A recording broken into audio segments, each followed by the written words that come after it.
Tim Pool, baby. Versus the Chad himself. Vaush. Vaush. Wash your hands.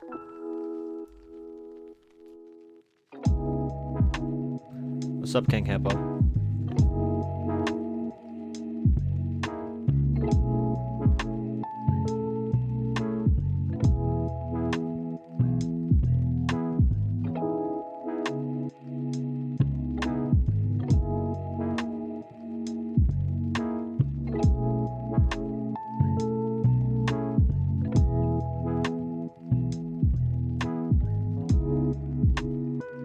Hey, I make some music.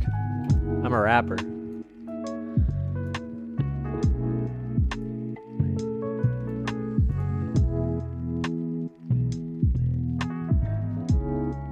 I can't wait. This is gonna be like seeing Jimmy Neutron and Timmy Turner in the same show for the first time when Nickelodeon used to do that.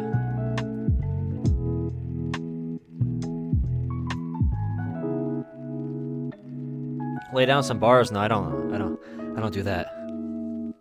If you want to hear it, you could look up. You tried to use the right arrow to skip the intro, yeah. Just look up Joel music if you want to hear the bars. Yeah, this is gonna be so crazy. Or like when you're a kid and you first see the well, when did the Avengers first come out? But when you first see like all your favorite superheroes come together in the same movie. What's up, Sarah?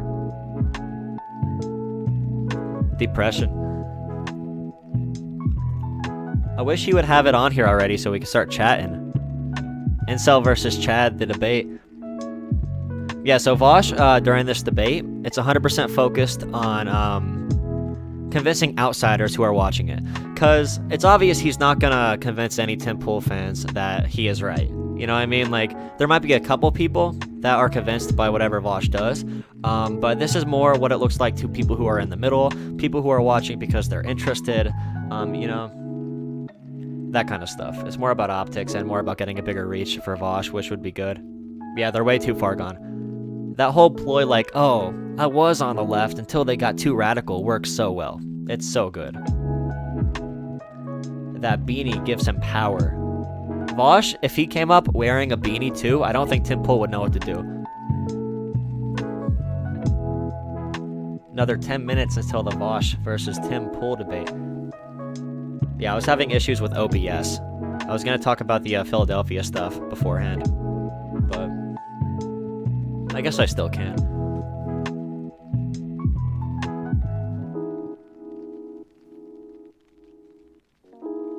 Is this a cat right here?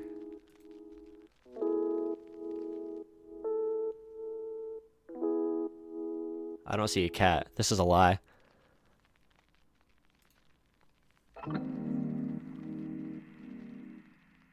I'm surprised Vaush did this. I know Destiny was trying to get on there too. Destiny was messaging Tim Pool on Twitter saying he would fly there. But like Vaush lives in Washington, right? So he flew from Washington to Washington.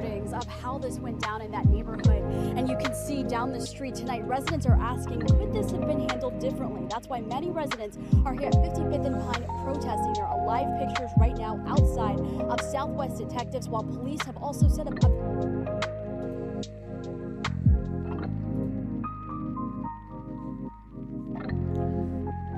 Yeah.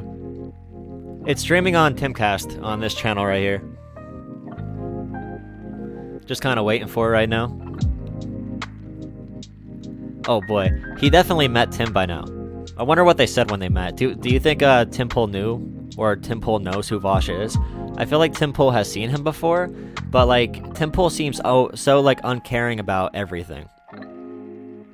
He just plays stupid no matter what. Like, he did an interview with David Pakman. You could look that up. He just played dumb the entire time. Like, he does a really good job acting like he actually believes himself when he says he's actually on the left. Like, oh yeah, I really like Tulsi and Andrew Yang, but, you know, the Democratic Party went too far for me. Yeah, he's just really good at playing dumb, I think. Good explanation for it.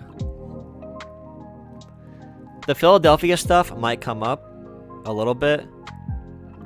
Yeah, Temple says he's on the left. He says he's a classical liberal, like Sargon of Akkad does, or whatever. He likes the old Democratic Party before they got too radical. You don't think he's playing? I know so many people that watch him. He's so damn popular. For people who aren't even that involved in politics, I see his posting about the police and everything every single day. They're probably going to talk about Philadelphia. He's probably going to bring it up. He's going to say Antifa a lot. Crazy Black Lives Matter Marxist protesters who are trying to ruin the Western civilization or whatever. He's going to say that for sure. In Philadelphia, what happened was there was this a call, 911 call. I'm not sure exactly what was happening, but there were two officers, 2 or 3, and this black man was about 10 feet away from them. He might have been holding a knife. I think that actually was confirmed, but they shot him like 13 times at 10 feet distance, which, I mean, we all know. You don't shoot 13 times to simply stop somebody from pursuing you. Conservative is upholding traditional values. Yeah, Temple's more of a... I don't know. He just talks about how corporations are actually on our side. Corporations are actually Marxist because they have transgender Oreos or whatever. That's what he's... exactly what he says. Or like Black Lives Matter, Marxist, whatever. Multiple recordings of how this went down in that neighborhood, and you can see down the street tonight residents are asking, could this have been handled differently? That's why many residents are here at 55th and Pine protesting. There are live pictures right now outside of Southwest detectives, while police have also set up a big... Just keeps playing. Yeah, he's perfect for it. He knows what he's playing.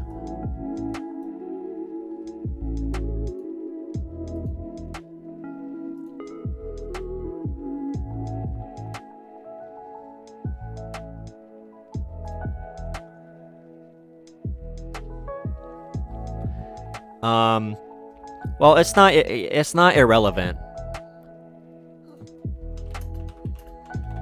He doesn't bring it up at all, so I guess it's not. But if he ever did, it would be. It might be leading to how he thinks. He's not religious. He might have been in that new atheism push. He talks about Christianity a lot, though. I don't think he actually says he's Christian.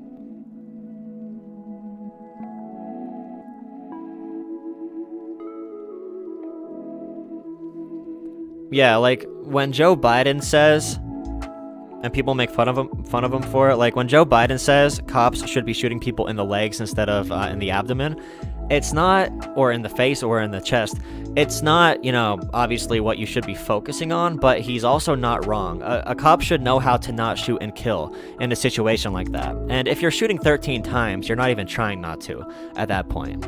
You're either trained terribly, and you have to also test it against situations like, say there's... Oh, here you go. Almost. Another 4 minutes. You have to test it against, like, if there's a white person in the same situation, do they use the same amount of force as if it's a black person who is in that situation?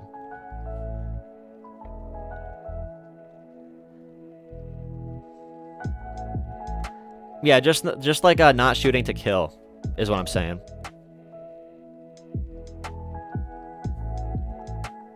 "13 times, like...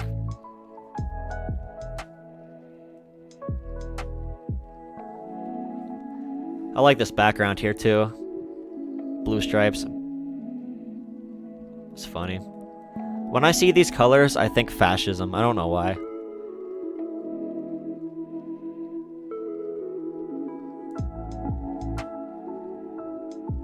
Oh yeah, no, Joe Biden's an idiot. He's not completely wrong. That's all you can say about Joe Biden sometimes. He's not completely wrong all the time. Yeah, exactly. Like at this point, there is a lot of technology that you can use to like you said, stop somebody without killing them.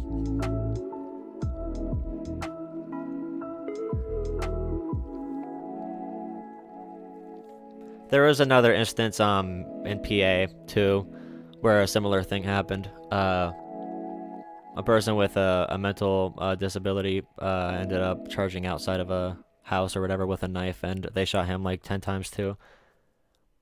And people don't really understand what's wrong about that. They just think, hey, if the cop was in danger, he's allowed to shoot at that point. But that's not what the rules of escalation follow. That's not, I mean... Well, pepper spray won't do much, but... Hey, they use all the rubber bullets to shoot at protesters who are peacefully protesting. They can't find a way to stop somebody without shooting them with a real bullet during their actual freaking, you know. Trump is going to lose by a minimum of like 5 million votes. If he wins by any margin, it'll be like a 10 million vote swing. Vaush spreading communist propaganda. Yeah, Mr. Tim Pool, who is like, the Western civilization is gonna crumble. Read this Project Veritas article and Breitbart article. These guys are telling the truth.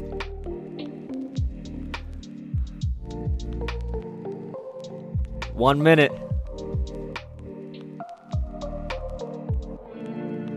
Well, yeah, that's true, but in this instance, I don't know if it would have worked. I don't know what intensities of pepper spray there are. Maybe it would have worked. Who knows? There's a variety of things.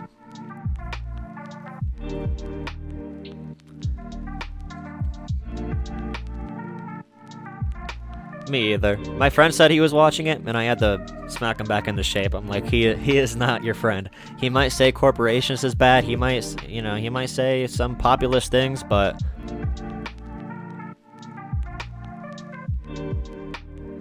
what does Tim think of Alden's number?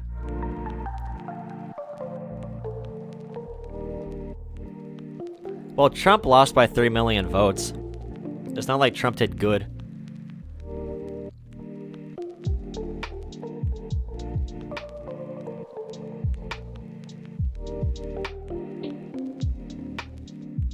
The polling wasn't even wrong last election. Polling isn't wrong. I mean, there is no correct answer in polling. It's a, you know, you're trying to get as close to the answer as possible. You're not trying to predict.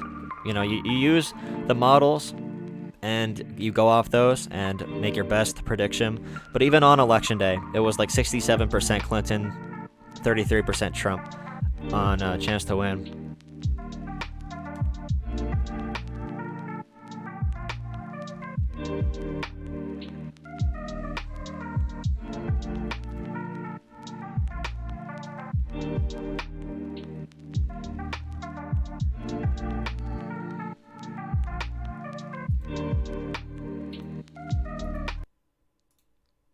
Oh boy, 5 seconds overtime. Participation trophy, yeah. The Obama establishment, well, sorry to tell you, but there's a guy named Pete Buttigieg who is ready to come and take up the mantle.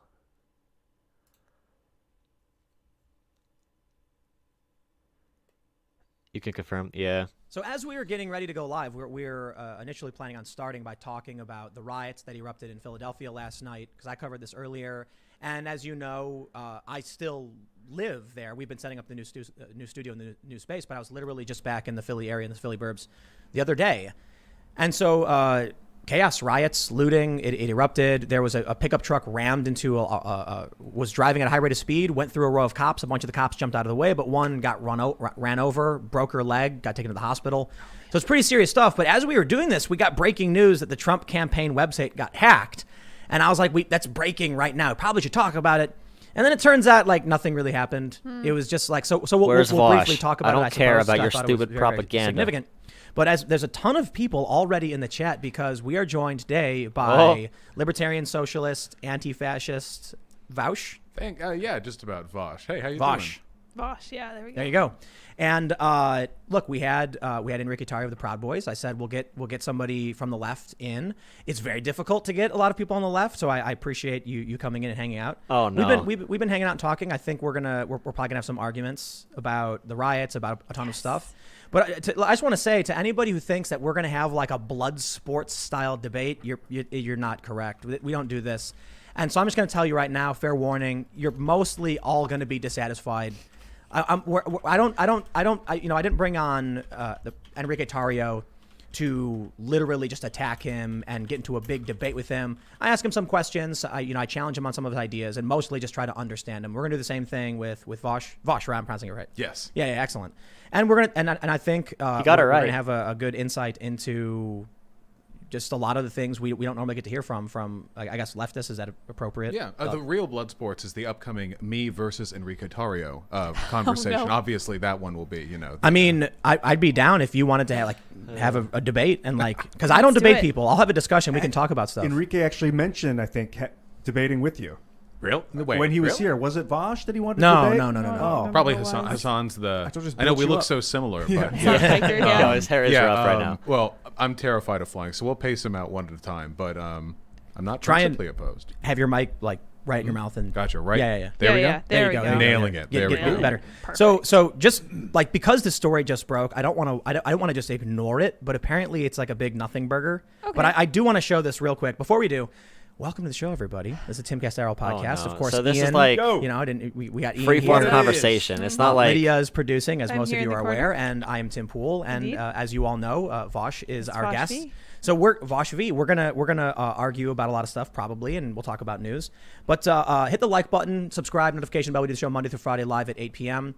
And just so everybody knows, we're totally down to have literally anybody come into the studio and have a debate. I know there are some people who are like, Tim, why won't you have the far right on? I'm like, who Do said it. we wouldn't? No one said we wouldn't. I interviewed a Vaush Soviet better do general good.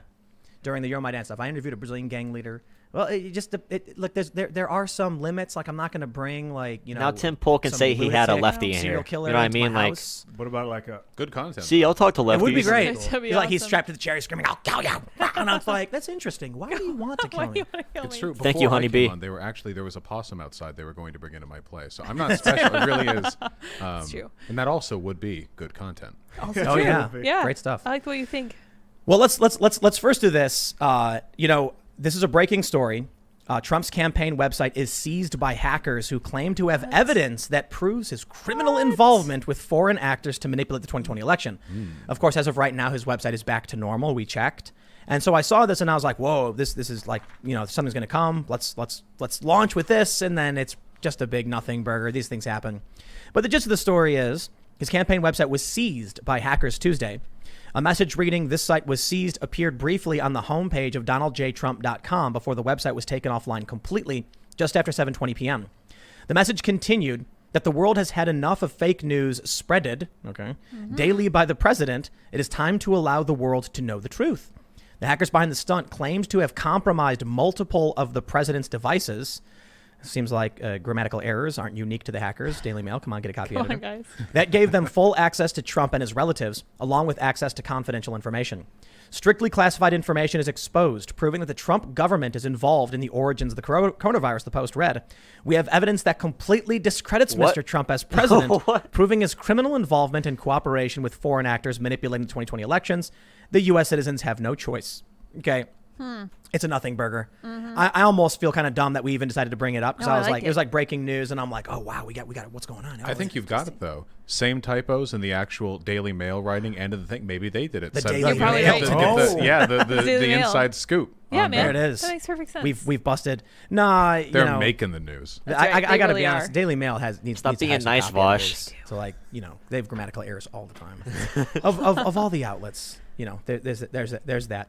But so look, that's the gist of it. So, Tim, was it true what they were saying that they were trying to blame Trump for the COVID crisis? What's going on there? What, the hackers? Yeah, that's what I heard. I heard that they were trying to blame Trump for this, and they were like, "This is a big deal." I mentioned earlier, is the U.S. government and the Chinese government, are all these governments working together to create a bioweapon in a Chinese lab? This that is then literally got just out? Alex Jones That's type like a bullshit. movie Come script, on. dude. Yeah. That's Good just one, though. No, I'm 100% behind it. Yes, The- I what like I it. want to Really? know, well, the incorrect. Well, half. The bad grammar kind of leaves like involved in the origins. I mean, I think Trump flubbed the COVID response, sure, but involved in creating coronavirus, I don't know. Like that'd be a pretty sensational claim, right? It's pretty ridiculous. Maybe they saw Borat, they were inspired, Borat. creative flourish, but I don't know. Maybe Could explain why the that'd be wild. grammar was wrong. they made it, put it in China so they could blame China. I've heard that it wasn't just a Chinese company working out of that lab, like other. Where did you hear this? I read it on the Oh, internet. no. Yeah. Oh no. Okay. I read that it was like some company that Fauci was involved with was working at the Oh, lab no. in Wuhan. I do. That's a lot. I don't have the documents That's a in front lot, of me. man. Yeah, I give up. Yeah. I met- Okay.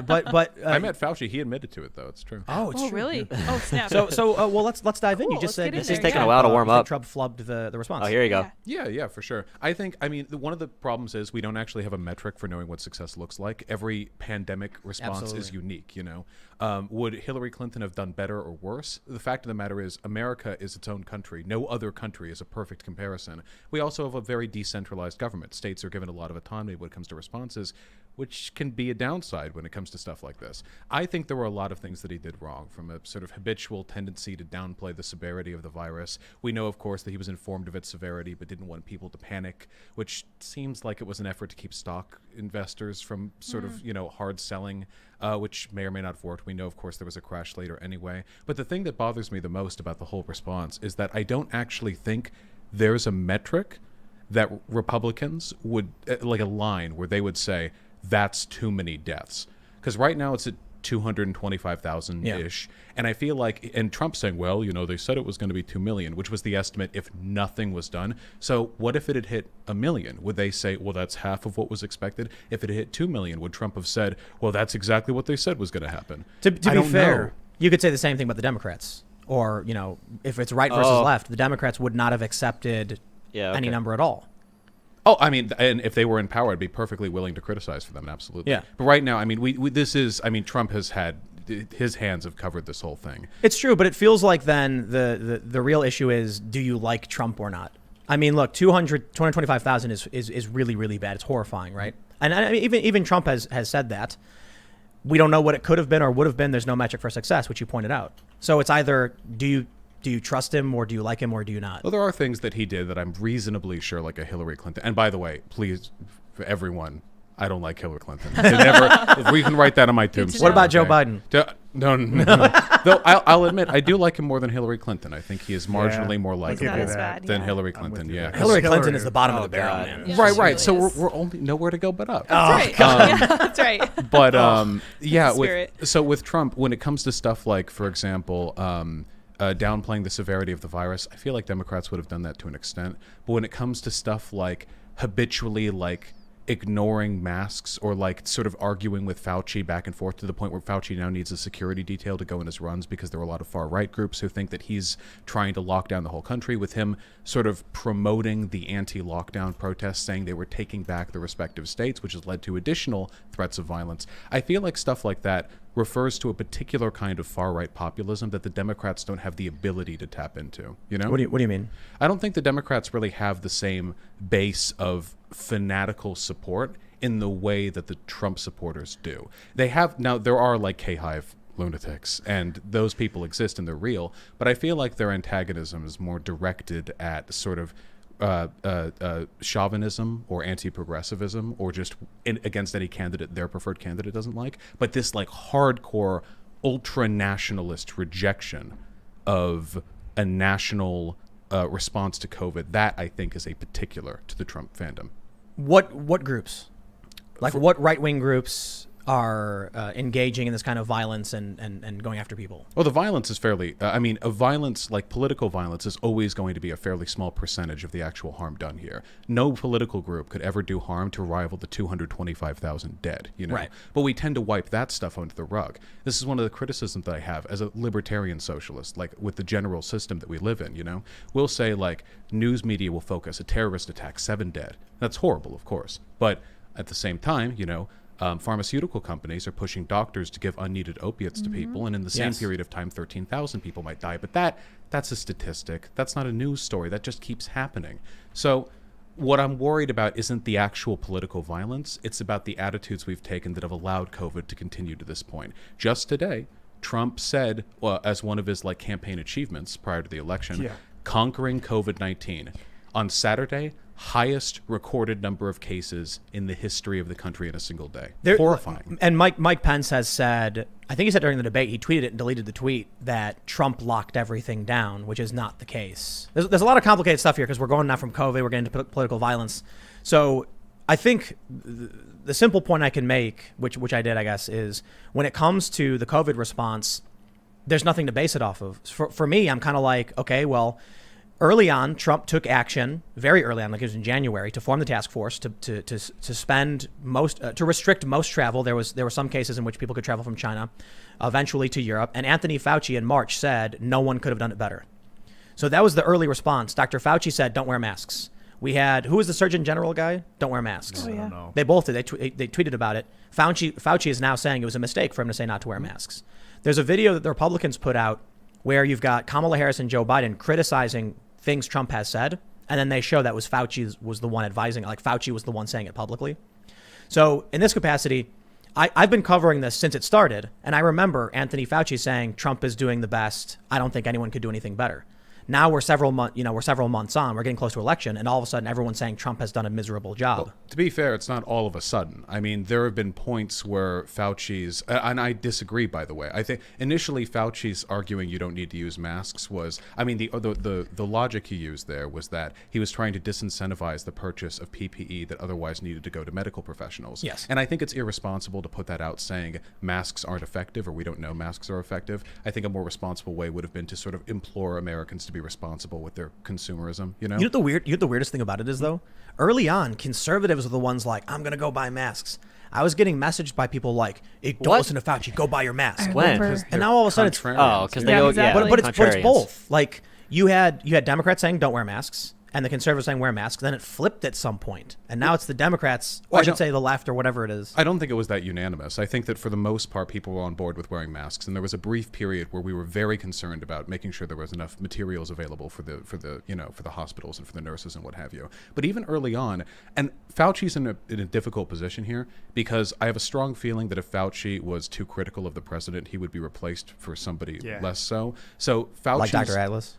Yeah. So if Fauci praises the president, there's kind of like that, okay, how much of this is like the kid getting patted on the shoulder by the teacher and how much of this is like a real political assessment, you know? I don't know. I just think it's a degree of skepticism that we have to apply. With regards to the early response, though, with Trump, though, we know that he defunded the CDC. He eliminated Obama's pandemic response team. He pulled the 44 researchers out of Wuhan who were supposed to investigate the origins of that virus. And while he did stop travel from China quickly, he did basically nothing for the next month before stopping it from Europe, by which point I think we now know it was pretty much too late. What should he have done? I think that and he says this now, like Biden called me xenophobic for locking down China, which is not true. Biden called him xenophobic, but also... But he was responding to Trump's tweet. Sure, but that's because Trump is pretty xenophobic when it comes to China. If you can lock down China without it being like this weird nationalist condemnation of China, you know, you can just say like, oh, they're going through their own stuff right now. What could he have done? I think obviously a lockdown from Europe faster would have been preferable. I think regardless of what Fauci said, you know, once it was known that masks were available for everyone, that the PPE line was secure, he should have been very on board with promoting their use instead of like tacitly supporting the anti-lockdown, anti-masker protests with his tweets. And most importantly, I think he should have laid out a national plan to help states, to guide states, to give the money necessary. He did. To help them. Well, he kind of held it over some of their heads. It was like... Well, there was the 3-phase plan that he launched earlier in the year of like what to do and how to do it. And then he did this press conference where it was like phase 1, phase 2, phase 3. Here's what you need. I'm the president. I can't control the states. Now it's up to the governors. Sure, but he can though. Like you can do a national mandate. You can order national distribution of resources, and it feels like. And if we get down to the dates, it gets particular here. But there were times when it felt like he was like blackmailing states with support, like, oh yeah, I'll give you this your hospitals need, I'll give you these resources, you know, but you're doing so terribly lately. Yeah, that's what he did. Just recently he said, I think this was in one of the debates, you'll have to forgive me if I don't remember the exact source, he said that he didn't care so much about aid for some of the stimulus deals because they would have gone to high crime Democrat cities. And what this suggests to me is the partisanship of a president who is going to give preferential treatment to bases of support that he knows will vote for him. Doesn't really care so much about other Blue groups. states, red states. I respect your point. I think it's complicated. Cat. In terms of Trump's ability to accurately and charismatically convey an idea, I would say he lacks that substantially. But one of the issues with giving money to a lot of these states, whether he's legally allowed to do it, there's going to be a lawsuit. You've got these jurisdictions, because we'll now move into sort of the political violence stuff when we can get into what's going on in Philadelphia. You've got these jurisdictions that are cutting people loose over and over and over again, and the riots keep going. So why should I, as somebody who is, I pay taxes in a state not having these problems, why should I have those federal tax dollars go to a state that's just dumping it into a sinkhole? So now what we have is we have states that have a budget crisis, states? notably New York is a really good example. Cuomo said, I believe it was last year, God help us if the rich leave. Then you get Ocasio-Cortez leading a protest in the financial district, which triggers, I guess it was a catalyst for Amazon saying we don't want to bring our 20 to 40,000 jobs That here, was good, by the way. which is $30 billion over a decade. So now you've got New York City in a budget crisis, and then they go to Trump and say, bail us out. And then Trump says, no. And particularly because you've defunded $1 billion from your police. You had widespread rioting and looting that wasn't taken care of. That didn't happen. You've used taxpayer dollars to put a political message in the street. Why should federal tax dollars go towards what New York is doing when they're acting extremely irresponsibly? Well, I think there are a lot of issues being conflated here. First of all, if we just look broadly at like a state level, we know that it's generally red states who underperform when it comes to the investment they need from the federal government as opposed to what they pay in taxes. In large part because red states tend to have a smaller portion of their population in big cities, which tend to be more efficient economically. But then, like you say, so New York's in a tiff, as it is, undeniably. And like Ocasio-Cortez and the marches and the protests, the BLM protests have caused an amount of damage which is infinitesimal compared to like say for example the amount of money that the New York City Police Department spends every year on settlements from police brutality or other about $1 quarter billion a year, which exceeds the damage done by any of the protests, and that's an every year thing, not an exorbitant like once in a half century civil rights protest thing. When we're talking about the reason why New York is struggling right now, it's undeniably because of the impact of COVID. And 100%. And that's hurting everyone. New York is a massive city, which means that its supply lines and its industries are going to be more on the razor's edge when it comes to their ability to support the population. Like a farm in a bad economy can hold itself for a while, but 8 million people in a dense urban network needs a lot of support. And I just, when it comes to like why should I help these people? I mean, I understand the frustration, I guess. I mean, I grew up in California. Well, hold on. Not so much why should I help these people. I totally understand people of New York need help for sure. It's more of if I give money to the city, to the government, are they going to light it on fire? Is it actually going to go to help the people, or are they just burning money? Well, I haven't looked at their budget registry for the past. I imagine that most of it goes to people, but I mean, when it comes to, you said defunding the police. I mean, that would mean there's less money going towards very high, powerful institutions in that city. So I feel like if anything, that would aid in the responsible allocation of those funds. What we're talking about right now, ultimately, is how much do you trust city governments to support their people? And my answer unequivocally would be, I absolutely do not. But I don't think the solution to that is denying them funds. I think that's the solution to that is a grassroots organization or network or uprising that tries to make our government more accountable to its own people. Yeah, like a blockchain or some sort of database that shows where the money went. It's the transparency in our cities, like absolute 100%. Everyone should believe in that. I don't think these cities have done a good job at all. I think we are seeing a lot of problems with gross mismanagement, and even before COVID and before the riots, New York was in trouble. That's why I brought up Cuomo saying, God help us if the rich leave. It's the highest GDP producer in the States. They're doing a terrible job. Well, I mean, that's the thing. Like, again, this could be my libertarian leaning here. I just don't like the fact that, like, cities, in order to function properly, have to suck up to big corporations in the way they currently do. Now, I understand, of course, business is a part of how cities operate. That's how life is. But it feels very often that politicians are more interested in levying the money that they get to suck up to these corporations than they are using it for their people. Stadiums being a big part of that, Like, well, so I don't like Amazon, man, and I agree with you for the most part. Politicians sucking up to corporations is a problem. It's a lot of what we're seeing now, and we've seen over the past several decades, which has led to the erosion of the manufacturing base in this country. But I digress. Where does the money come from? You know, the government doesn't. It runs the post office, I guess. What other like actual services does the government have in terms of giving a service like and making money? It's the post office, I guess. Apart from taxes. So the government doesn't generate revenue in the sense that like a business, the government taxes the existing market. Yeah. I think only the post office actually creates an exchange medium for the government where people can exchange currency or whatever. Maybe I'm forgetting something obvious. Tolls? You're talking about the federal government? What I'm saying is like, if Amazon comes into New York, they're bringing currency in that people then trade with Amazon, and then the government takes pieces of that. And then it says, we're going to take this much, and then we're going to allocate it to fixing certain things. And I got no problem with that. But that's why they need Amazon. Sure, or they need these companies. But but ultimately, it is the people who vote politicians in, not corporations. I think that because we don't treat other like interest groups the same way. For example, here's another thing essential to the functioning of a society: teachers. We literally need them. Absolutely, we do. And yet, teachers' unions, while powerful in slim areas, teachers are constantly getting their budgets cut. Schools are constantly getting defunded. Despite this essential element of a functioning society being something that we need to function in a modern tech-based economy, they get like no relative power. Corporations get everything when it comes to the delegation of interest from politicians. You know, I think you're right. But I think we need, one of the problems with government is that what do you do when it goes bad? When the government programs are no longer working properly, when the teachers are no longer teaching, when the schools are broken, do we just keep putting money into it, keep spending tax, or do we finally cut it off and say, you're right, we got to shut it help down, himself. turn it off, turn it back on again, because whatever we're doing isn't working. Sure, but denying New York City money during a pandemic isn't going to functionally change the way its government operates. It's only going to hurt people.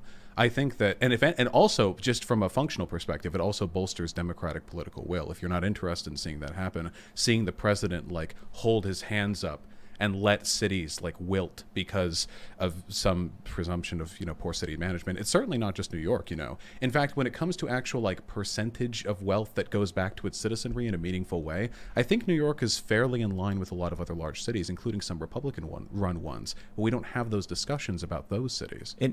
How are they comparable to Republicans? With regards to these cities, like in terms of the proportion of the money that goes into the city and how it's used, how it's distributed, New York isn't like some magic sinkhole. It's a very large city, but there are other cities that are in comparable spots. I think the big challenge, I guess, is Trump is looking at it from the perspective of, and I can only assume, I don't know, why is a citizen of Wyoming going to pay for what New York is doing? Oh, Wyoming's deficit is so freaking huge. And the nursing homes? Yeah, but Red states put no money into the Federal Reserve. Yeah, but there's like, it's way, way, way less. Because So I get it. What an idiot. Holy shit. Right. So the issue is Andrew Cuomo puts sick people in nursing homes. People die. I'm not going to defend that. No, right. But like the problems were caused by them.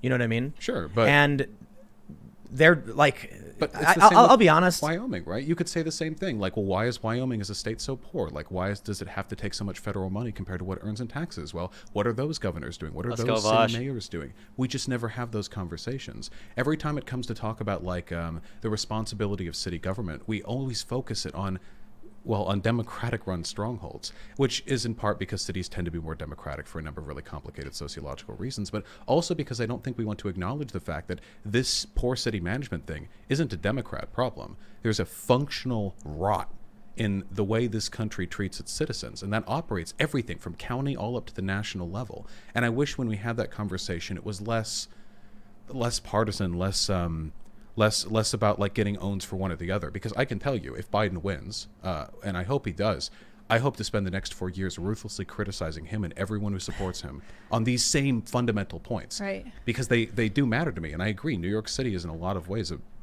irresponsibly run. I want to ask you about Biden, but I feel like we kind of glossed over Such a good before. topic. You mentioned Fauci and threats of violence from the right and things like that. Correct me if I'm wrong. The general idea you're saying is that Trump and the right have like fervent supporters of them that are ultra-nationalist and willing to be violent? Yeah, I would say more so than the left, at least if we look at like FBI data and crime statistics and such.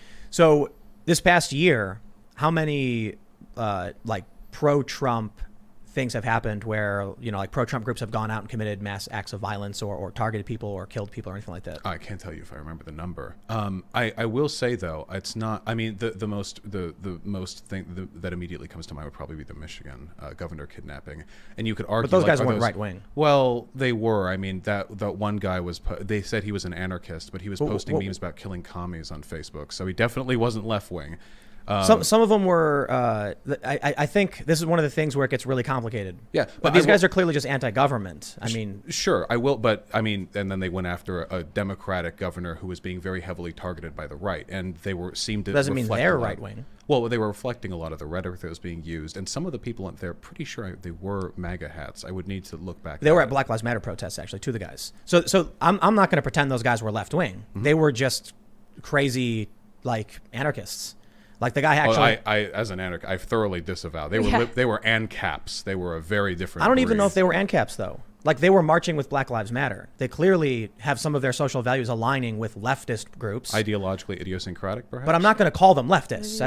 I think it's absurd. The media says these are right wing militias or whatever, and it's like it's a bunch of crazy guys. You'll see a Trump rally. Mm-hmm. The people in Trump rallies aren't going around attacking people. Well, but that's a little bit simplistic, though, isn't it? I mean, again, political violence, terrorist attacks, these always represent a very small fraction of actual deaths in a country at any given point in time. Absolutely. Since we started talking right now, probably you could chalk up 50, 100 people who've died in this country to some sort of pharmaceutical or military totally. or something like that. Food-induced. Opioids, man. But I'll be waiting a while until I get to see the next news story about like a terrorist attack. I just when I'm concerned about far right violence, I'm less concerned with like the individual terror attacks and more concerned with the fact that their actions seem to reflect a disposition prominent in the Republican Party. Whereas with Antifa, for example, nobody in the Democratic Party is going to defend Antifa. I'll defend Antifa, but they won't. Wait. Has any Democrat disavowed Antifa? Didn't Biden say he would arrest the anarchists and looters? He has never said Antifa or Black Lives Matter extremists. Well, what is a Lives Black Matter Lives Matter extremist. extremist? The people in Portland who are wearing Black Lives Matter sweaters and waving flags and throwing explosives at cops. Sure. Well, I mean, I think he said anarchists and looters. I'm pretty sure there's been firm disavowal of people who have committed violence against the cops. He's disavowed. So he said violence is wrong and, these people should be arrested. And then when asked, like, will you condemn, what about Antifa? He doesn't say it. Then he yells at the Proud Boys.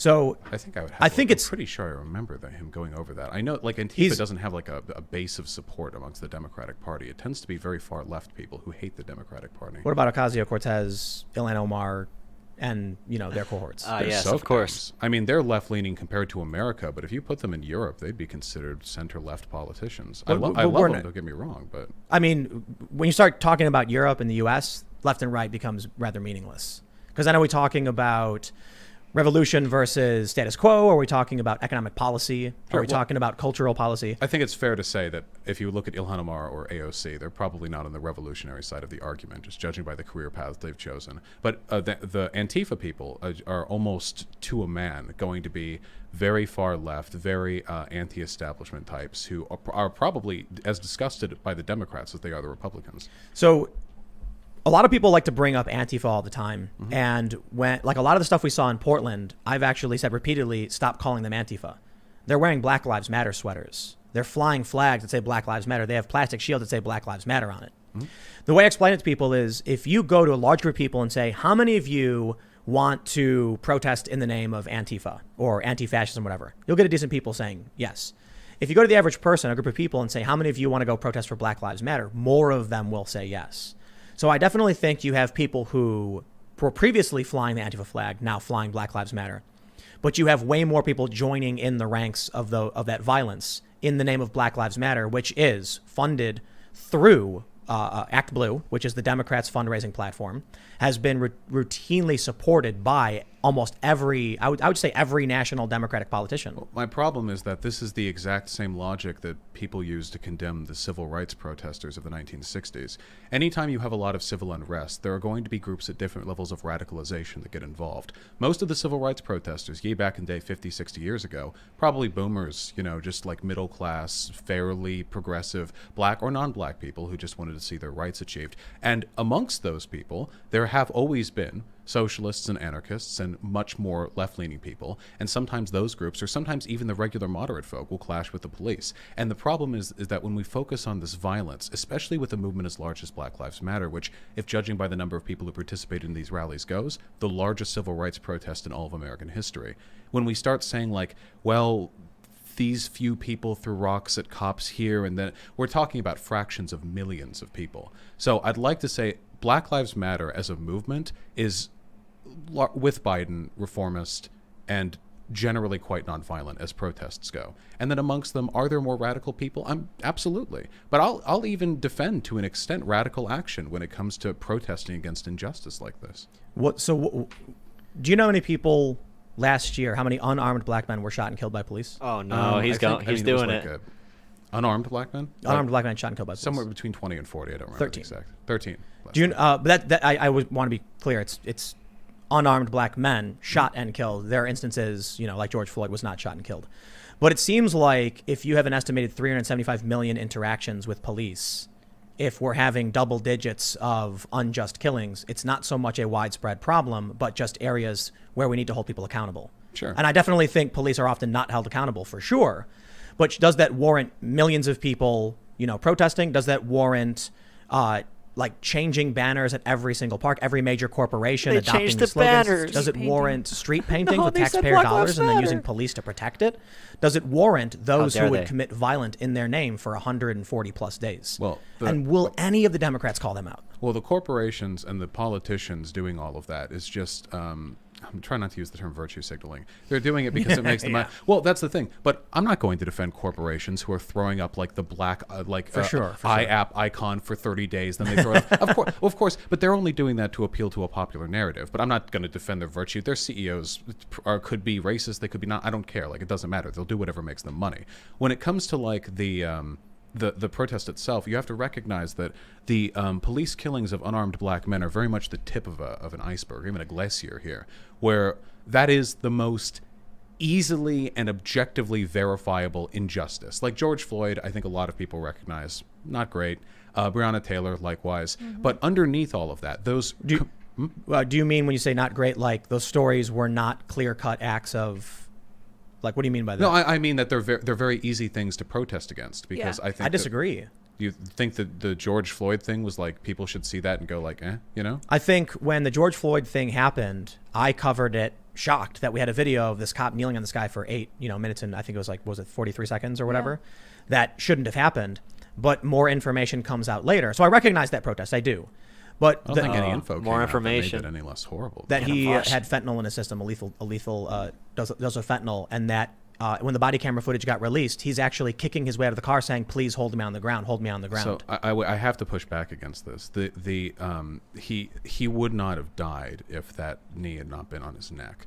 It is the degree to which fentanyl was in his system is something of a matter of contention. There are people who say that it was a lethal amount. There are people who say that it was, while a substantial amount, something that was decreasing or indicative of a previous dose, and that his death was directly caused from constriction of his airflow. While I am not a doctor, I do think the undisputed sort of decision here is that it was because he was kneeled upon. Did you watch the body camera footage? Yeah, I don't think that changed anything. Where he's saying, was high hold me out on of the his- ground, hold me on the ground, hold me on the ground, Not by 3 his- times. Not by his neck with a knee. Did you see the manual that was released by the police defense showing them training the police to do that? Then I think that's a terrible manual. I agree. And so what I see with Breonna Taylor and with the George Floyd incident is not massive systemic injustice, but, well, actually, I take that back. I think it's a broken system that needs to be amended, but that's not what I'm saying. individual acts of malice. These are the tips of the iceberg with these two, But if you actually look at the history of black people in this country, and this is what people are fundamentally angry about, because people don't go out and protest because one thing happened. Nobody does that. It's always the accumulation of a large number of unfortunate events. And when you look at black people in this country, if you take a look at average household income or average schooling quality in your neighborhood, or the continued presence of redlining, which hasn't changed in 70 years, and all these things building up, and it's actually the product of this incredibly complicated network of interconnected systems that a lot of which aren't even being managed by racist people. A lot of it is just the system is stacked in a way that if you were once disadvantaged, you'll still be disadvantaged, and black people sure were disadvantaged a while ago, and that pattern's continued, and that's the underlying sentiment, and that's, I think, what people really want to address. Here's the issue. I agree completely. I did a documentary on blockbusting, redlining, Pruitt-Igoe, St. Louis, all that stuff. And the issue is race, racialized policies, and that's not the answer. That's not what's going to solve the problem. It's become a class issue because we've removed the racial component legally, but now we have issues of, okay, you changed the law. We made redlining and blockbusting illegal, though it definitely still happens. We've changed those laws. Now, how do we address the actual inequality? It's a class-based issue. So what ends up happening now is you get the likes. This is what really bothers me about.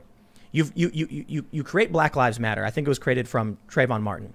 It was following Trayvon Martin. Obama, yeah. And then people counter with All Lives Matter, which instead of being a unifying thing, becomes a adversarial thing. Then you get All Black Lives Matter, and then you get Blue Lives Matter. I think Blue Lives Matter probably came second. And instead of people saying like, let's work together to solve all of these problems as friends, we get my issue is the issue and you're wrong and how dare you, and everyone just points the finger at each other saying how dare you. Well, the issue is that all lives matter types don't really have an issue. They're just counter-protesting Black Lives Matter. If the all lives matter thing was a legitimate effort to try to de-racialize a broader class issue, I think that it would have turned out very differently. But we have to be clear, that's not what it was being used for. It was being used to say like, oh, you say Black Lives Matter. Well, you're implicitly suggesting mine doesn't, so all lives matter. So it's a counteraction. This is the point I'm making.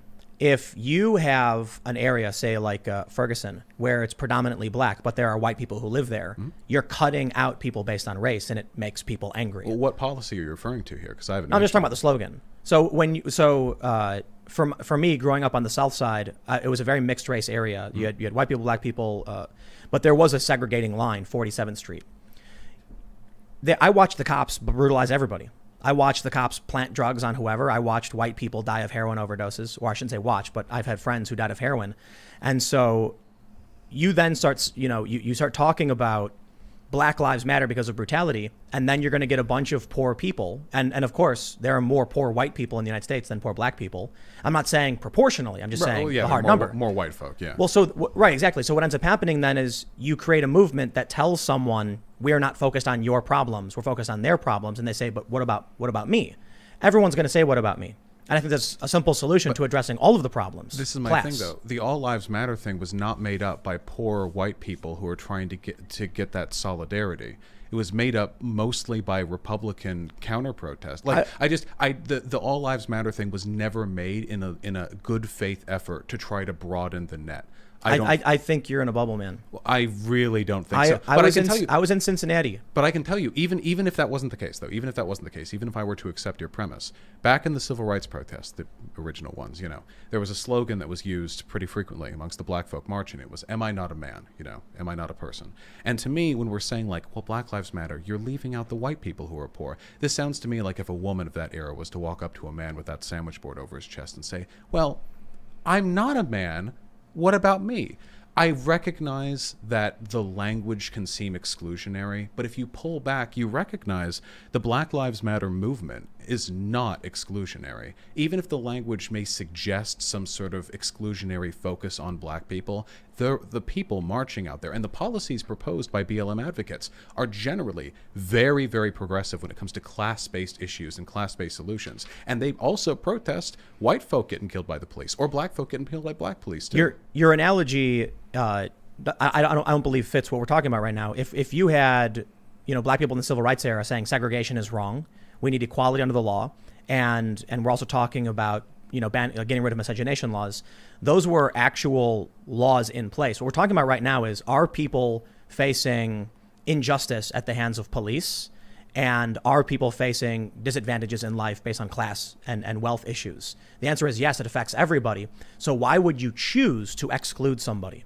If we go back in time, and we're talking about civil rights, and a woman went up to a civil rights activist who was black and said, well, what about me? It's like, I'm actually fighting for something that has nothing to do with you. Whereas today, you do have white people, Latinos, Asians, and everybody who have faced injustice at the hands of cops. I meant a black woman. If a black woman went up and said, like, I'm not a man. But like with the exclusionary thing, I guess from what I've seen from BLM advocates, the protests, the movement, and even the organization, which is far to the left of what the general BLM actual marcher believes, I guess I just don't see these exclusionary tendencies. Even if we were to believe there was an exclusionary element here outside of the mere language of the movement, there are racialized elements of this disparity that can't be solved just with class solutions. It's like if 100 years ago you put all the black folk in Section A and all the white folk in Section B, and then 100 years later you're like, oh, well, I'm really sorry about that. So anyway, people in Section A make half as much as people in Section B. I'm sorry, that's the law. No race mentioned, just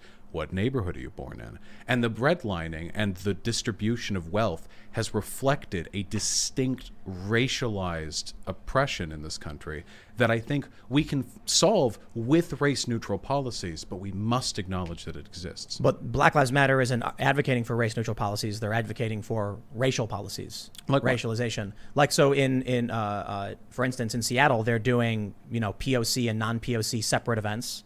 At the University of Michigan, we saw the non-POC and the literal neo-segregation popping up in response to this movement. That's such a dumb point. And the most notable thing and shocking thing to me was California's proposition, I believe it's Prop 16, repeal Prop 209, which would strike the civil rights language from their constitution. I want to be specific about those two. So the POC, non-POC separate thing,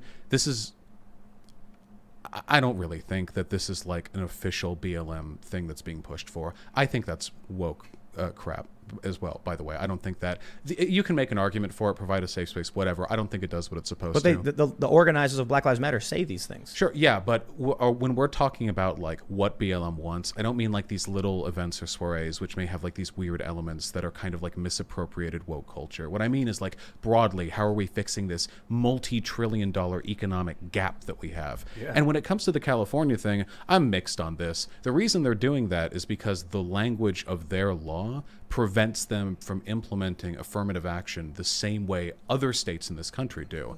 It's just optically, it looks terrible. Like, wow, California gone so woke that they're getting rid of civil rights, and it looks terrible, and I recognize that. I don't know if I support it. If it was a civil rights, if it was an affirmative action amendment as they claim it was, then they would have amended it to add language protecting affirmative action instead of stripping all civil rights from the Constitution. They still are. They have to adhere, of course, to national law regarding that would require protected federal classes. intervention. So California is paving the way for internally. So for instance, California legalized medicinal marijuana when it was federally illegal, and then complained when the DEA would go in and raid. If California strips away the civil rights language, thanks to unanimous support from Democrats and federal Democrats, then they're going to start implementing racist and racial segregation policies statewide. Like what? And then specific programs saying no to this race and no to that race. I mean, if you're talking about affirmative action, we can start with that institutional racism outright. Do you think that affirmative action is an inherently wrong thing? I think it's an institutional racism. Sure. Well, do you think it's wrong? Personally, for me, yes, absolutely. Okay. And that's because I come from a mixed race family. So I've already experienced being a second-class citizen from groups aligned with whatever you want to call it, intersectionality or whatever. It's not fun.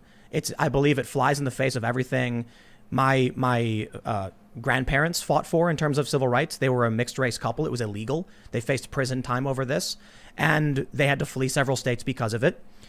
My mom was born before civil rights and Loving v. Virginia as an illegal person, like wasn't allowed to exist in this country because of miscegenation laws. They're bringing these things back.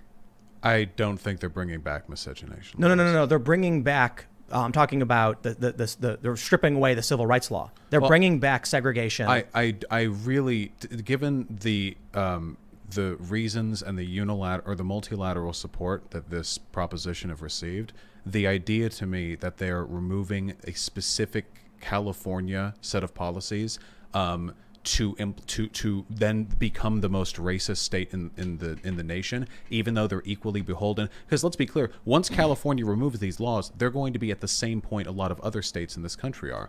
Other states in this country also rely on a set of federal protections when it comes to discrimination in workplaces and what have you. California is going to be in equal standing with them. I think we're being really uncharitable when we assume that they're doing this as part of a step one to bring back racism in this country. It is. I mean, well, it depends on whether or not you think affirmative action, something which is already done in a bunch of other states. Yeah, it is racist. Sure, but if that's the case, then let's not pretend that California is backsliding past the civil rights movement. Let's just acknowledge that they're, I guess, awkwardly moving towards the implementation of policies that a bunch of other states Vaush isn't have. doing too good, I'll be honest. I'm 50-50 on affirmative action. I think that's, conceptually it disgusts me, But on the other hand, like if you think about it, in certain neighborhoods of like Los Angeles, for example, where Conceptually, I it grew up, disgusts if you me. get, like, Oh, God. college admission or college, like, He's not doing good. application, sorry, from a black person to a white person, you don't know anything about these two people apart from what they send you. Statistically, the black person has had to work harder because their neighborhoods, on average, He's being are too way agreeable. worse, He's same not with being worse enough. schooling. This is actually a really good point. It's really funny when we hear, what was this? There was something about they wanted to do blind hiring because they felt like names were. I saw a post on this on Facebook actually. People were advocating. It was leftists saying we should get rid of your names and your address and let people choose based on what their what their merit is and blah blah blah. Well, they didn't say merit, but that was the general idea. You put an application. Their concern is that white culture, or mainstream American culture, favors anglicized names. Therefore, people at a disadvantage. I know what he's They actually trying to found do. there was a study that found the opposite. I just hope he wraps And it it's all actually together. exactly what you said. If you take a person, statistically on average, a white person's more likely to have family wealth, more likely to grow up in a wealthier suburb, less likely to have encounters with police for a variety of reasons. And then they're going to have a resume that says, I went to this school, I went to this school, I went to this college. Whereas people in the black community, Latino community are going to have less. On average, yeah, because they've had to put up with more. Yeah, historically. he's And so probably you just using end this up as with a racial disparity. the platform himself. But I don't see how that being said, I don't see how the solution is affirmative action or racializing. I completely agree. Yeah. And that's why affirmative action is at best a stopgap. And you could argue maybe it makes the world slightly more fair. In I don't makes it know. worse. Well, you could argue in a consequential sense, because personally, when I think who deserves to get this spot in a college, who deserves to get that job, I think of how hard they've worked, what effort has been put in, what is the, in a consequential sense, what is the income to outcome there. And affirmative action in some cases helps. In some cases, it actually quite hurts people when it comes to that, especially with the treatment of, say, for example, Asian immigrants in Los Angeles, UCLA, the negative affirmative action points that they get because a lot of those students are sent over here from wealthy families in China, and you get this really complicated situation.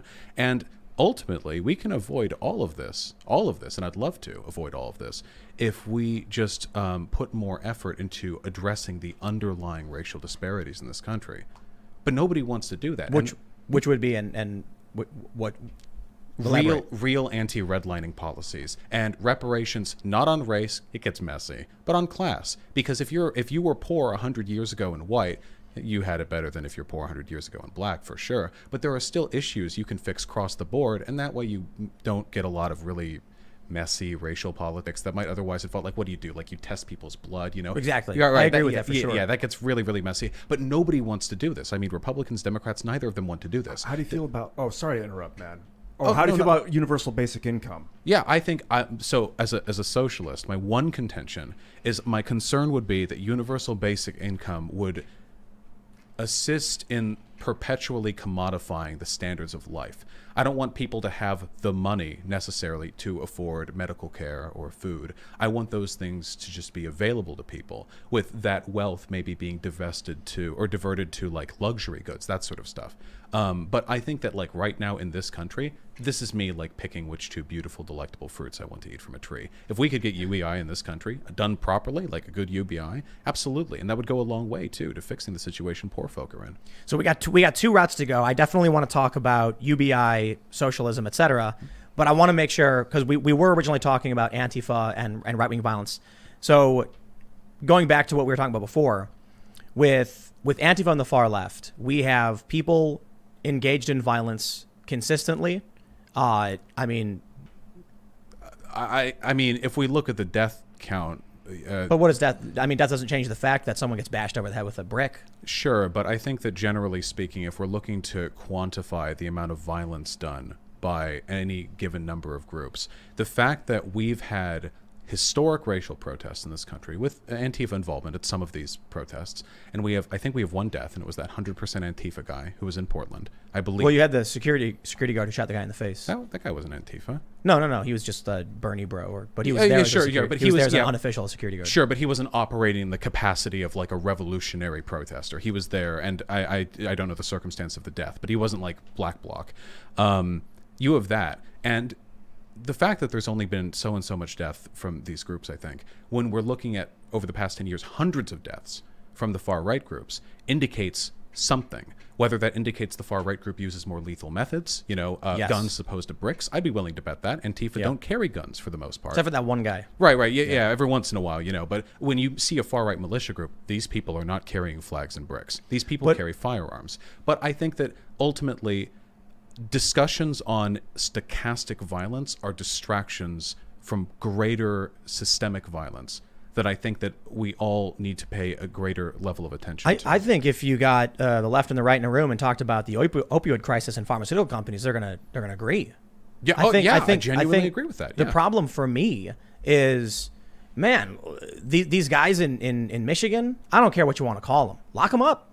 They're plotting a kidnapping, whatever it is. They're staking out some governor's house. The courts had already won in Michigan. The legislation ruled her powers, they stripped her powers from her. The courts ruled unconstitutional. Mm-hmm. And then the AG said, I will not enforce any of her laws.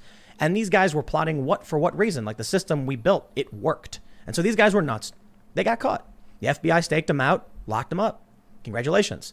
But when we look at Portland, when we look at Seattle, when we look at what happened in Chicago, in the Pacific Northwest, we get what is like 140 nights now. That's a bit unfair because it's simmered down quite a bit. But we had a sustained period of about 90 or so days where it was just riot every single night, explosives being thrown. And when these people would get arrested for doing things that were like serious, like you had cops who had like burns, cuts, lesions. They would a lot of protesters who did too. And well, for sure. But I mean, so I'll get to that. You have these people getting arrested, and then the DA, Mike Schmidt, says, you're free to go.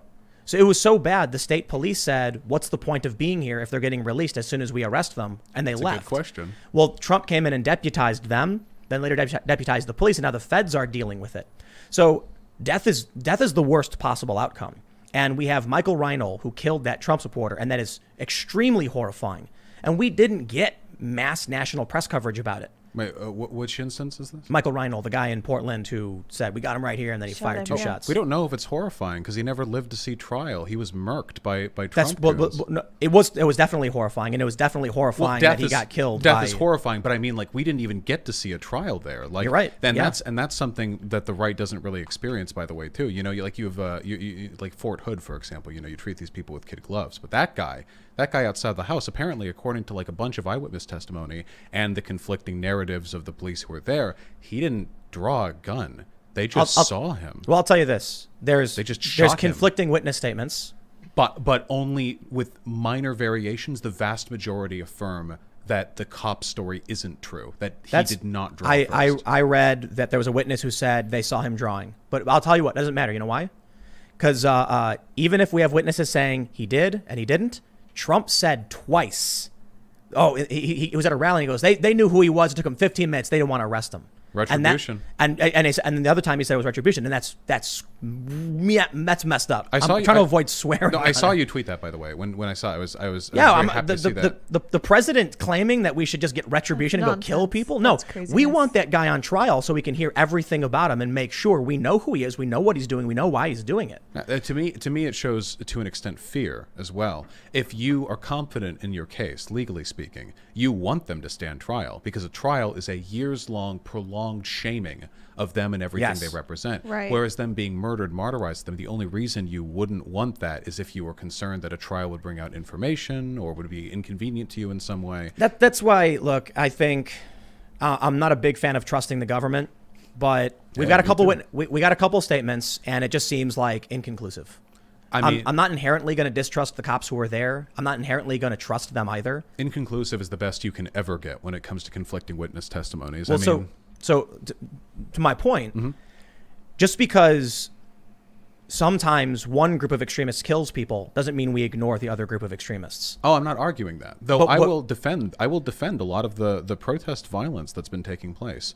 I know, and this is contended among a lot of conservative circles, but I think an economist recently estimated that the damage done to the black community in this country could be monetarily represented by a figure of like 14 trillion. And that's one estimate, of course. But it's just political. I mean, how do you actually estimate that stuff? Of course, there are different methods and methodologies. I'm not an economist. I can't fact check him. I know there are lower estimates as well. But we know this, in the United States of America, for the longest time, the western reaches of this country, they didn't have roads and they didn't have have electricity and they didn't have phone lines. And through an enormous expenditure of federal wealth, we put effort into bringing that infrastructure westward, because the investment brings about more educated people, encourages the development of more land, which allows for more people to live there, which means more money. And we're facing now the same issue, albeit in a much more sophisticated way, with a lot of poor communities in this country, a lot of which are Black or Latino, where we now know these communities are black holes of wealth. People will make fun of this. Like, why give money to the schools? It's a black hole. We could invest. We could prevent that from being a problem. But there are more poor white people than poor black people. Sure, and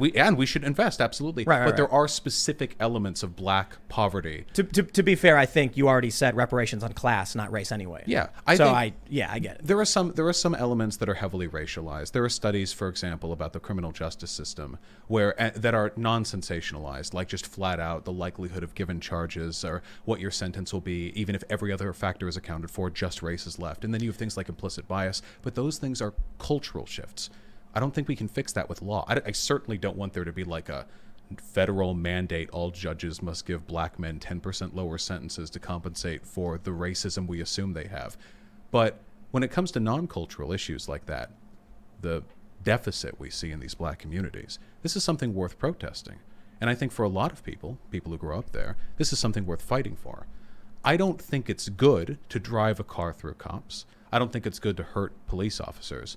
But I recognize that riots and violence at protests just seem to be an inevitable product of great civil strife. And to me, the solution to this would be to say, what can we do to alleviate that strife? Arrest people as needed along the way. Giving them what they want just justifies their tactics. Well, what do they want? Well, honestly, I don't know. Well, I mean, the Black Lives Matter on their website, they want to disrupt the nuclear family. What do they did remove it. Healthy food, man. It's a class war being subsidized by no. Hold on. We're talking. No, dude. We're talking specifically about what the protesters are asking healthy for. Lives. No, they don't. I mean, dude, chill. Do you know? They're not. Yes. What have they asked for specifically? The movement or the specific organization? Because they tend to operate. There's no cohesive ask. Well, that's always the way. I mean, you were at Occupy Wall Street. You know, But there were a few general asks Occupy Wall Street had. Yeah, and it was a lot of leftist stuff like healthcare, transit, schools. But that was a big problem with Occupy for sure. Yeah. Well, we have, I mean, there are fairly specific requests. We do have, of course, police reform, which I think is best represented in its most moderate form by Joe Biden's policies. I think, what's it called? I'm actually blanking right now. It's like 8 main policies that have been scientifically proven to improve police. Well, there's a name for it. Yeah, there's like I don't know. Yeah. Well, whatever the case is, that's great. That's fine. But then you have other things like reinvestment back in the community. That's what defund the police is mostly about. Terrible slogan optics-wise, mind you. But defund the police, where does that money go? You know, not to politicians' pockets, hopefully. It would go back towards stuff like social work or towards investment in education, or people forget about this, waste management. You know, these parts of these cities are absolutely filthy. It means nobody wants to go outside, travel to businesses, or work outside, which means that here's where I disagree. I think if people aren't motivated to serve their own communities, I don't think any amount of money is going to change that. And I think it actually could make a bigger problem. So we had, are you familiar with Scott Pressler? You'll have to bonk me on the head. He's this Trump supporting guy who goes around cleaning up. That's about it. He cleans up. So that's awesome. He went to LA. He went to Baltimore. Literally cleaning, like literally cleaning. Okay, yeah. So he brings a bunch of and there's a bunch of Trump supporters come out and they'll just start cleaning things up. And he actually got smeared in the media for this. Like they said, his real motivations were to like help Trump or whatever. And I'm like, okay, you know, like carry on cleaning up. Do you think there's an element of that could be true under certain conditions? Like, what if, just hypothetically, I'm just curious before you go on, like, what if it had been, like, he'd go to black communities? That's what he's doing, yeah. Right, and he'd clean up, he'd be like, see how easy it is, you know? And he'd, like, clean up, and he'd get, like, the picture, you know? And to me, it would feel almost like a more patronizing, you know, like when the white evangelicals go to Africa to help build one house over 3 months or something like that. I actually think... I'm just asking. I don't know the circumstance. I'm just curious. I don't think so. But I think you absolutely could make that argument, and you can make the exact same argument for the fact that Black Lives Matter is overwhelmingly white. To have a bunch of white people claiming they're representing the minorities. There's one viral video where it's like 2 white Antifa women are spray painting, and 2 black women are yelling at them to stop, and they're like, "No, we're doing this for you." Like, okay, I don't defend that. Right. But the white participation at these rallies, I think, is a good thing. I think it supports my argument that, broadly speaking, this is a fight for a sort of plurality of social justice rather than a hyper-specific race war. But it's not popular. Like, so the general movement has right now, according to Civics in the polling, 48% approval. Then you've got 39% opposition, and then 11% like unaffiliated. That's the Civics numbers. Yeah, that's better than the civil rights movement was at its time. Well, so Black Lives Matter as a general movement, when you don't get into the specifics, you don't talk about the protests, regular people just say, oh, I like that idea. But 48%, so it's not a majority. It was after George Floyd, but they lost a ridiculous amount of support after the riots heated up. But to be fair, and again, I just, as a person who's very critical of the narratives media tries to push to us, how much of this is because the movement functionally changed, and how much of it is because of the hyper-targeted media coverage of all the violence to the exclusion of, again, for every person who dies at a BLM protest, 100 black people die of COVID, 100 black people die of malnutrition, or of gang violence, or of other issues that can be fixed through the systemic solutions that Black Lives Matter people tend to support. I agree with you. I think the media is garbage in this country, and I think it's an issue of human behaviors and the incentives of the media machine as it exists. That's capitalism, baby. I got a socialism pill. It is, and no. I was talking to some Trump supporters a couple years ago, and I said I'm for a mixed economy. I want regulation on these companies, and it was three guys. They were Trump supporters. They were like, we think that's wrong. And I said, I do not believe in coercive force, physical force, and manipulative force to make people do things. And they asked me what I meant by manipulative force. And I was like, tricking people, fraud. And they were like, no. If you convince someone to exchange something for whatever, that's their choice. And I was like, I'm talking about the media lying to everybody all the time, and they're allowed to do it. So the problem is I believe in free speech. They're allowed to do it. That's what it is. I just don't think it's ethical the way our media machines function like this. And I don't think there's a way to solve for that problem, because you can't put someone in charge of what's acceptable speech. Of course, that would be you end up with media machines designed to make people go crazy. And I got to be fair, I think there's criticism you can point towards me for that, absolutely, because I have my personal biases and the things I don't like. And I think if you look at this is why I'm actually okay with YouTubers, like whether you're left, right, or whatever. Like for instance, you're a socialist YouTuber. Like we clearly have disagreements, but you're one dude. By all means, make all the videos you want saying, Trump is awful, and all the Republicans, and I'll talk about what I don't like, and I don't like intersectionality and Democrats for the current iteration of the Democrats, for sure. About that intersectionality thing, by the way. For sure, we get to that, of course. Yeah. I think YouTube creates a space where individuals will be like, here's my world as I see it. Here are the things I have problems with. The thing about these companies is that they editorially choose to hyper target and ignore things. So to go back to your point, they'll never talk about the opioid crisis. I mean, they will, like a little bit, but they're not going to be like today, another X amount of people. It's just whenever it's convenient and shocking and politically advantageous for like an election cycle, for instance. So to basically say, yes, the media is trash. I think when it comes to what we saw with the riots, they kept calling it peaceful and they kept making excuses for everything.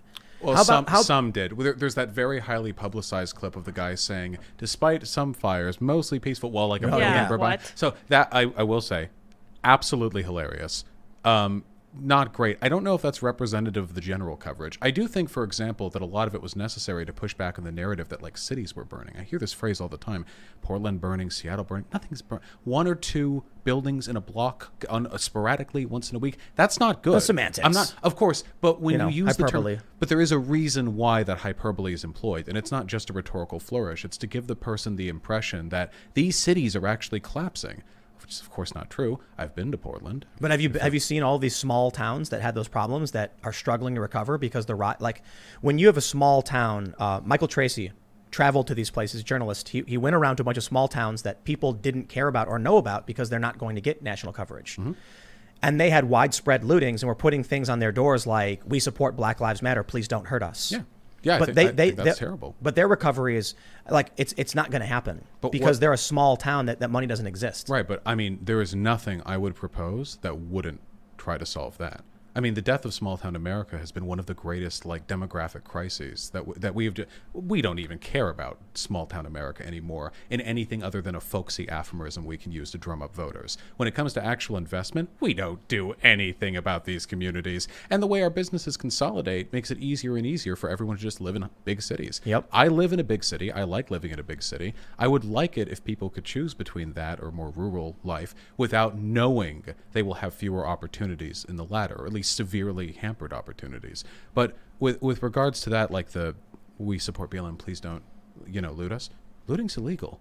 I'm not defending looting, or I don't think most BLM people are defending looting. You just said, there's a book called In Defense of Looting, and I think it was the New Republic? Did or Biden write it? It was written by I think it was a trans activist, person, Black Lives Matter, and this is coming from an article that may have been, I don't think it's the New Republic, but this is all stems for where like I started getting more upset with this level of activism because I've been covering civil unrest. But that's not broadly representative, You said it yourself, those two like black women trying to keep the two white people from spray painting. When I see videos of these protests, one of the first things they teach you if you protest consistently, and I used to protest more before I decided I hated going outside and that I didn't like being, sunburnt, was that you want to minimize negative engagement with the community that you're in. Looting, arson, tagging, these things, the definition of negatively affecting the community. But they defend it. Well, who? Because people keep saying they defended a book or a Activists. columnist. Sure, some activists. Media calling it peaceful over and over again. I mean, there's like memes. Most of the protests were peaceful, though, like a vast majority of them. But what does that mean, most? Well, like that's the joke we make. Mostly peaceful. 97%, 93%. 93. So it's 90. Well, but there's and that's a tricky statistic too, because at 7% of all the BLM rallies, there was violence. Who started that violence? Now, you're based in Cop Hill. I know. Cops will regularly initiate violence against protesters, either by putting one of their own amongst their rank, throwing a rock, and then using it as justification, or by just starting themselves. We have plenty of video and data-based evidence to defend that. But that's not enough to indict the officers in specific places. No. But I'm just saying, so only 7% of these protests had violence, but we don't know how much of that was actually protester-initiated violence. And even of those that were, how much of it was like one or two guys? We don't know. Most of these protests were peaceful. The data on that is very clear. But that's fine. We're arguing over margins. No, so then if that's the case, why is it so difficult for anyone to come out and be like, screw those guys? I don't think it is. I see that all the time amongst the left. Usually you have these hyper-woke 18-year-olds who have never been to a protest in their life who will say, yeah, arson, yeah, you're showing the system. No. And there was more of that at the very beginning with Minneapolis because people were very angry right after George Floyd. And that leads people to make perhaps dumb decisions. But in terms of the broader movement, and I guess we don't have data because we're talking about people's perceptions, I don't think people are all out here defending rioting, looting. What they are saying is hyper-fixating on those things is a distraction from the real issues the protests are about. So I've had many discussions with people, and I'm sure people in the audience who are watching can absolutely understand this. How many conversations have you had where someone says it's righteous anger or you don't understand their anger? I recently had a conversation with someone where I was talking about, they said something like, if you are against Antifa, that means you are pro-fa, which means you're pro-fascist. And my response was, if I don't like, say, Islamophobes, does that make me pro-Islam? And they were like, yes. I'm like, no, it doesn't. It means I don't like it when you go and beat random people. So if you've got people wearing masks going around, look, I can't go out. There's a viral video of, there's like a black dude. And this InfoWars reporter is like, come with me to this line of Trump people coming to a Trump rally. And he was like, oh, okay, I guess, is kind of worried.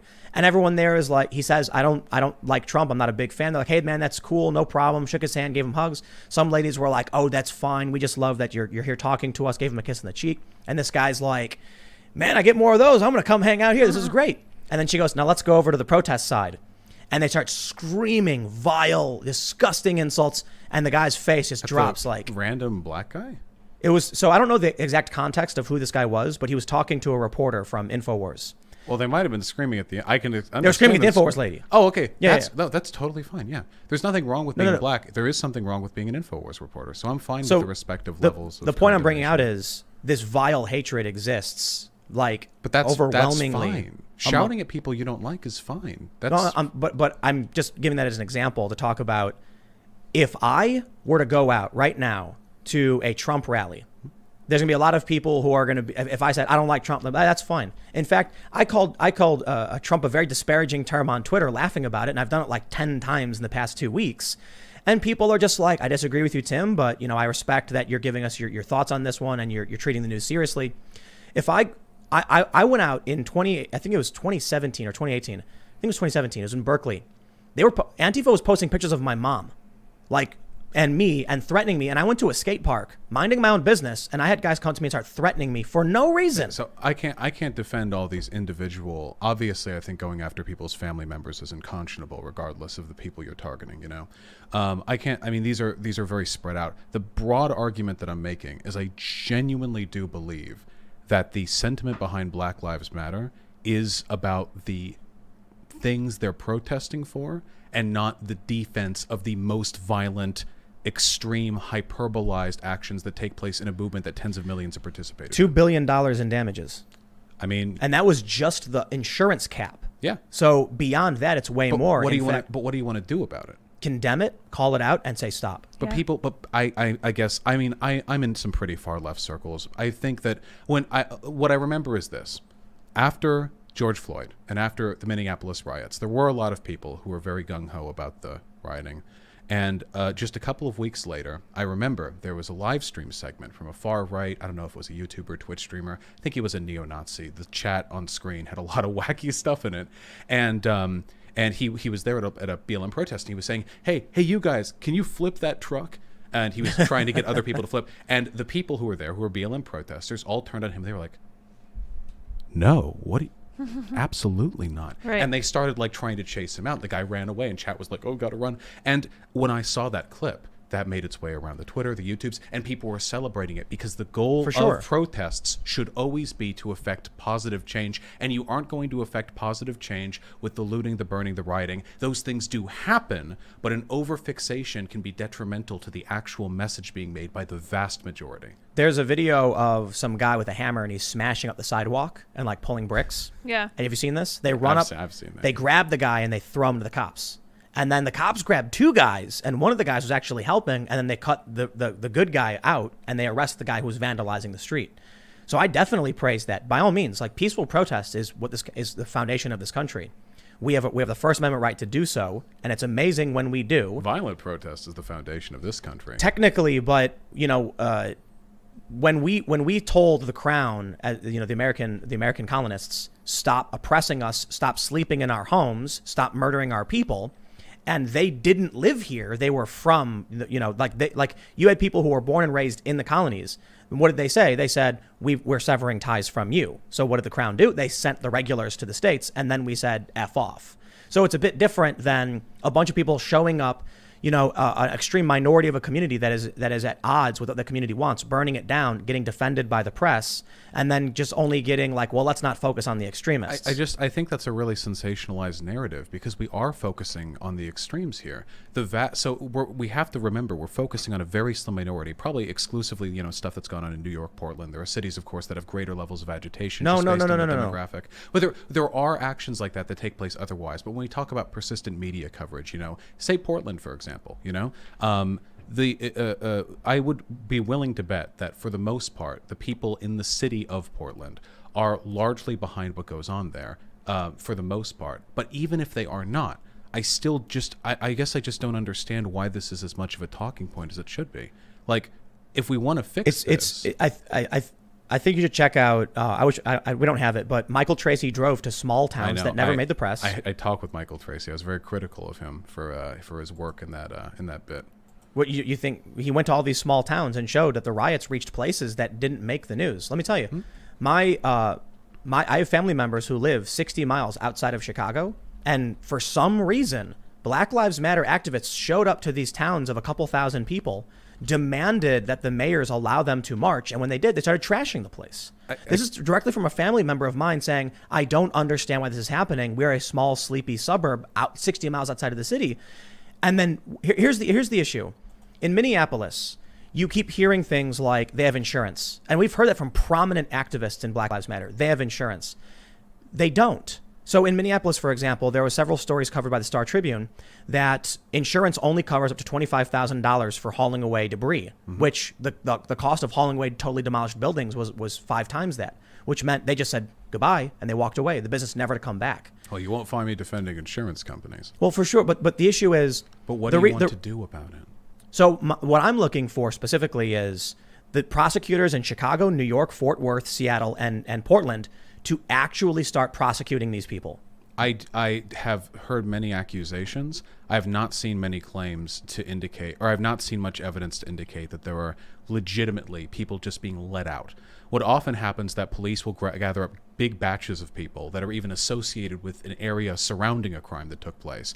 And then because there isn't enough evidence to find out which one of them actually did it, the whole group of them gets let go. There's a video. But that's due process, right? There's a video of a guy fighting with cops and grabbing his baton. This is something Andy No posted. I know a lot of people on the left don't like him. It's a guy fighting with the cops. He grabs their baton. A bunch of cops grab him, throw him to the ground. He got cut loose. Okay, I don't know any Like, of the so circumstances. Yeah, but again, why are are we arguing about individual statistics when we're talking about a civilization-wide problem in a country with a population of 1/3 of a billion? I'm okay with Black Lives Matter rioters or Antifa or whatever have done damage. This is bad. This is bad. I'm totally okay with that. But when people say this, they don't stop there. They then go on to say, and this is why I don't support Black Lives Matter. And that's the association I can't abide. Because if you do care about fixing these problems, you should care about addressing the underlying sociological disparities that have created them. This wasn't created by far left DAs who are letting them get off easy. This was all created by class and race-based issues, and it's going to boil up again in 5 or 10 or 15 years if we don't do something about it. It's an inevitable product of historic inequality. And if you want to condemn those people, I have no issue with that. It's not just about that. It's what do we do to stop it when we have district attorneys and county attorneys being elected that will let these people go. But now we have actual stories where people who would defend their property are the ones getting charged, right? We're seeing this. When? The McCloskeys. They brandish illegally. On their own private property legally in Missouri. I am not familiar with Missouri specific law. Are you telling me that brandishing firearms at people without provocation is okay as long as you're on your property? According to the Attorney General of Missouri, yes. Okay, so it's not for me. Like I'm not. Look, you can say the Attorney General is wrong and biased and all that stuff, but they're being charged with felonies. Now they're being charged with evidence tampering because they claimed, and it was reported that the government, the prosecutor, actually took the gun and dismantled it and reassembled it and then accused them of tampering. I can't speak to the specificity of these claims. I don't know if this borders on conspiracy, but I'd have to look more into it. If they're innocent, the courts will find in their favor. They are very wealthy. I have no doubt they're going to get a good lawyer. They're good lawyers, I guess, themselves. Oh, right, true. I shouldn't say they're good lawyers. I say they're wealthy lawyers. You know. Right. Well, they can't represent themselves, of course. But so I guess the issue is we have widespread rioting. It's consistent and it's sustained. So we have not as sustained as the systemic biases they're fighting against, though. But what systemic biases? I mean, all the stuff regarding class and race that has led to these conditions boiling up here. I guess it really just is a matter of, like, what do you think the solution to this is? Is it class-based? Right, but is it like arresting a given number of people and replacing some left-leaning DAs? Or is it like we fix this, like, from the ground up, you know? I think the first thing that needs to happen is acknowledgement and condemnation, which is what we're not getting from the media. I think we have. And even, by the way... But they're just saying peaceful protests over and over again with the flames behind it. But I know. Yeah, but you're doing it now. You're like, well, there was one. For the most part, the protests are peaceful. So calling them peaceful protests is an accurate and factually verifiable description. I went through this today. They were calling what happened in Philadelphia demonstrations. Like every outlet I read was like demonstrations took place and a pickup truck rammed a cop, knocking her to the ground and breaking her leg. You got to acknowledge CNN's crap. But wait, weren't they demonstrations? MSNBC. No. When people are going around smashing windows and stealing things from all of these stores, that's not a demonstration. Was that the whole? Wasn't there like a large portion? They were calling that a demonstration. The media doesn't say rioters. They don't call it riots ever. They don't ever call it a riot. Well, I mean, conservative outlets will. I know for a fact that's not true. I've seen even liberal or neutral outlets CNN that have referred was to talking these as about that for riots. 24/7. Sometimes, perhaps. I can't. I'll say this. They made the perception worse. I don't think either of us have an example, but I'm willing to concede, yes, absolutely. But I'm just being hyperbolic in that, for the most part, they overwhelmingly say demonstration. And every time I read one of these stories, I'm like, dude throwing a brick at the head of a cop is not a demonstrator or a protester. Here's where I have to turn this on you, okay? So I assume you and I have similar goals when it comes to class race-based justice. You don't like redlining. Good. I'm glad we don't have to argue on that. Right. But you seem very concerned about the inaccuracies in the way that the left-leaning media has covered this. And I've seen this on your channel too. Many videos pertaining to that general trend. I see none of it with regards to how the right miscovers these. How many views does the right get? Views? Like how big is right-wing media versus left-wing media? The right wing, at least on YouTube, the right-wing media is absolutely larger. Have you looked at the actual data on that? Yeah, It's I mean, half.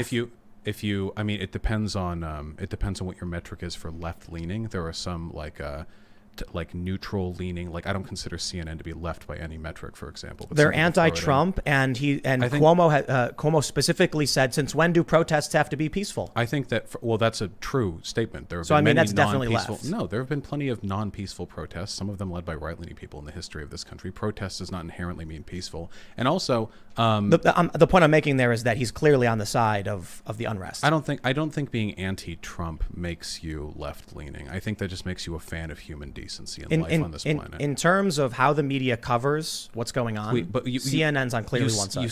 I think that CNN is at best neutral. They are absolutely not on my side. But when it comes to this, again, you have an enormous media platform. We have people like the President of the United States saying that Black Lives Matter people, they aren't American, they hate America, they want to destroy it. This is up to the presidency of the United States. Right-leaning media, you think the left-leaning media has been inaccurate in their coverage of these issues. The right-leaning media is insane Vaush. when it comes to talking who about and this. what?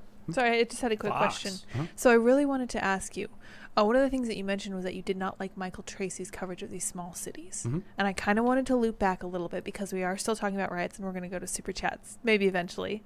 And I wanted to ask, what was your issue with Michael Tracy's coverage? And why did you think that he was unfair in his representation of talking about these small towns? I think we have a really bad issue, especially with commentary on YouTube, of people who will try to amass a series of descriptive positions and then use them to imply a prescriptive one without actually ever making that argument.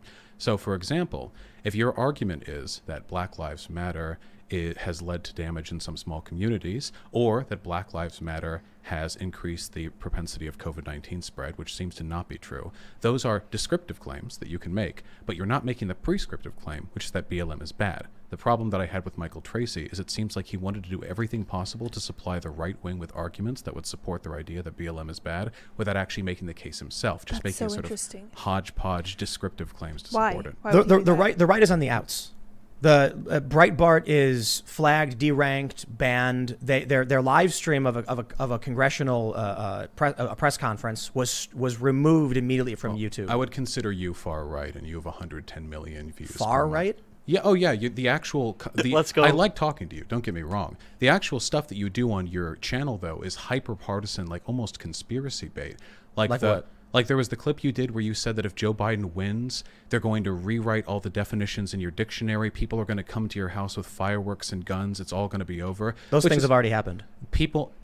First of all, bad things have happened to people on the left and the right. Second of all, this has nothing to do with Biden winning. This all happened under Trump, under protest that Trump has exacerbated with his poor response. And third of all, don't you think it's a little bit disingenuous of you to imply that just because something has happened at some point in this country, that means that it's the product of an upcoming presidential election? Like, at some point over the past 4 years, there's probably been like a sewer explosion in somebody's toilet in an apartment. But if I said, if Trump wins again, there will be toilets exploding in your home, I feel like it would be a disingenuous Do you think Joe Biden would reinstate critical race theory trainings at the government level? I think that your opposition before Trump banned it, I guess. I think it was there. Your opposition to it is one of the most anti-free speech positions that you have, possibly the most. Yeah. So it's just you're getting off on this one. We got to go back to the initial claim you made and where I'm going with this. Sure.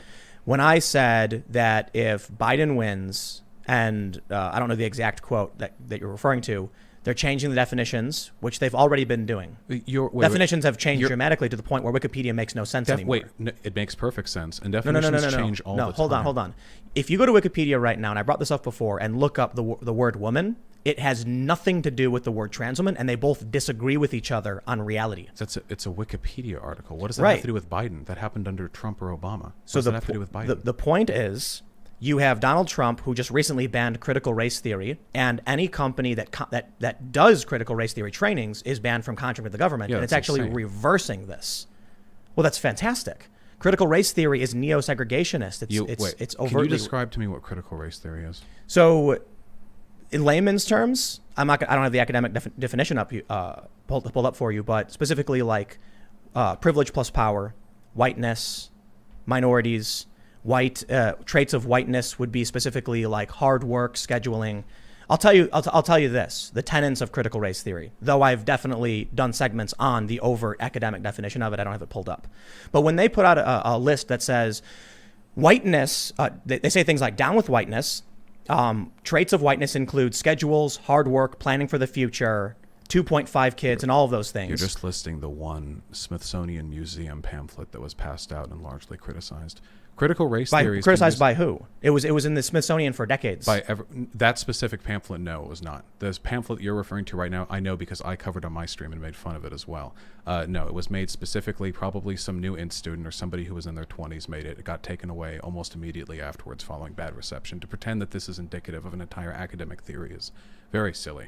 I learned critical race theory in sociology. That was my major. It's very, very simple. Critical race theory is just the racialized element of critical theory. That is to say, you analyze racial relations based on distinctive power relationships between different groups. So how about instead, I guess, the application of? That's probably the best way to put it. There is something terrifyingly despotic about banning the teaching of a certain idea because it leads people to conclusions that are unfavorable to the President of the United States of America. But I think you're now ascribing an assumption on the intent.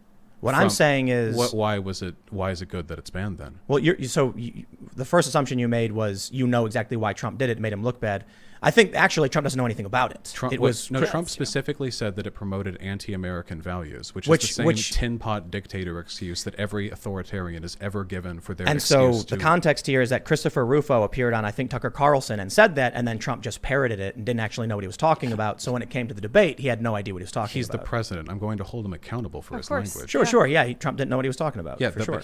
But he said that. I mean, it's irritated me too. So we have now the emergence of an ideology that is targeting specific races. It's not an ideology. It's just a mode of academic analysis. Critical race theory is just, I guess, a broad term. This is the challenge I always get whenever I have conversations about this. It's broad because it's been made broad, so you have something to criticize. So whatever happens is when I say something like, hey, I think these things are bad, I get semantic arguments about, well, then define it. What is this? You have to prove what the specific academic... What I'm telling you is when they say things like, I worked for Fusion, for example, and the editor-in-chief changed his Twitter bio to down with whiteness, like overtly racist. They use it to justify racial segregation, neo-segregation. I have seen protests by claiming that racism is only privilege plus power. That's only not an white academic people. argument, though. I've only heard that from right. non-academics. So what I'm saying is, you have a colloquial understanding of what's happening versus you demanding I make a specific definition and then attack it, which is not a fair argument. The colloquial understanding you have is as much an ideological mishmash as the anti-SJW compilations of 2015. If you don't like That's not an argument. What are you talking about? The argument that I'm making is that the President of the United States is trying to engage in a modern form of book burning. And that is what this is, by the way, taking certain forms of knowledge and removing them from the public discourse, certainly with regards to federal funding. He is doing this, and the reason he is doing this, as for his public comments, are because they lead people to become un-American. The trainings are a violation of Title 7 of the 1964 Civil Rights Act. You can't tell people that there are certain races that are inherently good or bad, and that's not critical. But that's what the trainings were doing. doing. What is critical race? What federal trainings were saying that certain races are good or bad? Let's pull up Christopher Rufo. He's got a huge list of it. This is what happened. Christopher Rufo went on Tucker Carlson, gave a list of all of these things that were happening. Trump saw it, reacted, didn't know what he was talking about. Do we have information outside of Christopher Rufo's testimony? Yeah. We have the articles and the documents and everything, all the research he's done. Okay. Look, this is just one individual I'm citing right now. We also have the stripping. White people are bad, black people are good. We have down with whiteness. We have racism can only white people can be racist. Racism is privilege plus power. We have these components that make up some mishmash of intersectionality, leftist identitarianism, critical race theory, which form a nightmarish ideology. And it's very, very simple, actually, when Trump bans this. It's a violation of Title 7 of the 1964 Civil Rights Act to do trainings where you say white people this, white people that. Then why did it... Wait, so... So Trump is actually just enforcing existing law when he says you can't do this. Those policies aren't against the law. The critical race theory is nothing more than a tool that helps us understand the reason why things are the way they are in this country when it comes to people's racial divides. The application of this tool is completely ideologically neutral. You can arrive at right-leaning conclusions through it. The only reason this is being discussed now is because it is being used as an academic scapegoat for the ideology that has led to Black Lives Matter. I think the issue is disavowed. you haven't read any of this. I absolutely. So we have Christopher Rufo. The Treasury Department held a training session telling employees that, quote, virtually all white people contribute to racism, and demanding that white staff members struggle to own their racism and accept their. This is Christopher Rufo's cited research on. Where did this happen? So this is the Treasury Department. Okay. We also have the National Credit Union Administration, Sandia National Laboratories, Argonne National Laboratories, the Department of Homeland Security, and the FBI all cited. And these are overt violations of Title VII of the 1964 Civil Rights Act. So all of those departments said that exact thing? So National Credit Union Administration says they held a session for 8,900 employees arguing that America was founded on racism and built on the backs of people who were enslaved. How is that false? Founded on racism? Absolutely. Well, that's an ideological position. I don't think we should have that in government. All government training involves ideological positions. Even the understanding that our Constitution is the founding document of the land is an ideological disposition, a bias that we adhere to. So, yeah, absolutely. We founded a Constitution that said all are created equal. We had black slaves. Yeah, of course this kind and murdered a bunch of natives. So, well, to be fair, had fun with it too. To be fair, we'll say the National Credit Administration. That one's more of an opinion that I think actually is based on history. I could agree with. We definitely built this country off of slaves and racism, and definitely racism for sure. Sure. It was we only got the Civil Rights Act in '64. Sandia National Laboratories, which produces our nuclear arsenal, held a 3-day re-education camp for white males, teaching them how to deconstruct their white male culture and forcing them to write letters of apology to women and people of color. Whistleblowers from inside the labs tell me that critical race theory is now endangering our national security. How is that endangering our national security? Regardless of whether that opinion is correct, okay. Well, holding camps for white males is a violation of the Civil Rights Act. Sure. What does this have to do with critical race theory, though? So what I'm saying is, when I say things like critical race theory, I'm referring to one particular component that's used in these trainings that are being banned. The point I'm making is there's a general understanding of what's happening in this country, and every time I bring this up to someone on the left, they use a semantic or academic argument to confuse the situation. Because he's banning academic argument so far as to go to universities and funding for them. This is a tremendous violation of our First Amendment rights. You have to understand that when it comes to, listen, I'm not defending white male training, whatever, okay? Crap. We're talking about you would need to meet the highest conceivable threshold of harm done to this country for me to even begin to believe it's acceptable for a president to unilaterally decide that a given type of academic analysis is no longer something that they will be permitting.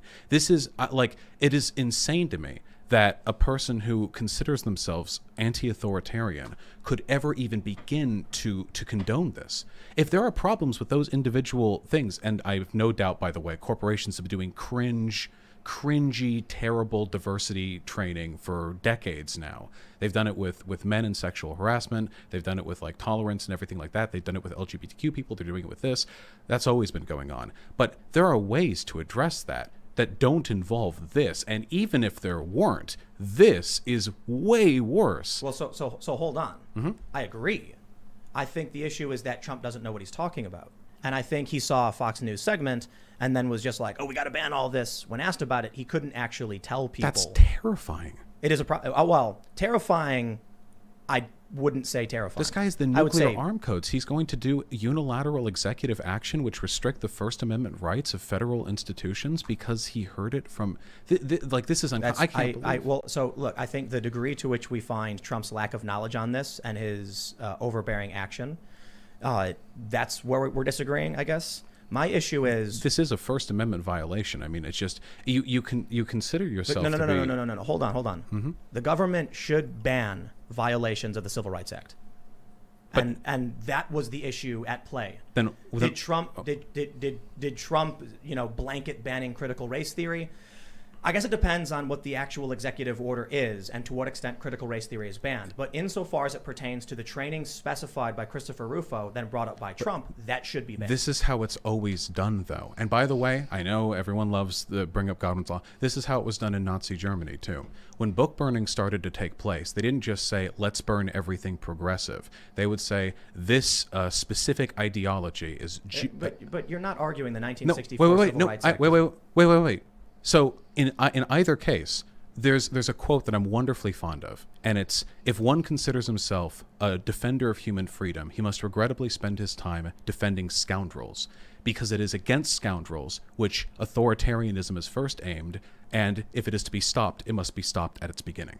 Yes. When it even came to Nazi Germany, I understand this is a hyperbolic argument, I'm just using it because it's a clear-cut example. When it came to the types of literature they decided to burn, they didn't just say, oh, everything progressive, anti-racist, everything Jewish, let's burn that. They would say, oh, well, this is child abuse, but it was everything research about gay people. And if you use very specific problems to defend the dissolution of information on a broader topic, you're participating in authoritarian apologia. So yes, but I think you're talking about something else.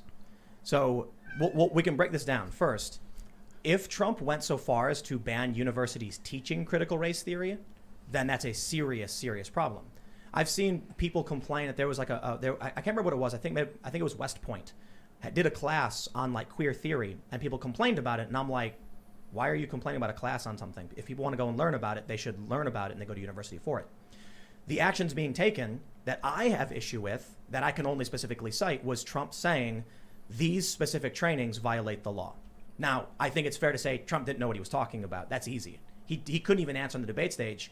And a lot of people complained about that. But if they violated the law, he wouldn't need to create any new laws to get rid of them. He didn't. It was an executive order. Well, an executive order is a function of the law, no? So it's the president saying, do this. It sounds like critical race enforceable. They took critical race theory and used it as an excuse to create ridiculously racist functions. And then they're just, so instead of Trump saying, hey, get rid of those functions, don't do that again, he's getting rid of the theory that was used. No. That's what it sounds like. So that part of the argument is well beyond what we're actually talking about. That's why I'm saying, if Trump went so far, and that we'd have to pull up, I would agree with you. Trump should not ban knowledge or theory.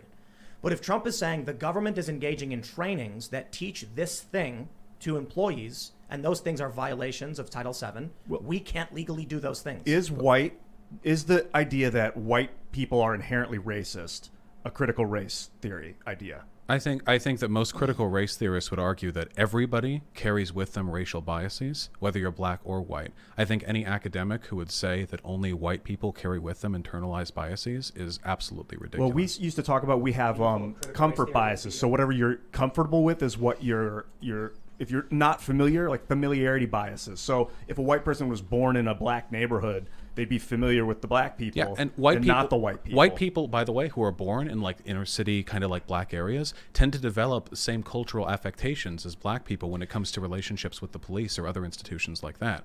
It's not about white people bad, black people good, or anything like that. Even though these trainings, some of these sessions, I've seen them, some of them seem horribly cringy and ham-fisted attempts by managers to try to fit some sort of nouveau standard of, woke training. The fundamental idea here, at least for most critical race theorists, I imagine, is just simply we have to recognize these biases are inside of us, not just race, any type of inclination. Mm-hmm. The thing about race is... So what you're saying about everyone has some kind of racist inclination, I completely agree with. I think people... So I learned this when I did fundraising for nonprofits. Anyone who's capable of teaching you sales or fundraising will tell you absolutely people trust and like those who are just like them. And dude, so hold on. So that means when you approach someone wearing a suit, you try to act like someone wearing a suit. And that means there's a racial component to that. That if people see something familiar, you look like they do, they're more likely to be favorable. However, for what it's worth, I'm not going to pretend like Wikipedia is a fantastic source. I'm just not capable of pulling up the actual article, which goes back to 1999 from Harris, 1993, Ladson Billings' Critical Race Theory, which views white skin that some Americans possess is akin to owning a piece of property. In that, it grants privileges to the owner that a renter, in this case, a person of color, would not be afforded. Cheryl L. Harris and Gloria Ladson Billings describe this notion of whiteness as property, whereby whiteness is the ultimate property that whites alone can possess. Valuable just like property, the property functions of whiteness, rights to disposition, rights to use and enjoyment, reputation and status property, and the absolute right to exclude, make the American dream more likely and attainable for whites as citizens. Yes, that would violate Title VII of the 1964 Civil Rights Act if you told people that in a government setting. I genuinely don't believe it would. That's just a flourish, purple prose way of saying that white privilege exists. And while they may have phrased it there in a very alliterative way, I think everything there is perfectly defensible. If someone made a stereotypical statement about black people in a government setting, would that violate their civil rights? It's not a stereotypical statement in a way that infers racism. It's just a discussion of privilege. That's your opinion. Well, if someone do you think it's a violation of the law in a sort of diversity training class to say that white privilege exists? Yeah, well, in this context, it would be yes. I genuinely don't think that is the case. I mean, there is a big difference between treating people differently based off their race and recognizing that society treats people differently based off their race. You can't discriminate on the basis of race. But you're not by telling them. But the thing is, races are different genetically. And telling people that one race is inherently privileged over another would be racist. But I just have listen, to. Listen, no, yeah, go for it. Your argument about white privilege, the problem I have with it is, first of all, I recognize the concept of a majority privilege. In the United States, there is a dominant, a much larger portion of white people than any other race, thus creating a familiarity bias that we mentioned. This is something I'm not trying to say that everything I'm saying is what Brett Weinstein believes, but Brett Weinstein has talked about things like this. If you go to China, for instance, there's no white privilege. There's none. You're an outsider. In fact, when I go to a country like Korea, they're extremely ethno-nationalist, and they think they're better than everyone else in the world. You get treated better there as a white person than a black person, though. You ever go to Japan? But that's just racism. Yes, I have. Well, that's privilege. And so people having racist views is, for sure, you can call it a privilege, but you can't, under the law, discriminate against one race. That's not discrimination. The problem I have with this ideology is that what's the difference between saying that and say Jewish privilege? Well, the difference would be that the Jewish privilege thing is incorrect, I imagine. Well, have you done research on it? Yeah, I certainly have. I argue with a lot of neo-Nazis on my channel. Vox.com wrote this, actually arguing you're wrong, and it was a professor who made the same argument, and it was the weirdest thing I ever read. And when I quoted it, a bunch of leftists tried ascribing that quote to me. The problem I have with it is I've heard the exact same thing about white privilege to Asian privilege. And I've been told that Asians are the true bearers of privilege. Then you get books like In Defense of Looting that straight up say that Jews and their opinion and Asians, again, their opinion, represent capital. I can't believe you would say that of your own opinion, Tim. What? But you know why I have to do that. I know. Of course. I give misquote all the time. Listen. First of all, it's not just a majority bias. A country which, by the way, has a very pernicious history of white supremacy and white privilege is Bolivia, a country recently that had a socialist victory in an election. 2/3 of that country is indigenous. The 1/3 that is white has historically held a great deal of power because, of course, they are the descendants from the conquistadors who came over there and just made a mess of things, and they've held power for centuries since. So I need to listen. If we are to defer to legal arguments, I am not a lawyer. I am of the utmost confidence that saying that there is white privilege in this country does not violate any discrimination practices with regards to federal training or employment. I think it is a very true and very real thing that people should know, not because white people should feel ashamed. I have never for a moment in my life apologized to anyone for being white or for a man or being a dashing 6'2". I think it's just a piece of information that is helpful to contextualize other pieces of information. So I disagree on racializing it, but I will say this. If we agree on that point, then it sounds like what Trump did isn't terrifying. In fact, would just be a matter for the courts. So if Trump wants to say this is illegal because I believe it is and you believe it isn't, then the real issue is not despotism. The real issue is, okay, you file your lawsuit. It'll go to the courts. We'll interpret, determine whether or not it is a violation of Title VII. No, I can't accept that because, first of all, if it's already illegal, then they should be able to file court cases just based on the evidence they already have. They wouldn't need an executive order to give them the additional justification. Well, additionally, when he talks about critical race theory, when the Republicans, whatever, they aren't talking about like this very narrow set of cringy diversity, training practices. They're talking about a broad ideology that is infesting and de-Americanizing people to make them hate whiteness, to hate this country, to hate their race, whatever. And these things, frankly, we should call them what they are: blatant authoritarian fear-mongering. And when we kowtow to it by saying, okay, well, we'll let the courts deal with it. Okay, well, in some cases, maybe the worst iteration of these diversity training things could conceivably be a violation of that law. We are abetting authoritarianism, and that is something I can't allow. I would rather a country where these policies continue, and some are terrible, and we slowly change them via process of existing law,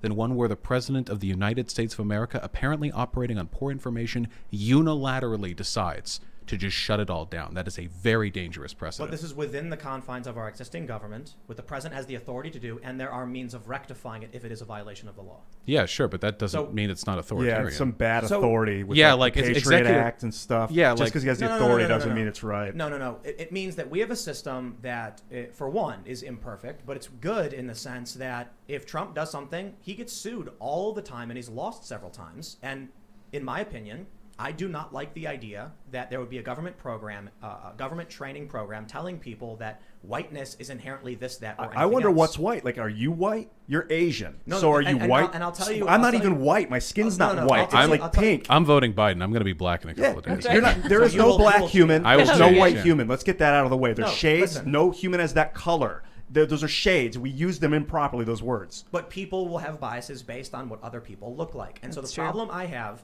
is your ideology inherently turns me into a second-class citizen. Wait, how? Because I have been to these places where they tell me I'm not welcome in That either is so space. bullshit. I've been told that I both simultaneously have white privilege and don't. I- And as long as I agree with them, they're willing to grant me certain access. I would never abet that. I don't I think. know you wouldn't, R- but right. this is what's happening in practice. But I can't When speak to. I can't speak to. I have personally met many white nationalist authoritarians, but I can't say, like, just by way of you existing, voting for Trump, aligning with them in that respect, that your ideas are exactly their ideas. No, they hate me. They insult me and they use racist terms for what I am. Well, it really depends and so on how. that's why I hate identitarianism, be it from them or the left. But I'm not engaging. I'll But tell wait, you wait, this, but what, the I'm not white engaging. nationalists aren't putting policies in place. Neither Trump, are we. Trump removed that. What policy. I did no. First of all, we're not talking about policy. We're talking about the individual practices of individual government departments that maybe are worthy of criticism. Again, I haven't gone to these, and I have very perfect reasons to distrust sometimes right-leaning media's portrayal of these events. But even saying everything there cringy as it seems, these are not. This is not identitarianism. These are at worst poor ways of describing the concept of white privilege, which I think is a perfectly defensible concept. You can believe in white privilege. You can believe in Asian privilege. That bears absolutely nothing on your character as an individual. And anybody who would use these concepts as a hammer to dismiss you or to say your ideas aren't worthwhile, to me, I think that's disgusting. And in fact, you know what? I'll be bipartisan on this, okay? Because I get this sometimes on the left. There are people who will say, "You can't have that opinion. You're white. What are you talking? You can't. You're a man. You know. You're by way of your privilege, and I acknowledge I have privilege. Your ideas on this aren't worthwhile." And I say to that, as I always have, idiotic. Ideas are valuable, people are valuable by their own merits and none else. When we talk about concepts like privilege, we're talking about lofty statistical biases. Some black people will literally live their entire lives without really meaningfully getting racially discriminated against, and some white people will get frequently messed up because they're white. It's all about averages and statistics, and anybody who uses that as an individual condemnation, I have to tell you, this is not anything that I support, and I don't think it's representative of critical race theory. The problem is, when you try to address the problem from racial standpoints, you create the circumstances in which the individual will be oppressed. How? So if you create a training program that says, and I know you said it wasn't, you didn't like it. When you take 8,900 white males or whatever, and I think that was actually a different circumstance. But when you bring white males to a Thunderdome. special training camp to tell them to address their privilege, those people are having their rights violated based on if you want to call it a distorted or corrupted view of whatever the theory actually is, then it's being used to oppress individuals. Yeah, I think it's like corporations, like corporations. Let me give you an example. Sure. I worked for Fusion. They had a presidential forum. They told me I looked too white to participate. What should I do? Well, And wait, in what capacity were you there?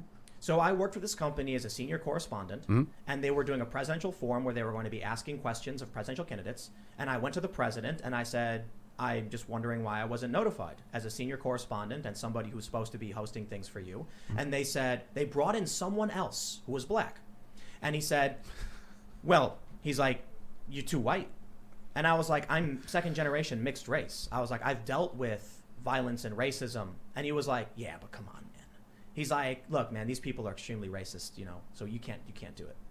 I think we're blending. Well, wait, I just want to say, I mean, I'm not going to come in favor of that, but that has nothing to do with critical race theory. That is corporate PR 101. Sure. They do the same thing with their commercials. They'll be like, you're a little bit these too ethnic. companies, dude. Yeah. This is, but I have to say, that has, again, nothing to do with critical race theory. Often the people who are making these decisions are people who are, let me tell you, quite in need of understanding critical race theory, If according to long-standing critical race theorists, whiteness is, as a skin color, is something you can hold that grants you access and reputation and privilege. And it is a component It's of because critical we're race blending theory class. being applied by people who I think, to be fair, we can say people who are dumb. But if people are taking these ideologies and saying whiteness is a special thing that applies to your skin color and negates who you are, in the fact that an individual will then be oppressed or denied rights, it's a violation of civil rights law. The way it comes off to me, I mean, I can't speak to these individually. Again, if regardless how bad they are, I will say though, you've heard of the book White Fragility. I assume this is a big popular. Leftists hate this book. We hate this book because the person who wrote it is, if I may, a cynical corporate sellout whose primary interest is, as a diversity trainer, encouraging other corporations to get more diversity training. Diversity training doesn't work. It doesn't actually work that well. Maybe you get some marginal benefits, but in terms of the money invested, it turns out that if a person has racial biases, sitting them in a 1-week seminar is not going to do anything about it. Who knew? So with that being said, when I hear about these government industries, I don't think these are being done by like far left critical race theorists. I think these are people who are functionally working off the same set of misguided principles that have been dictating corporate policy for decades now, an attempt to overstate how hip and cool and totally not bigoted they are. But with regards to the executive order, if one ideology begets another, and if you want to believe critical race theory leads to stuff like that, we agree on that point. Okay. Then I'm glad. I'm glad about that. So here's my question. Well, I don't want to interrupt you. You finish your thought just so people can hear it. I don't want to, because I know what I'm assuming I know what you're going to say. Right. If critical race theory leads to that, and again, I contest because I feel like corporations have been doing basically that for ages, but then we must acknowledge then, of course, that there are elements of Trump's language, like the way he presents himself, the stuff that he says, that do lead to the creation of far-right militias and violence, in the same way that any political sort of extreme group will form from any type of speech. But to then executively ban conservatism in an attempt to target the extremism, I think we would recognize then, okay, maybe we should have painted with a finer brush here. So let's... I guess the question then is, did Trump outright ban the ideology across the board, even at universities, or did he ban the specific trainings? Well, he banned the trainings. Did he? Now, you're going to have to correct me if I'm wrong. Did he not say that federal funding would be taken away from universities that participated in that training? Or am I don't know about that one. Okay, I could be misremembering that. I'll just put it this way. The training programs I read to you about taking white males on like some trip to like have them reflect on their racism or whatever. Mud wrestle. Yeah, exactly. Yeah. You would say that's bad. I can't imagine that being effective. But can you denounce that with me, but also acknowledge that critical race theory as like a tool for understanding racism can be useful? Based on what I can read about critical race theory, I'd say absolutely not. Check it out. Race theory is talking about class and race combined because we come from a country where our ancestors were white, if you want to call us white, which I still don't think we are. And they were wealthy. And so that wealth has been passed down through generations to people with the similar skin tone. And the black people, they're not black, they had slaves with no money, so that lack of wealth has been passed down. Now there's a class diversion, and there's an inherent bias in our society because of the class diversion. And so if the issue is we want to help people who are poor, we now have a problem with the likes of these programs, in that you now have a whole mix of people who are both poor and wealthy, who are of all different races, and there's a disproportion of people of one race who might be wealthier or impoverished. If you enact racial policy, you leave people poor and you don't actually solve the problem of poverty. So is our goal to just say we want to help one race, ignoring all the others, or do we want to end poverty? In which case, these programs should be ended and our policies should be based on class and not race, so long as we've gotten rid of racism in our laws. Sure, the racial, of course. Well, there are racial disparities that'll need to be addressed as well. If you have black folk on average in a certain place and white folk on average in a better place, lifting people out of poverty won't fix the respective divide between black and white people. It'll just level the pot in general. But that's better than nothing. I mean, we're not even getting that in this country. So honestly, at this point, I mean, I'll take that. But I need to say, because I think I found a comparison, maybe perhaps a more effective one with regards to this. You're aware, of course, that back in the 1980s, even the 90s, the promotion of homosexuality as a legitimate lifestyle, saying it's okay to be gay, this was called child abuse in many, many circles. This was, in fact, a mainstream Republican position for a very long time, and we all know the propaganda that they used. If there was an executive action that was taken to ban federal governments that told the people there that it was okay to be gay or that you shouldn't discriminate, That's not a good analogy, dude. because the accusation that it abetted child abuse, I would be equally skeptical of that tendency. We have to be, when it comes to banning certain types of ideas in federal government, we have to be very careful. How would you feel if in the 80s there were government training saying that being gay was wrong, and they told people who were gay to go on retreats to address their gayness? You would want that banned, wouldn't you? Yeah, but there wasn't what broader idea would I be banning along with it? I would be fine with that specifically. So here's what I'm saying. Banned. I think the real issue at heart is, did Trump ban the idea or did he ban the trainings? Well, it's really hard to tell because Trump, anytime he signs an executive order, it's really vague. I think we could, but I don't think we need to keep arguing. I think we can say we agree the trainings shouldn't happen, and we agree that people should be allowed to learn. Assuming the they're as bad as what's indicated here. Yes. Again.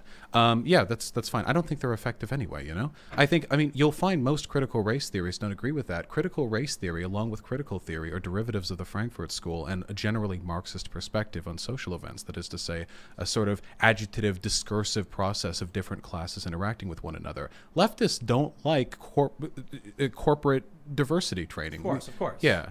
Look, when you've got, I don't know who Cheryl L. Harris is or Gloria Ladson Billings. I'm sure they're wonderful 1993 research, whiteness as property, and you see how that extends into a whole facet of racialized thinking. Like affirmative action, for instance, is a component of all of this. It's not of critical race theory. I mean, according to this, it is. Well, affirmative action was implemented off of reasons that had nothing to do with critical race theory. Critical race theory is just about the respective antagonisms. In fact, I think most critical race theorists, or at least most orthodox ones, like leftist ones, would actually be quite critical of the idea that you could emancipate black people by giving them prioritization within a capitalist framework. And that in that respect, you're only further cementing them in a system that has caused them to fall to the place they're in today. I imagine that would be... Well, it's a critique of capitalism. Well, sure. I mean, it all gets lumped together, right? Yeah. Something that's interesting is how races are actually genetically different. Like after and that's a challenging conversation. Yeah, because it can be seem offensive, but I mean the reason you look different is because your genetics are different, and so I don't know. What's your thought on that? I mean, there are. Modern biology is very interesting. Again, I said I argue with a lot of Nazis. Nowadays, biologists don't even use race. They use clines as an idea, which have intersecting lines of parallel DNA, what's the term? Similarities that can vary based on race, ethnicity, geography. The interesting stuff is when you look at all the how all these intersect, there's more genetic diversity in the continent of Africa than there is between the average black and white person, meaning that if you took one African, not like black American, but African, and found another random African and then DNA tested whatever, the difference between them would be greater than if you took a random African and a random not the European. color of their skin necessarily, even though they're different races within the Africans. It's just interesting. So the issue is people use race as a colloquial term for saying like the color of your skin and the certain features that exist within your, typically your face or your body. Yeah. So they'll use that to describe like, Asian eyes or whatever, or, black people's noses or whatever, whether they're racial stereotypes, which I think to an extent, yes, because just because the color of your skin is one way doesn't imply. But I bring that up to point out that some people don't get, I guess you might agree with this, I don't know, that white privilege doesn't necessarily mean white skin. Yeah, there are ways that you can evoke white privilege while actually being quite non-white. What I mean is like somebody who's perhaps albino, but visually distinct. Of course, because even people who like black people or albino, or there's a skin condition some black people have that leads to them having patches of white skin. Michael Jackson claimed that he had it, but he obviously didn't because was it vitiligo? Something like that. Yeah. Sometimes it can cover the whole face, but obviously there are other indications from people who I guess prioritize different races over others, that they should treat them differently or something like that. Anyway, I think we all need to agree upon fundamentally, and I'm sure that we all do here, at least in concept, maybe not in actual practice or implementation, is that the idea that people have a different sort in life based on the color of their skin or whatever else, it's kind of cringe. It's not based. And totally. I think there are a lot of deep-seated problems in this country. And I guess my frustration here stems largely from the fact that I wish I could say, like with great confidence, that, vote blue and this will get fixed. But, well, I do believe that Biden would be better for race relations than Trump, as do many Americans.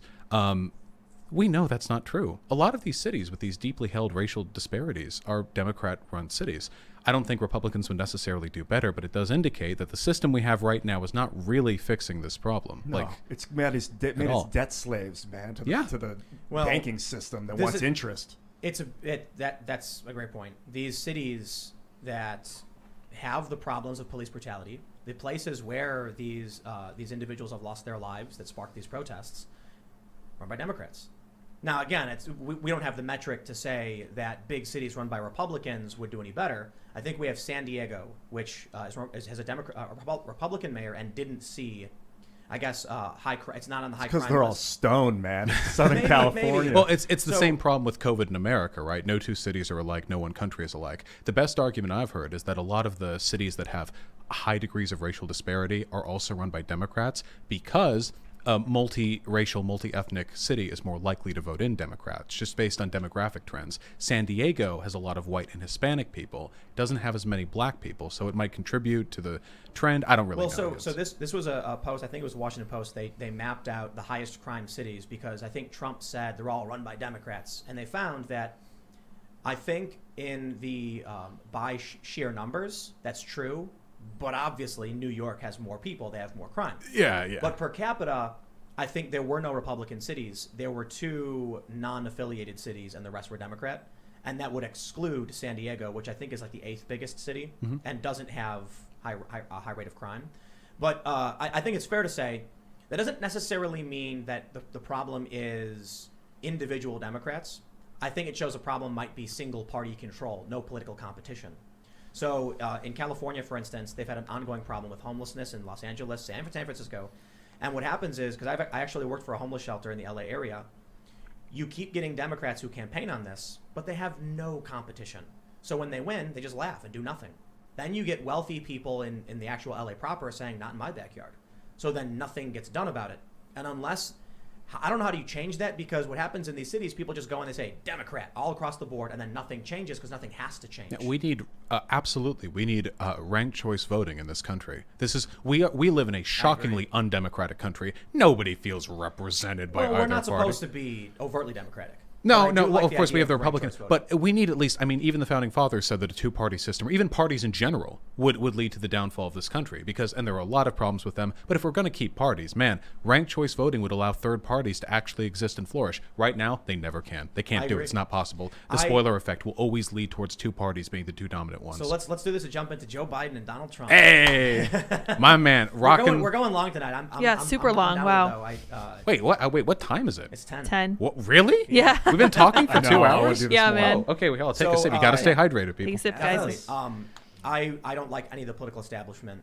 I think there's very few people on either side that I like and think are good people, and there's slightly more Republicans than Democrats. But I think it's because the majority of both parties are people who, like I said, didn't have to do anything. Gerrymandering, heavy guaranteed districts, you end up with Republican areas that are always going to be Republican. So the Republicans, they don't got to do anything. They'll be like, hey, vote for me. Or don't. Haha, who cares? The Democrat says the same thing. Nancy Pelosi held up a glass of water and she said, in my district or AOC's, you put a D on this glass of water, it's going to get elected. That's a problem. That's a serious problem. I disavow Nancy Pelosi. Yeah, as you should. I want it to be So known. I like the idea of ranked choice voting because to me, it would get rid of well, actually, I'm not entirely convinced it would get rid of Nancy Pelosi. Term limits would. How do you feel about term limits? I haven't seen any evidence that they lead to a more democratic government. I'm 50-50. I could go either way. Though I have to say, I really do think the only reason that Nancy Pelosi is still in there right now is because of fear. Democrats are terrified of Trump. I think they have good reason to be. But you have somebody, Shahid Buttar, who's running against Nancy Pelosi to try and unseat her in her district. Republican? No, a Democrat, a progressive though, like in line with the primary Bernie AOC. passed already. Yeah, no, it did, and that's the thing. And I think that, like, fundamentally, the Democratic Party is ready to move on to a different set of ideas, a more true fulfillment, maybe, of what it could mean for its citizens, and the party the citizenry. The actual elected officials, though, have every trick in the book that they can pull out to maintain themselves in power for as long as is humanly possible. And this is my argument for why Trump needs to win. Oh no. Joe Biden is a 47-year establishment crony who wants control of the executive branch to seal the doors and never allow any challenge ever again. They are upset that they lost in 2016. They weren't supposed to. They did everything to crush Bernie Sanders. And Donald Trump is the insurgent who upended the Republican Party, and they hated his guts too. Now they're beholden to him. Here's my opinion, and I asked for yours and afterward. If Joe Biden gets in, he's locking the doors. They're going to shore up the fences. They're going to install their bureaucrats. They're going to make sure that you guys don't get a foot in the door ever. You got too close with Bernie Sanders. Trump, see, here's the thing. Bernie Sanders, left-wing populist. Donald Trump, right-wing populist. The elites did not like either of them. The establishment Republicans hate Trump, and that's exemplified by the Lincoln Project and the cronies who are now just espousing whatever the Democrats want them to say. If Joe Biden wins, they get back in the ivory tower, they bolt the doors shut, and they laugh at both populist wings. Trump was a bull brought to the gates who stormed in, trashed everything, and the Democrats are freaking out, but still in there. Bernie Sanders was very polite. Hello, let me in, please. I'll agree with you. I'll stop saying the millionaires. If Joe Biden wins, I believe there will never be another populist, be it left, right, or whatever. I think if Trump wins, Joe Biden was the best they could muster. They are done. If Joe Biden gets in and Kamala Harris then ends up being that person in charge, there will never be a Bernie Sanders. There will never be a leftist populist.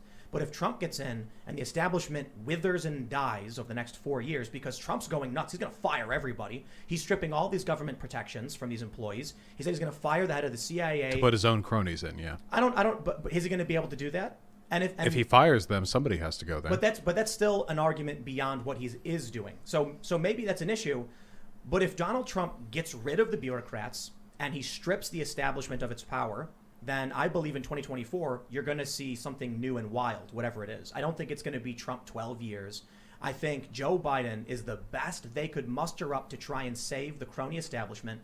And the Republicans like Rick Wilson and the other Lincoln Project people joined forces with them, showing us who they really are. Joe Biden is getting more money from Wall Street than Trump is. He gets more money from the wealthy than Trump does. He is the establishment billionaire candidate who is being protected by big tech and billionaires who are censoring stories that might hurt him. Okay. Let Biden go. Okay.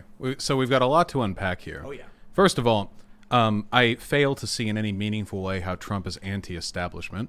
He has consolidated an enormous amount of power into the federal government. He seems as if not more comfortable with executive orders than Obama ever did. He's up drone strikes. And what's more, he has fundamentally eroded the institutions which are meant to challenge the government. The media. Is the media bad? Absolutely. But the media still serves a very useful role in this country, as ineffectuously as they do. How has Trump done that?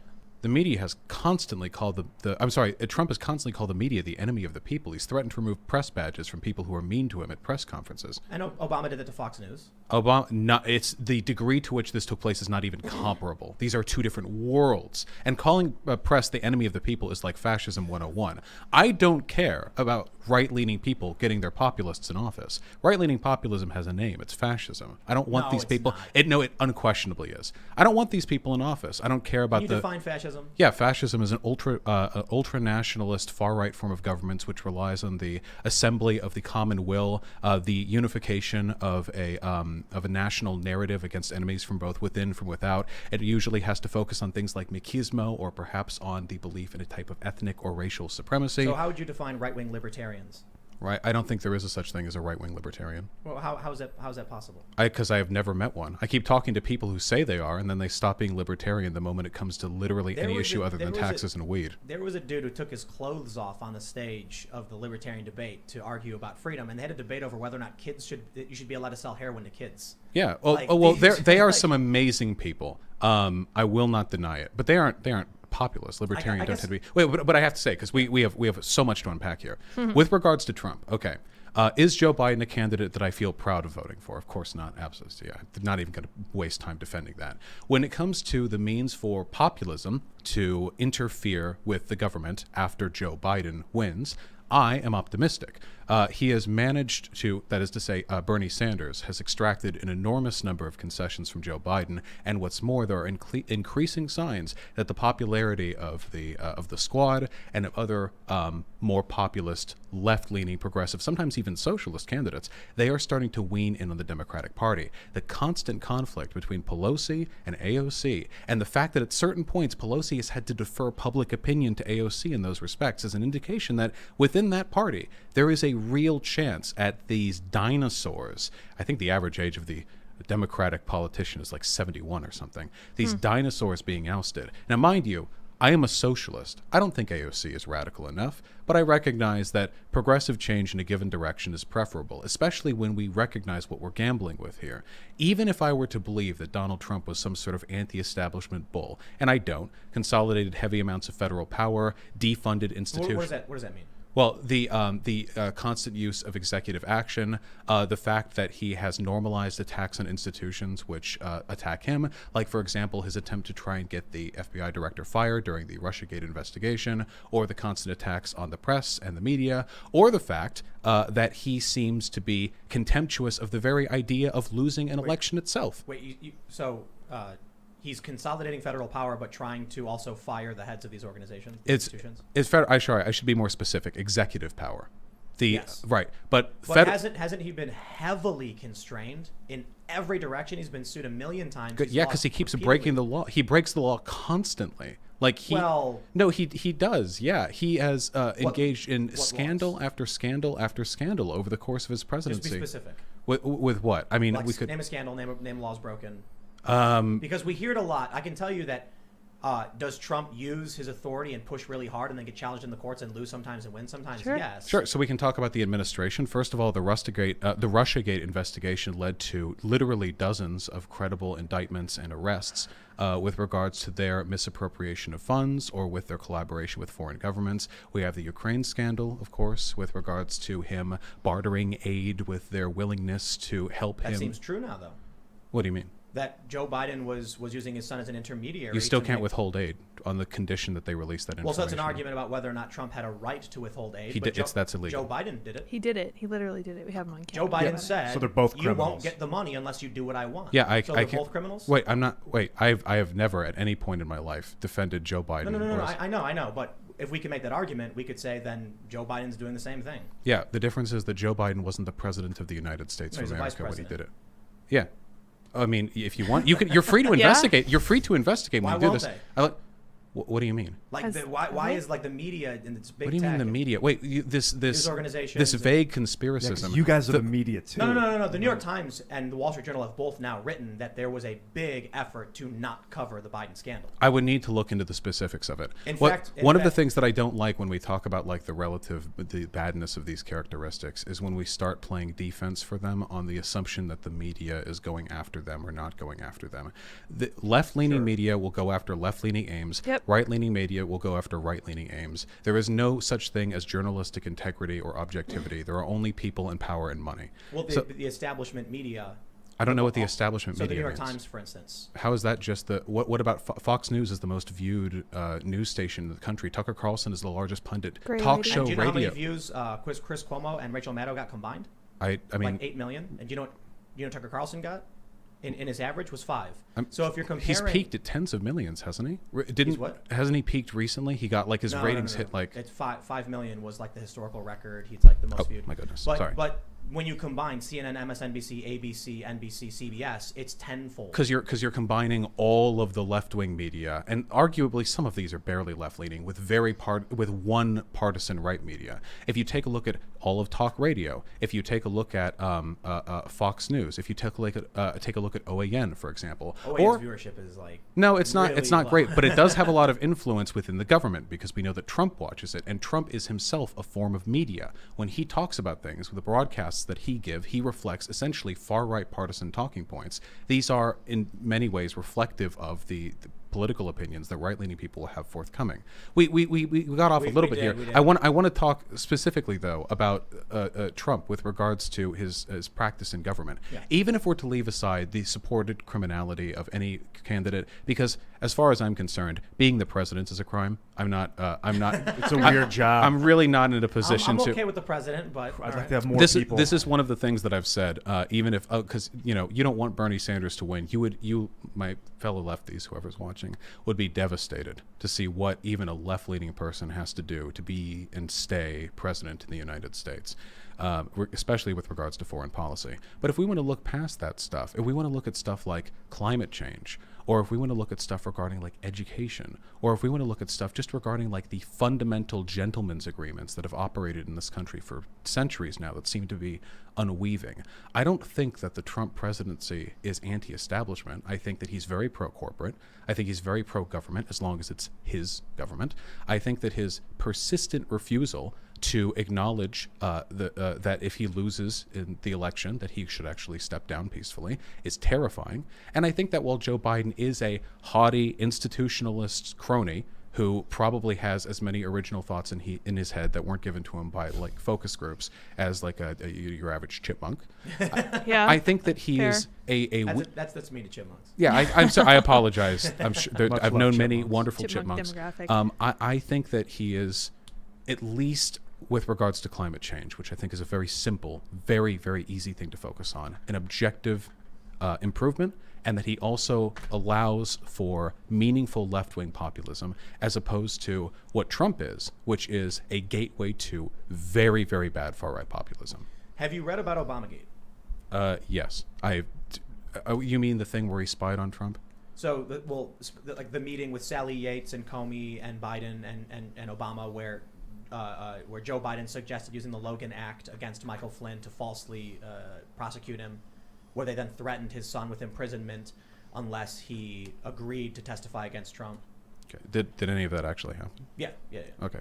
So to clarify, though, the notes that were released in the investigation by the FBI show that there was a note scrawled that ascribed Logan Act to Joe Biden in a meeting with Sally Yates. Immediately afterwards, I think it was Sally Yates who then wrote an email to herself explaining everything that happened and sent it to her.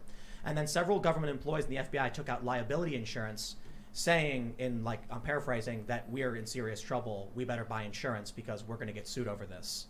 Okay. I can't speak to the specifics of this. I know that Trump has vaguely alluded at some sort of left conspiracy to deny him the presidency, which has always come off very So the notes are fascist released. to me. The notes are released. Do you know about the Peter Strzok and Lisa Page things? I have to say, and I apologize if this comes off like, I guess, disinterested, but having followed, I guess, the events leading up to it, I've explored this Obamagate thing pretty extensively. From what I've seen and from the media sources that I've looked at and the information, the analysis, I haven't seen anything that even remotely justifies the claims that Trump has made about this. Do you know about the text messages between Lisa Page and Peter Strzok? I don't know the specifics. So where he said, we're going to stop him, we have an insurance policy.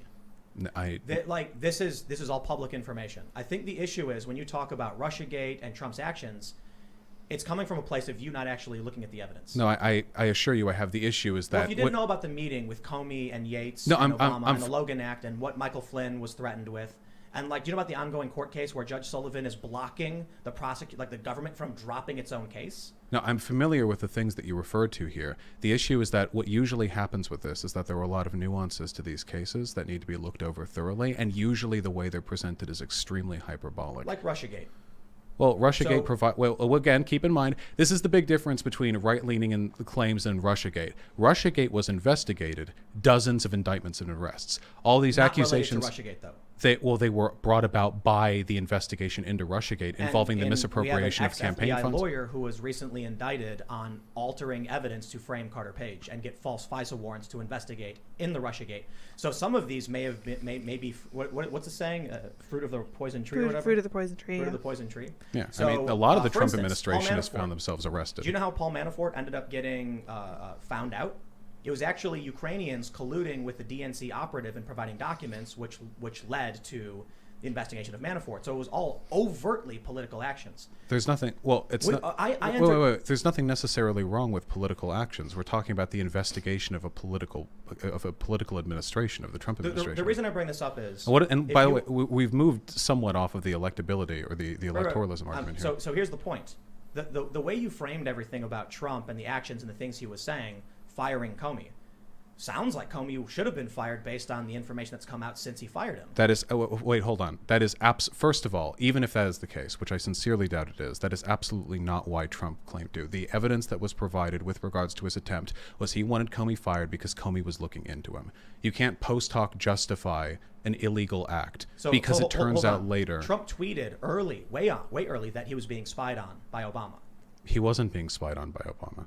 The accusations the FBI that had informants that were going and having meetings with Trump's people and then spying on them. That is what the FBI does. So you have people who were spying on Trump's campaign. It's a colloquial. I mean, if you want to argue semantics about the word the spying, FBI does that for every campaign. That's their job. So if you have, before Trump is inaugurated, a meeting with Obama, Yates, Comey, and then you have these notes, you have these text messages between FBI agents, and Trump knew about this, but it wasn't declassified, so Trump took action and fired the guy. I mean, it sounds justified. Well, he didn't fire. He attempted to fire the guy, and he wasn't able to. Comey? Yeah. He did fire Comey. Well, no. And then Comey was like, I have a great recollection. Trump said this to me, and I'm like, what? No. When he was being investigated for the Russiagate stuff. Oh, my goodness. Oh, there's a I cat. think a cat just knocked She- No, my She mic did. fell. Oh, okay. Well, the cat ran afterwards. Hold on, we gotta fix everything. Well, Anyway. you keep talking. Carry on, yes. No, his efforts to fire. There was the intermediary who asked to fire the guy. I'm forgetting his name right now. The person who he attempted to fire, and he said no, and then Trump fired that guy. Mm-hmm. Do you remember that name? Was that what was his name?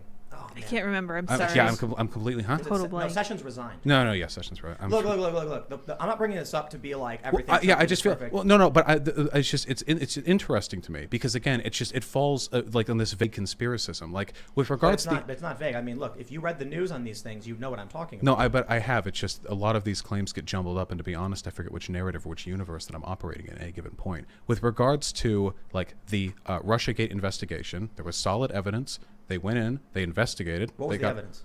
The evidence with regards to the Russiagate investigation. Yeah. Wasn't there like some evidence that there may have been like meetings held with members of the Trump administration with regards to them accepting deals or information from Russia? I don't know. Are you sure? I mean, it's been like 3 years since this was politically relevant. What I can tell you is that we know that the FISA warrants were obtained through malpractice, I guess that you can put it. So we had... How? They lied. A next FBI lawyer has been indicted and charged for altering evidence to imply that Carter Page was not an asset of the CIA when he was having these meetings, when in fact he was doing it for the U.S. government. Yeah, I'd have to look into that then. So they essentially got bunk FISA warrants. Then we ended up with, before Trump got inaugurated, you have these notes released that, to the best of our understanding, it's a meeting between several individuals in the Obama administration to try and find a way to go after Michael Flynn, to get him to, I guess, the FBI notes actually read, what's our goal? I think it's a text message. What's our goal? To prosecute or get him fired? My question when that came out was, why is the FBI trying to get a guy fired from his job? Well, why were they? Obama told Trump not to hire Michael Flynn. Trump hired him anyway. I guess Trump did it as an FU to Obama. So for some reason then, Obama has a meeting. They take notes on Logan Act maybe for Michael Flynn. Then Michael Flynn gets accused of breaking the Logan Act. Or this was what launched the investigation, even though no one's ever been prosecuted under the Logan Act. It's an obscure law that says U.S. Individuals can't represent themselves as agents of a government. Because as acting national security advisor, he had a conversation with the Russian ambassador asking him not to escalate tensions between the countries. That was the justification for launching this. It was insane. Then you have text messages between Peter Strzok and Lisa Page where they're saying, we have an insurance policy, we'll stop him. So Trump complains about this. Trump wants to fire these people, but then the Russiagate investigation stopped him from taking any action against them. I'll tell you what, man. What? If at the end of this we say no Trump, no Biden, but we get rid of all of these intelligence bureaucrats, I'm down. I'm totally down. Well, I mean, you'll find most leftists aren't big fans of intelligence agencies. for sure. So when Trump says that, like, I'll put it this way. Do you agree with Trump then when he says that they're spying on me? Didn't even get my first term. Frankly, I should be allowed a third term. No, Okay. But I'll tell you this. He says a lot of really weird stuff sometimes. I know, Now, dude. I'm at something of a disadvantage here, and I apologize for that, because with regards to the Russiagate investigation thing, it's been a while since I've brushed up on this respective information. I do know that the investigation that did lead to a number of legitimate investigations and arrests and indictments. And I think there's something to be said about that. I feel it's often very difficult to understand the totality of like a government conspiracy or like something going on behind the scenes until everything is sussed out through a proper investigation. And for that reason, sometimes it can be really difficult to understand not only the specificity of events that have taken place, but the severity of them as well. Because if you want to, and I'm not saying you're doing this because everyone does this to some extent, if you want to, a disparate set of pieces of information that can be assessed and collected and presented in such a way as to give a narrative. And then once you have that narrative, you can run with it. And that's what Trump has done very often with this Obamagate thing, for example. Like, I remember when a reporter asked him what Obamagate was, and he was like, you know, and then he walked away, which I think was No, fair. I think it was Trump not knowing. Well, then, I mean, but possible that's the too. thing. And that's one of the issues that I have as well. I think that there has probably been more confused information put out from our government over the past 4 years than possibly any other single presidential administration, in large part because there doesn't seem to be any sort of cohesive narrative. It's just scraps of information being used whenever they're politically convenient and discarded when they're not. And this is, if I may bring this back around to what we were talking about earlier, one of the things that really concerns me about Trump. This is an anti-establishment tendency. This is just incompetent governance. This doesn't break the government in a way that makes it more fair or more representative or more kind or more decent or more efficient. This is a type of governance which just makes it worse. So do you want a competent establishment or an incompetent one? I mean, competent in certain ways when it comes to coronavirus handling, when it comes to the dissemination of healthcare, when it comes to proper schooling, all areas I think Trump has been woefully inadequate in. I would absolutely prefer a competent establishment because education, handled properly, empowers us. Not keeping us in our homes to be sick and die from coronavirus, that empowers us. There are ways the government, when managed properly, even in an establishment sense, even like someone like Obama, and I hate Obama, can give us tools that we need to become stronger. The best example of this that I use, and I use this when arguing with Bernier busters all the time, is they say Obama stopped the wheels of history. His corporate neoliberalism prevented the American people from waking up and recognizing what was wrong with the system. And I say to them, okay, I don't like Obama either. Great, sure. After Obama had 2 terms, guess who ended up coming in second, narrow second, under Hillary Clinton, the next Democratic primaries? Some nobody, independent senator who then, in large part because people were disillusioned with Obama, but nonetheless given the tools to think and to act. That's the internet. The internet, yeah, but also people weren't terrified of a pandemic or of global warming, at least not as much as they are today. People weren't dealing with substandard schooling. The more people are terrified and confined and weakened by their circumstances, the less politically emancipated they are. You know what makes it a real challenge having conversations like this is just that there's a lot of things you've read that I haven't, a lot of things I've read you haven't, and there are a lot of people who have read things that neither of us have or haven't. But everybody expects us to like come to a definitive understanding and solution within the span of a couple hours. I'm just bringing it up because I know that no one's going to be satisfied. Oh, I have never come to a definitive solution on anything over any length of time in a conversation. So the reason I say this is because when you bring up global warming, when you bring up the far right, when you bring up Russiagate, I'm like, wow. To like have a conversation on each of those subjects would take an hour to 3 or 4 hours. Like, so just to briefly mention this. In your opinion, you said there's no actual right-wing libertarians because whenever it comes to it, they actually end up, being more authoritarian. Libertarianism was originally a leftist ideology, and it was appropriated. Yeah, I don't. Not to get into it. To mention that. Then there's also like Russiagate, where you're like, oh, it's been a while since I talked to this, and then the reason I brought that up was like, oh, we got to really break that down to address one point, and then climate change. There's a lot there too. Like, what are we doing internationally? What would why hasn't Joe Biden done anything about China? Not to open up those conversations. I'm just pointing out there's a lot in each of those we'd have to actually break down. Yeah, of course. It's literally impossible to. Right. Even if you have a very specific policy-focused discussion on one issue, say school choice. That's a big one for Republicans these days. That's easily a 3-hour discussion, depending on how many sources you bring. Yeah. That can go the whole day. Are you So for school choice? I am not for school choice, no. Why not? Why shouldn't people have the right to just choose? I think it puts the blame in that. So here's my concern, right? Individual responsibility is the mantra of the Republican Party. Why are things in your life not going well? Individual responsibility. Sometimes that's true. We are agents capable of making our own decisions. But when it comes to systemic issues like neighborhoods with poor schooling, these people don't get bad educations because of poor decision making. They get it because their neighborhoods have been wastelands that the government hasn't invested in for decades. My concern, and this is what I fear, I wake up at night in a sweat thinking about this. It's imagine some single black lady, 2 kids, 2 jobs, and now all of a sudden school choice happens. Her local district is crap.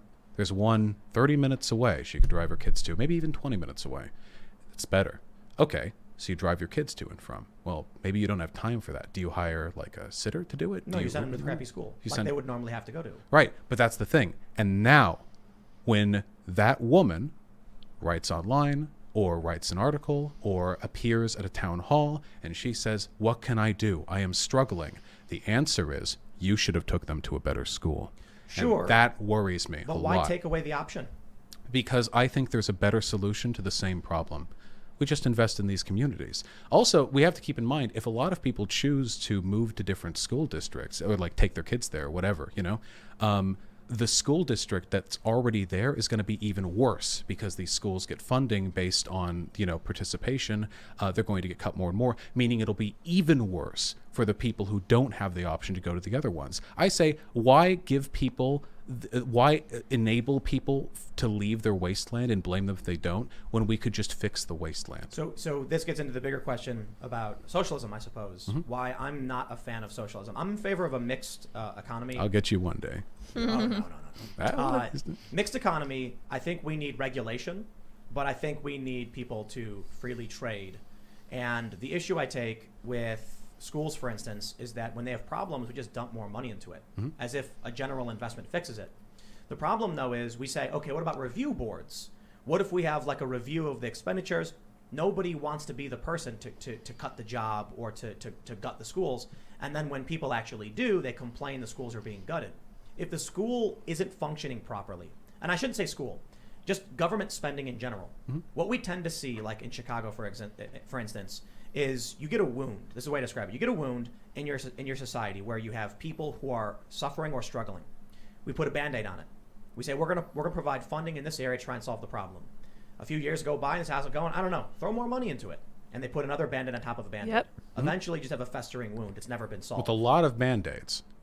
What do you mean? Because you have a lot of because they keep trying this. I don't disagree, by the way. Yeah. Throwing money at schools doesn't work. I think we've Yes. seen this time and time and time But again. not just schools, everything. Right. Well, there are some, like for example, like the more you give like the EPA money, they can like more reliable testing or whatever. But generally speaking, yeah, I think like schools in particular. And the reason for that is because schools aren't a product of the money that goes into them. Schools are a product of the minds that are inside of them. Yep. From administration to teachers to the students. And the issue is minds born under broken circumstances are just more fragile. That's just how it is. Money on its own is not the solution. What I'd like to see, the pipe dreaming here, is a proper public works program instituted in certain districts in this country. A lot of the issue that we have here is that the reason these kids don't care about school is because they know nothing's going to come from it. A lot of the people in their neighborhoods end up burnt out druggies anyway, with absolutely nothing to do with their lives, because there's just no opportunity. Public works programs, you have to invest in the community, not by paying private contractors to do it, but by paying the inhabitants of that community fair, healthy salaries. You need to have works up there. You can have, for example, revitalization of the rails and the roads and the public transportation. People become less reliant on cars, they have to pay less car payments. There are so many things that you can do to these neighborhoods. And this is class-based. I don't want this to be like a black or a white thing. There are white communities in this country that are struggling. And I think that if with these steps we can, I don't know, man, just the idea of an America where it's like, here's a quarter of the country, we just don't go there. You can invest in new kinds of roads made out of bitumen, which will last for like decades, but they like planned obsolescence. They want to build things that will break so that they can spend more money on it again. Corporations do. Yeah, and that's where the money's coming from. Politicians want to be under budget. And they want to be friends of the corporation. So I mean, look, there's a lot of problems. I want to say, can I say one thing quickly about socialism? I don't mean to interrupt. I apologize. You're gonna say it's great. It's fantastic. It's So let me just talk about that for 5. What I'm in favor of is something called a workers' state. This is called by some people a dictatorship of the proletariat, which is a horrible term because it was termed before the term dictatorship meant what it currently means. But it essentially means I just want a state where the workers have power. That doesn't mean bring out the guillotines or anything. It just means that when I think of like what is a good country, like what does a good democracy or a good republic look like to me? I imagine one where the people inside of it have a lot of control over what goes on in a way that's responsibly channeled. It's not just like crazy, will of the masses stuff. And one of the big issues to me is that, as you just pointed out, corporations have a lot of power in this country, and we defer to them quite a bit of government power as well, much in the way that the old monarchies did with mercantilism. You want to do an East India Trading Company spice run, you get the King's Guard to help you. You get that fleet because the state is invested in the corporation succeeding, and the corporation makes a lot of money off that mutual partnership. But if these corporations or these construction companies or even these schools, frankly, are being run by people from the community who have a lot of internal democratic control within it, I think that could go a long way towards fixing this problem we see, where we just put money into these problems and it just burns through. It falls through a hole. I think one of the problems we have with all government spending is that we don't know how to fail them. Whereas with businesses, they mostly just fail. The big problem I see with the way things are going right now, for one, I think a lot of the critiques of capitalism are more about the massive corporate structure and the imbalance of power, that once you reach a certain threshold of capital or wealth, you just own the system. Mm-hmm. You will never be poor. You will never fail again. Your kids will never fail. I mean, that's not necessarily true. There's generational wealth fades. Right. Small businesses fail all the time. But if you're an ultra wealthy person, you keep pumping money in until you figure it out. Or lobby to get subsidies or tax breaks, and then you just forever. So these are the two issues I see, and it's interesting because this argument is actually more of a classical, I guess, left and right argument of the days of yesteryear, 10 years ago, when it was like government versus corporations. I remember, during like Occupy, you had a lot of people on the left saying the government can help us, we need these programs, and the right was like, we need the free market, we need the corporate solutions, and I'm like, both are problems in different ways. Massive multinational corporations. You're both wrong. Right. You're both just so awful. Government and massive corporations. We want small government and small business. So I like a mixed economy. I think we need to figure out how we do government programs in a way that if they fail, they fail. And we need to make sure we don't have massive multinational corporations with no interest in helping the people, but selling them out because they can get better laws to violate human rights in other countries, where they can just hire people for a quarter and then have them do, essentially slave labor, and then sell garbage to the American people at a marked up price, and then become. But this is the final. Yes. This is the final stage, right? And one problem I have. A lot of people say this is globalism. I critique this strongly. This would happen exactly the same if we locked off all borders for corporations. Because one of the most unequal periods of American history was the Gilded Age at the beginning of the 20th century, and we were highly protectionist, highly isolationist at that point in time. We had high taxes, though, like really high taxes. Oh, hey, listen. I'm not besmirching those necessarily.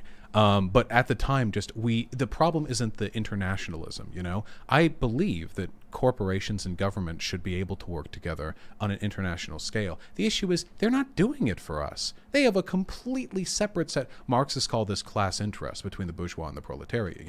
What does your average prole, an average worker want? They want clean roads. They want decent, low crime, good schooling, good job, all that. They want water running to their house. None of these systems benefit the bourgeois. None of these systems benefit the ultra wealthy. They don't go to public schools. They don't drive on roads. They don't drink tap water. They don't need to invest in these programs because they aren't a part of them. How would you define socialism? We'll start with that. How do you define socialism? Socialism is an economic system where the workers control the means of production, so you have democratic worker control of the businesses, and you've decommodified at least a significant portion of society. So, you no longer produce a given commodity or service for the purpose of selling it. It's provided at free of cost, essentially. How would you define capitalism? I would say that capitalism is laissez-faire capitalism, at least, is a free market system whereby private ownership of capital is afforded to essentially every citizen, and that the civic structuring of the society is done in such a way as to maximize the economic benefit of the proliferation of the free market. where on well, actually, so how would you define left and right? I'm trying to just create Like economically parameters for- or yeah. socially or. So I guess economically. To be honest, I've thought about this more and more. I don't know if there is an economic left and right. I think most people who care about economics want the same basic thing, which is good life for as many people as possible. And I feel like we just have different ideas on how to achieve that. And maybe that the implementation is the left-right element. But I don't think the left is like more government, the right is less government. I think that generally speaking, left-leaning people want as much power in the hands of as many people as possible. And right-leaning people believe certain individuals are deserving of higher levels of power that they use to adjudicate. This is the reason I bring this up is because you mentioning far right early on. Mm-hmm. I don't think anybody knows what far left or right actually means.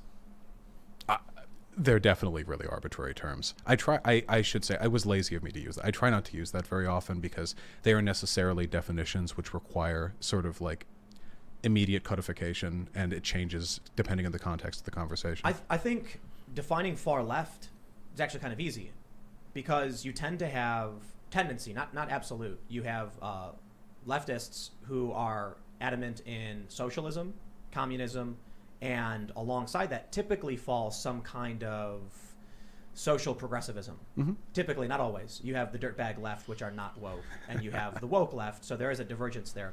But when you come to the right, it doesn't make sense at all. I think Like, that what defines the right? Individualist. I mean, you're looking at collectivism and individualism. No, because the way we just like white nationalists are collectivists. They're not individualists at all, and many of them are authoritarian collectivists. So it's like we call them far right, though. What does that really mean? Then we say that these ANCAP extremists are far right, but they absolutely in no way align with white nationalists. Maybe it's just time to do away with those ideas. Left and right. we should eliminate all conservatism. I Yes, agree. ban it yeah. from the school. I actually think this could be my partisanship no, the left showing. and the right is what I meant. Get rid of that. No, idea. I gotcha.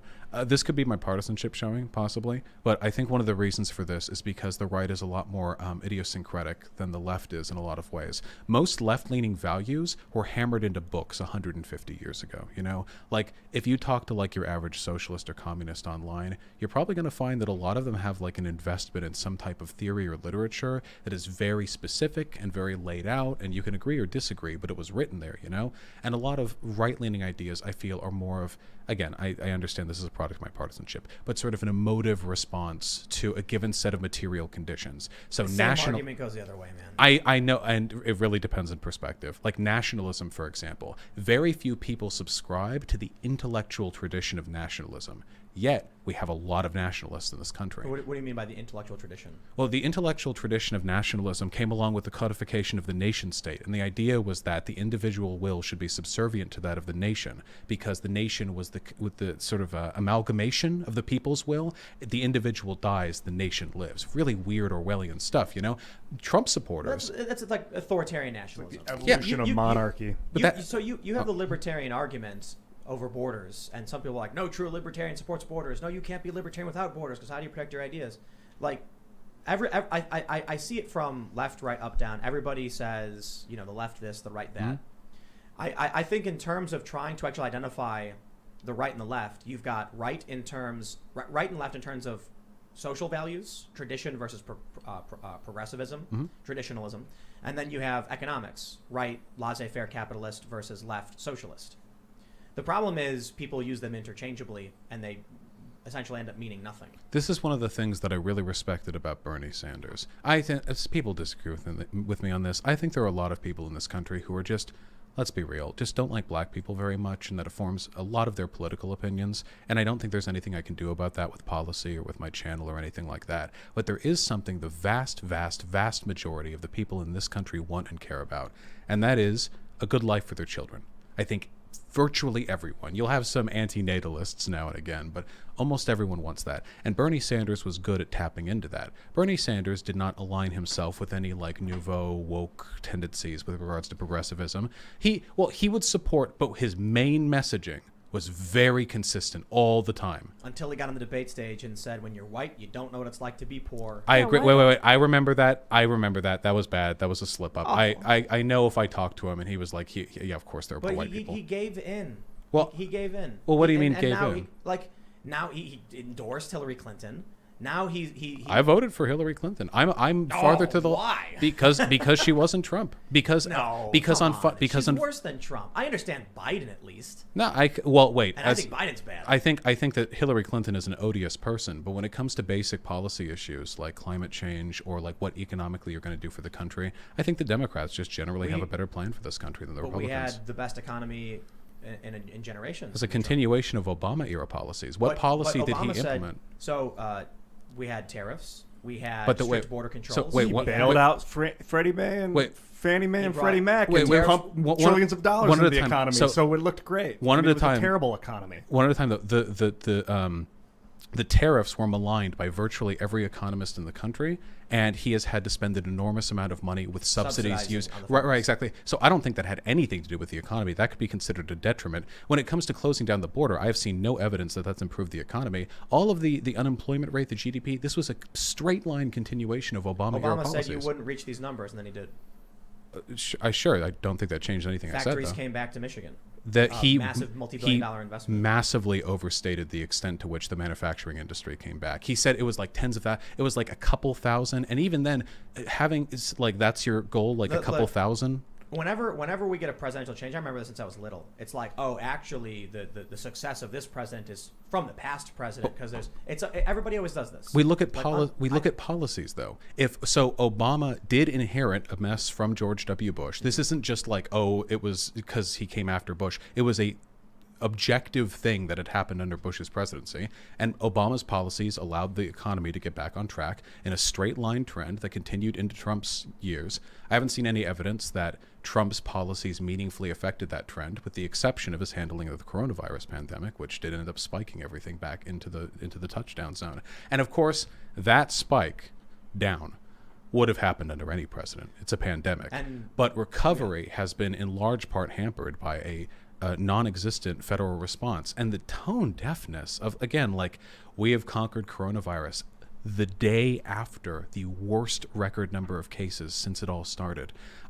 This type of leadership, even if we're to leave aside populism and whatever, I think populism flourishes when people are happy and healthy because it gives them time to think and it gives them room to breathe. And for that reason, I think we need 4 years of competent, milquetoast, neoliberal, centrist governance under Biden. He's not competent. But he's not Moderately he's not competent, and he's How's he? He's fine. deluded. He's like a He's regular. an angry it's going to be racist, Kamala man. Harris. He's like, As sure. plastic as she comes. She's but I don't. She locked up people and held them past their parole dates. Yeah, she's terrible. For cheap labor. But they're all Neither of them are competent. That's the problem. Well, they're certainly more competent than Trump. Wait. I just want to say again, I'm not defending the moral character of any of these politicians, but if we want to go back to back, policy by policy, promise by promise, absolutely, I'll rep. It's an abusive relationship you keep going back to, man. You're going back to Trump. No. I'm not going back to Trump. I didn't vote for Trump in 2016.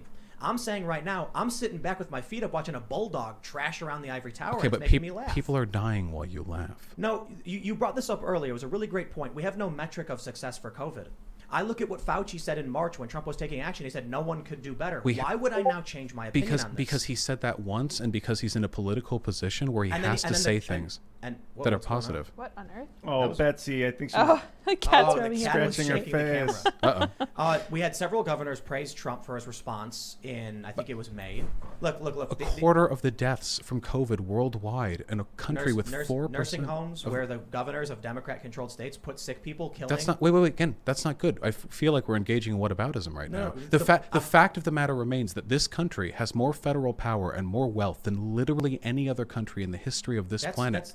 No. These other countries don't have the state structure we do, where the president is inhibited from taking actions. How is he absolutely had the ability to do a national plan. I'm sorry, I can't engage in this apologism. You say you dislike both apologism.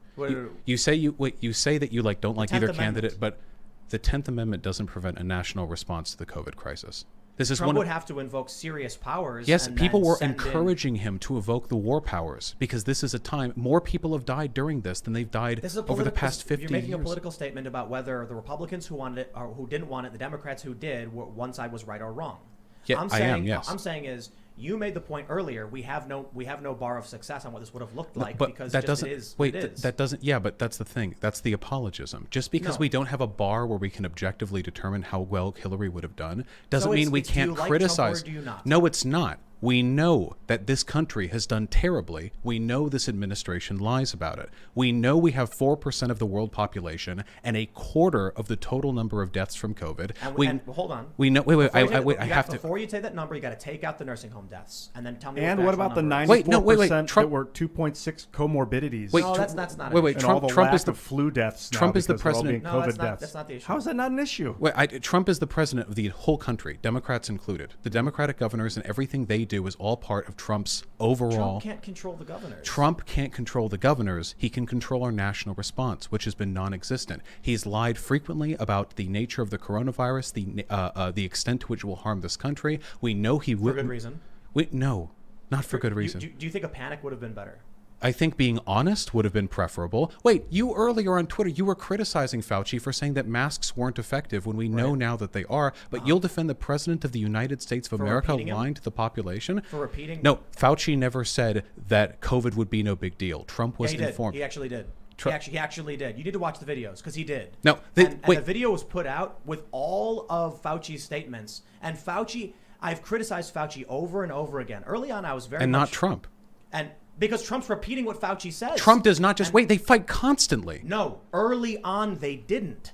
Early on, Trump made the mistake of just parroting Fauci, and I got to the point. He where, did not exclusively Dude, I Fauci early on. You need to watch the. You need, Wait. you need I these know. clips. I can watch the clips. Wait. I understand. There was a lot of complexity here when it comes to the information that was disseminated and who did it. But that doesn't change the fact we know Trump was given information and then lied about it. And that's and your opinion is. That's not an opinion. Yes. No. I'm saying, and your opinion is he shouldn't have, and mine is.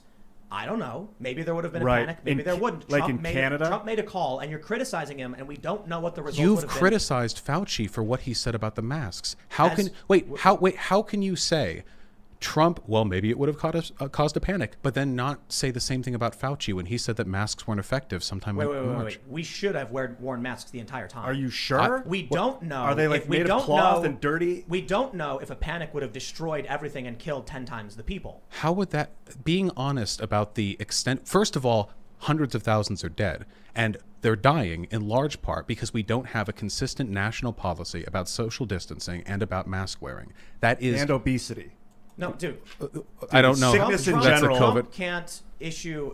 Look, He can- Trump wait, does not have the constitutional authority to issue a mask mandate. He has, first of all, he has war powers. He absolutely can. He uses executive actions all the time. This is not something that he would do. This would not be legally challenged. He was being called for to do this, even by the Democrats. He was being called to do this.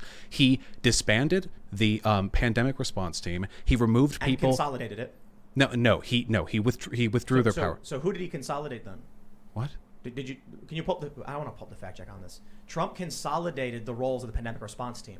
Factcheck.org. I've been through this like a million See times. if I can find it. So Trump did disband the pandemic response team. And where did they go? And then allocated those functions into a group of people. Wait, was that Pence's task force? No, this was the existing CDC.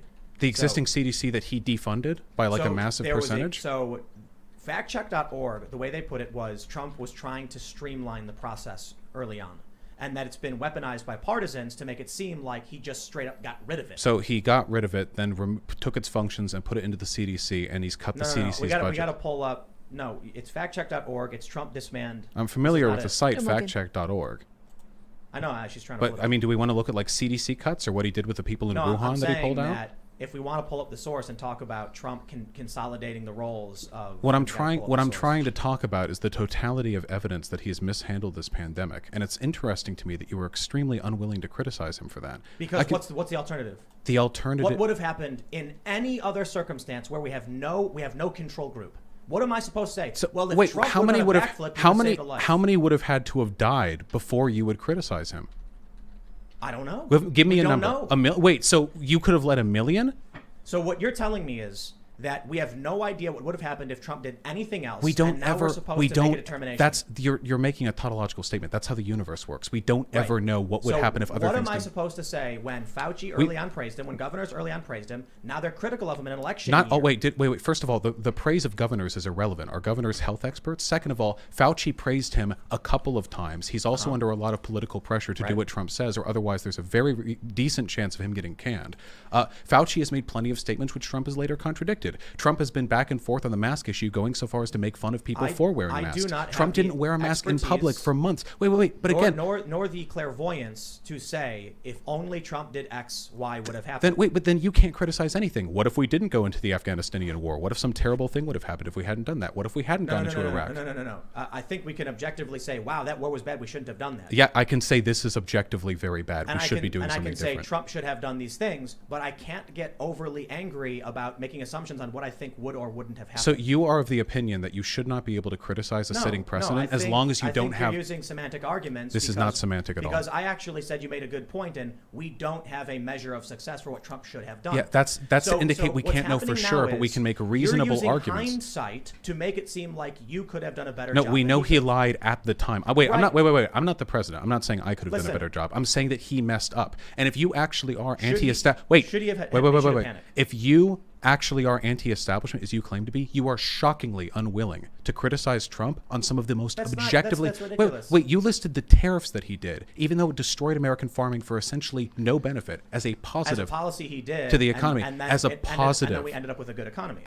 No, we had the good 27 economy. trillion in debt right now. As we had the good economy, you mentioned that as a positive, even though all that did was hurt American workers. You are willing to How did that defend hurt him. American workers? The subsidies that we needed to provide farmers because they were being destroyed, the manufacturing that was being hurt from our But inability the to manufacturing import. came back. Also, there's a flood. So Trump threatened that's the auto not- that's industry not tariff. to put tariffs on their vehicles manufactured overseas, and then they brought their factories We brought back a shockingly low number of The jobs point that don't I was compensate. making No, about panic the point was w- I don't know what would have happened if Trump caused a panic by coming out and saying, America, there's a dangerous pandemic coming. Why not constantly downplaying it? Like he did. This is going to be over any second. We're rounding the curve now. The heat's going to get rid of it. Constant statement Why after did statement. George after W. statement. Bush come out and say, keep shopping, keep shopping? I don't like George W. Bush. I'm not saying you do. I'm saying there are presidents, and there is a decision to make, and sometimes they're hard, and we don't know what would have happened the issue. in a panic This is or otherwise. This is the And so fundamental it's issue that I You're have. coming out and saying Trump should have told everyone. Maybe he should have. I don't know. If you actually consistently held to this, then you would never be able to criticize anything a president does because you don't know what would have happened That's if they not an hadn't done it. argument. You're not No, arguing what what I'm I'm saying. saying. Wait, hold on. I would like to. What I'm saying is your standard for assessing the validity of this behavior is nonsensical. Is a panic bad? You don't know that it would have caused a panic. Trump said he Also, wanted to avoid a panic. That How? was his motivation. Why not lie about it? Why not say, hey, To we avoid a need? panic. Why not say we need to buckle down as a nation and we need to recognize that that we need to be wearing masks and socially distancing? Yeah, he could have done that. Yeah, absolutely. Okay, that's great. So what wait, you're so doing wait, is why is you're- so wait, why isn't it okay for Fauci to have been wrong about the mask because he didn't want to incite a panic? That's not incorrect. That's great. So you're in If favor he- of Fauci saying that you didn't need to wear No, masks? I think it's like you're purposefully misunderstanding to No, make an argument. No, the argument that I'm saying making. is The argument that I'm making you fundamentally. can't criticize Trump over masks and then act like Fauci was a saint the entire I time. have never done And that. I'm not saying it's the rhetorical But you're you talking in terms with of other me. people. If people are going to look at Trump and say Trump said all these things, and then I can go back and see that Fauci was the one who said them to Trump and Trump repeated them, then my issue is maybe we could have done better, maybe we could have done worse. Trump banned travel early on. He formed the task force. He brought Fauci on in the first place. And the New York Times was estimating if the infection rate reached a certain level, it could even be as high as 6 million. First of all, I don't know what would have happened in any other circumstance. Nobody ever knows. We don't have vision into alternate futures. We have to make I think reasonable assessments Pelosi based on the fact that and we are Cuomo doing and de terribly. Blasio contributed to all of this the same as Trump This did. is exactly what I mean, and this is the issue that I have. They're all you bad. You claim to have like this a disaffected sort of like anti-establishment view of all of this, but your channel is hyper partisan against the left, and then when anyone criticizes Trump, you'll either defend him harshly or you'll back up and say, well, they're all bad. You are taking the choice to defend Trump. You are the partisan here. You're not a distanced anti-authoritarian. You are standing with him, and you are saying, yes, I am anti-authoritarian, I am anti-establishment, but also we don't know if him lying to the American people was bad. It could have caused a panic. So Wait, should I hold make a on. video right now where I just scream about Nancy Pelosi causing all of the problems? I haven't done that.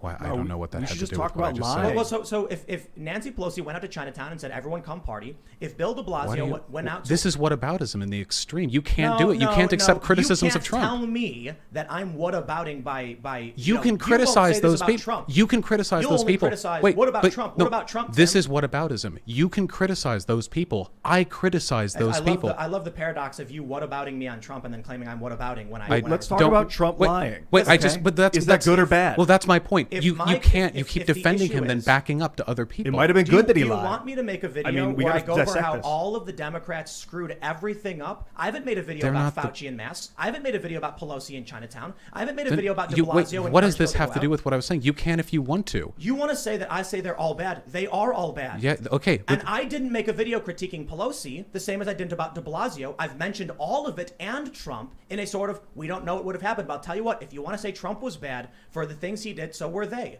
And I haven't dedicated this an is entire you. thing to You it. are describing whataboutism right now. Listen, it's this simple. Okay. If you actually, if you wait, I would really like it if you would let me. If you actually think they're all bad, you wouldn't be this uncomfortable with a conversation about how Trump messed up. Who said I was uncomfortable? Wait, hold on. So what I'm you're- uncomfortable with I'm- is I would- when I answer you, you change the subject and then you I am semantic arguments. trying to very specifically talk about I've Trump's already failure. given you my answer on panic and you haven't let it go. Your answer is that you don't think it's acceptable to criticize Trump because we say don't that. have vision into an No. alternate universe. No, that's not No, true at all. I listen, think yeah. Trump is an arrogant blackguard. in who this screwed tons of specific things in up. this specific And I respect. think you are partisan biased pro-Biden, and you don't even know about Wait. half the things that have happened that you're criticizing Trump wait, for. oh wait, I'm talking about Trump's handling of the coronavirus. Right. So and are we? So don't come to me and say you're hyper partisan because you're saying I don't know about Trump when I also said I didn't know about Nancy Pelosi. First of all, wait, hold on. Again, I don't know why you keep moving on. We're talking about Trump and coronavirus. Yes. I acknowledge my partisanship, by the way. I'm totally moved fine on with and that. made a whataboutism statement about me saying you How have I criticize moved? Democrats, but what about Trump? This because I was trying to explain to you my broader issue. So with you. don't use whataboutism claims That's not against me. that's not what whataboutism is. when I said- Whataboutism is when you say, "Oh, you want to talk about this? Well, what about this?" What I was trying I to didn't do do that. was you immediately jumped into how you hadn't made a video on Pelosi Because or Cuomo or what have you. claimed I was only defending Trump when I pointed out I also did not make a video about Pelosi. But we're and de talking Blasio. about Trump. The point is, You brought up Pelosi. You brought de Blasio. you can't accuse me of whataboutism. And then when I say, actually, I haven't criticized either of them, you say, that's whataboutism. Can we? No, Is it I'm possible? Not defending either Yeah, of I them. got a question. What do you guys think about Trump lying about the masks in general? Do you think he did a good He didn't thing? lie about masks. He lied. He Lied lied about about- the severity to avoid a panic. to avoid a run on masks, so that To keep the stock No, market from plummeting. right, yeah. No, that's an and opinion. that's possible too. That's an opinion. All he said was to avoid a panic. Dude, he fearmongers all the time. He talks about how Antifa that's- is going to burn down suburbs. He doesn't But- care about but a did he do the panic. right- And like- then when Antifa went to the suburbs, No, people no, said- no. the CIA The- lies. This is its job. Dude, the president Ian. has to lie. It's his job.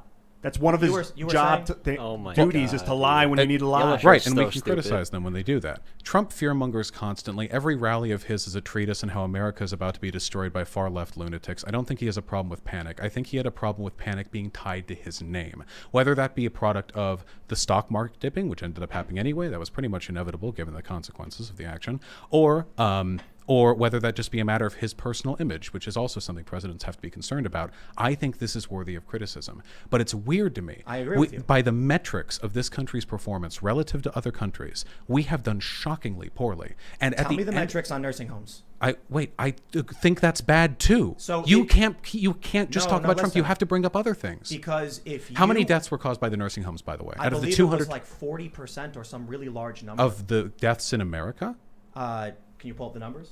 Yeah, I can look. Do you mean? Wait, I thought you were just referring to the I think the it New was York. like 7,000 in New York. It was Okay, many so thousands, yeah. so if you want to ignore that, we're No, looking in at New what York, I- 218,000. Look, even again, If like we're going to compare the numbers, there is so much nuance in this discussion. And he's I think the president. what you are misunderstanding is I think Trump has very serious problems. I think he lies often. I think he's a blackguard.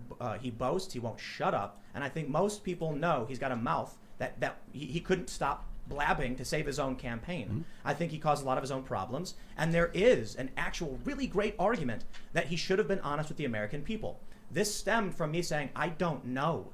And then you turned it into, why won't you criticize the president? Because I don't know what would have happened. Well, first of all, the statement "I don't know" and the statement "I think there's an excellent argument for your point" are not the same statements, even remotely. You said there was no standard by which we could, there's no control group. As I have for what could have been clarified, done. there's no control group for anything like this, but we still have to be able to criticize. So when I say stuff like he lied, and he has downplayed relentlessly, even though he had information which suggested that would not be the case, and he has constantly scapegoated this onto China in a pathetic attempt to avoid any responsibility or culpability for his actions or those of his administration, or the fact that he has done absolutely nothing to invoke war powers, and one of the few instances where even I, a left-leaning person, a socialist, would say is perfectly acceptable. These are worthy criticisms, I think. It seemed to me like you were being rather defensive about them. What would he do with war should have power? invoked the Insurrection Act against the riots when they were at their peak?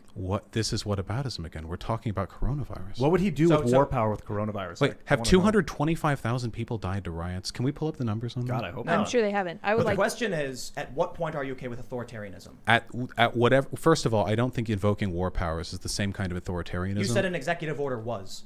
Yeah, an executive order to ban a type of speech for partisan to ban reasons. trainings, and then you inflated He it didn't. to be speech. He didn't just ban the trainings. He banned critical race theory. Do you actually know that? Do you want to look at the language of the executive order? Because I I- guarantee you, we it doesn't both- specifically say these trainings. We both agree the trainings would be bad, but you brought it to a speech argument and then went off on First Amendment rights and everything. Because the, point the is, language of the executive order was you- not specifically targeting those training seminars. You It was said earlier that Trump's use of executive orders was him expanding federal authority. That is. But now you're also arguing he should have overridden Yeah, Constitution, and Constitution using war powers. wait, first of all, that's not overriding the Constitution. That's a power delegated to the president in times of great need. Second of all, I would say that's legitimate use of it. I'm a pragmatist. it's I'm a opinion. utilitarian. What? No. I don't- wait, I don't- wait. I don't disagree. All of it is opinion. I know. I think it's okay. I think it's okay to use federal power to keep hundreds of thousands from dying due to a pandemic. I think it's not okay when you're attacking an entire subset of academic critique because of some federal training programs. I'm okay with X and Y. I don't think it's okay to use the police to arrest a child for dropping a lollipop stick in the ground. I think it's okay for them to go after rapists and murderers. There are contextual uses for state power that I think can be justified in different ways. So the issue is, my opinion was, I don't know. Should we criticize Trump for not telling the American people? I don't know. I don't know what would happen if a panic started. But all the other stuff I mentioned too, it wasn't just that. It was also the constant downplaying. It was also, even after people knew how severe it was. That was literally it. That was him trying to avoid a But panic. but then he said. kept doing He it. said, I downplayed it because I didn't Yeah, want to start a panic. he kept not wanting to start a panic. Yeah, but like he- every week he'd start it Right. over Now- again and be like, Yeah. we're gonna get it next week. Yeah. In 2 weeks it'll be done. I agree with you when he comes out and he puts out these videos where he's like, Antifa is coming. Because clearly, I don't think panic is the real issue. I think it's fair to criticism on that broad point. As for COVID, maybe that was a real threat that, really could have screwed everything up to an extreme It's degree. killed like 250,000 people. That's a pretty right. real threat. New York Times high estimate was like 6-point-something million too. It wasn't just 2 million. It was the slider bar they had for their analysis was the worst case scenario was like 6+ million. But we can, yes, but the best that we can do at this point is see how other countries have done. And we can tell just from the responses they've taken that ours has been woefully inadequate. But you already said no two countries are the same and we can't compare them. Wait, we can't compare them exactly, but of course How we can take we compare info. a federal system with 50 states to a single state of 10 million people? Well, maybe we could find a single state with 10 million people and then compare what it did to a single one of our states. Sweden. Well, Sweden did rather poorly, did it not? Sweden's doing fantastic. They just had a massive drop-off in cases, and they're doing great. My friends in Sweden said they've never encountered problems. Testing is easily and available, but cases have gone down, and they've never locked down, and everything's improved. Did they lock down their Meanwhile, borders? The UN has said the economic lockdowns will lead to mass starvation, and that now they've said we advise against them. They must be avoided at all costs. It's fair to say everyone screwed this up royally. Yeah, and that is to be expected. by Just all us means- more than many other countries. If we You know, look at all per our capita But deaths. Our the states difference- stayed open. You So need to we never had compare- closed borders you in need the to compare states. Europe That's as the a whole problem. to the United States. Well, No, you can't because they you closed just- their borders. We never closed our state borders. Europe isn't beholden to a single executive power. The EU isn't like, it can't tell every country to adopt, like it doesn't have war powers over the entire continent of Europe. So it's an opinion on whether or not Trump Everything should has or an shouldn't have. What I'm saying is, it's not an issue of we know what could or would have happened. It's just an issue of, I believe things would have been better had Trump used these powers. Yeah, but that's the case with literally all public policy. We have to be able to assess these things from inferring data examples that we already have and applying to them to the different situations. We can't say, And so your like, issue say is for example, I'm not criticizing him saying, I don't know, whereas you're taking a position. That's well, it. Well, you don't know that, but what about all of the other things I mentioned? Like what? Like him repeatedly saying that it was going to be away any time now, him making fun of people for wearing masks, those him are not bad publicly things. appearing. Okay, I'm glad that we agree on that. My only concern here is that the way you talked about it initially, where you said we don't have like a metric for objectively You analyzing. said that. I did say that. And I said, that's a good point. I agree with you. Yes, but that doesn't mean you can't make inferences. I'll give you an example. Say you have two cities, different demographics, populations. One city applies a policy, works great, people get happier, wealthier, richer. Those two cities aren't exactly the same. If people in city B, the one without the policy, start saying, hey, mayor, you want to maybe do that? And the mayor said, well, our city isn't exactly like their city, and then just dead stopped as like an excuse for not engaging in it. I don't think that's acceptable. I think we need to look into the policies these other countries used, the nature of their country, the way their balance of urban and rural populations played off each other. Did they do lockdowns? Did they do mask mandates? And if we can do that honestly, and this is not something the Trump administration is willing to do because he has foisted all responsibility for this onto China, absolutely all of it, and he praises himself every time the opportunity comes for his handling of coronavirus. This administration, I think, frankly, is at least with regards to COVID handling, a death cult.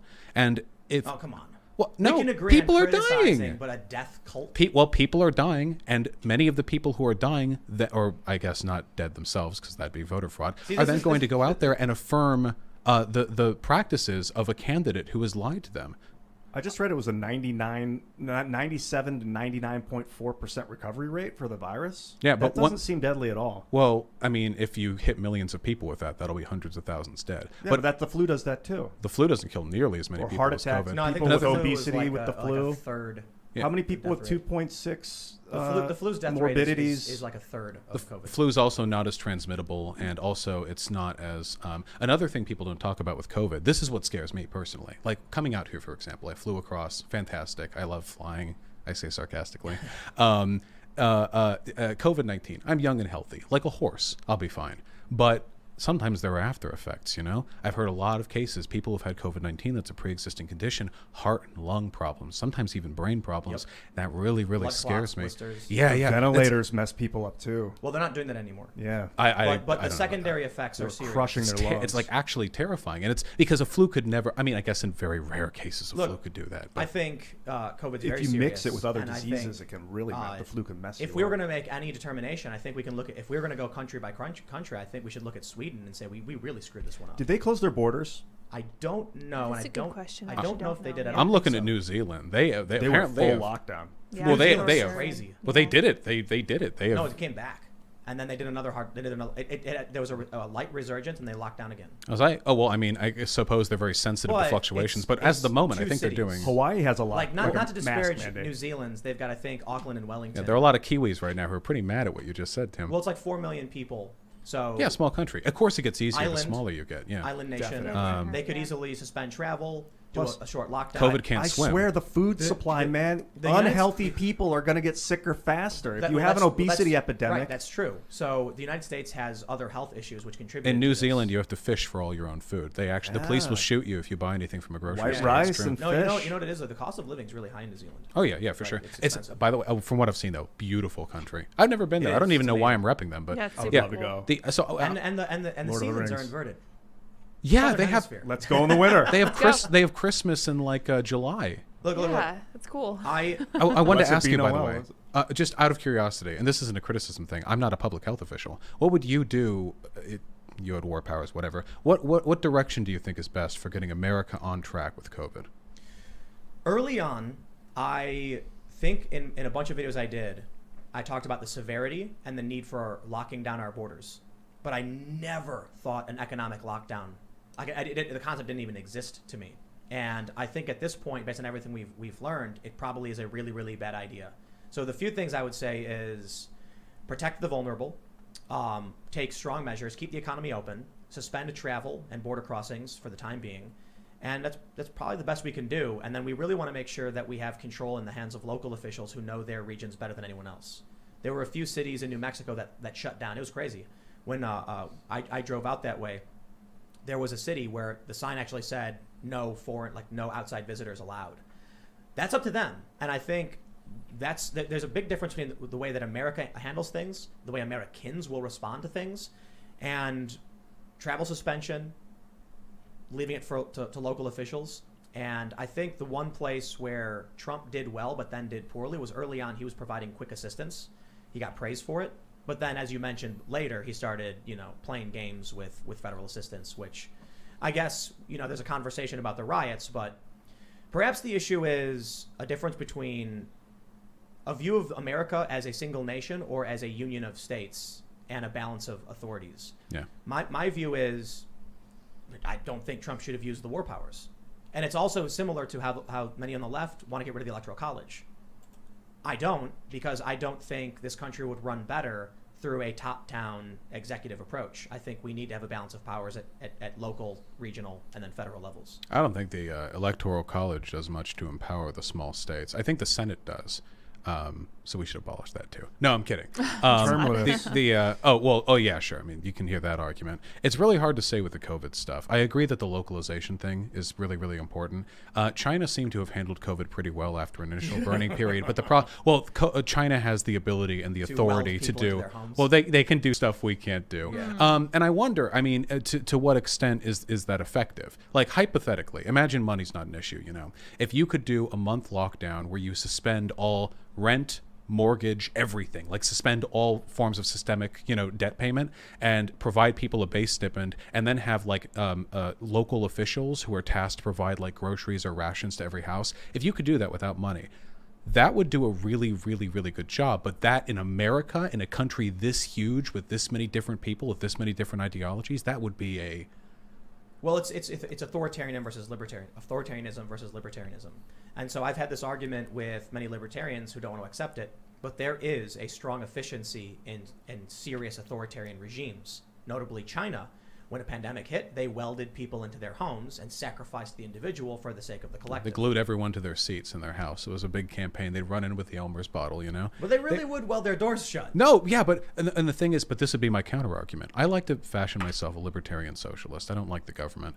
When it comes to this, there are two types of freedom, positive and negative freedom, And I always get it mixed up which one is which, but I'm just going to guess and hope it's right.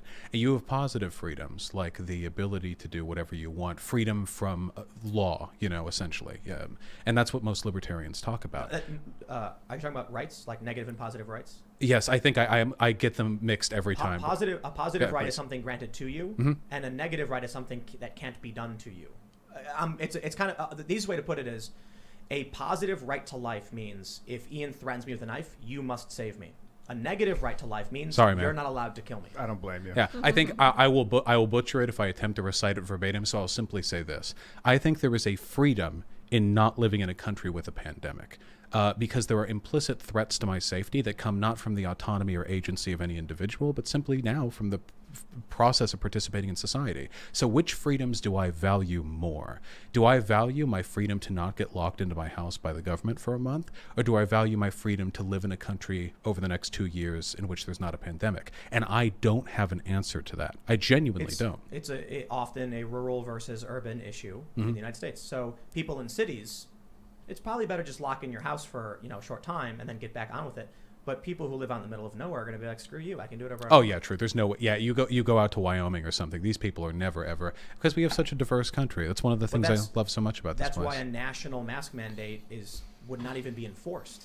Because in, I would say, more than half the states, and I would say probably 95% of the country, outside of the blue counties, they wouldn't even enforce it. Well, the 95% of the country by landmass, maybe 40. Yeah. They probably wouldn't enforce it.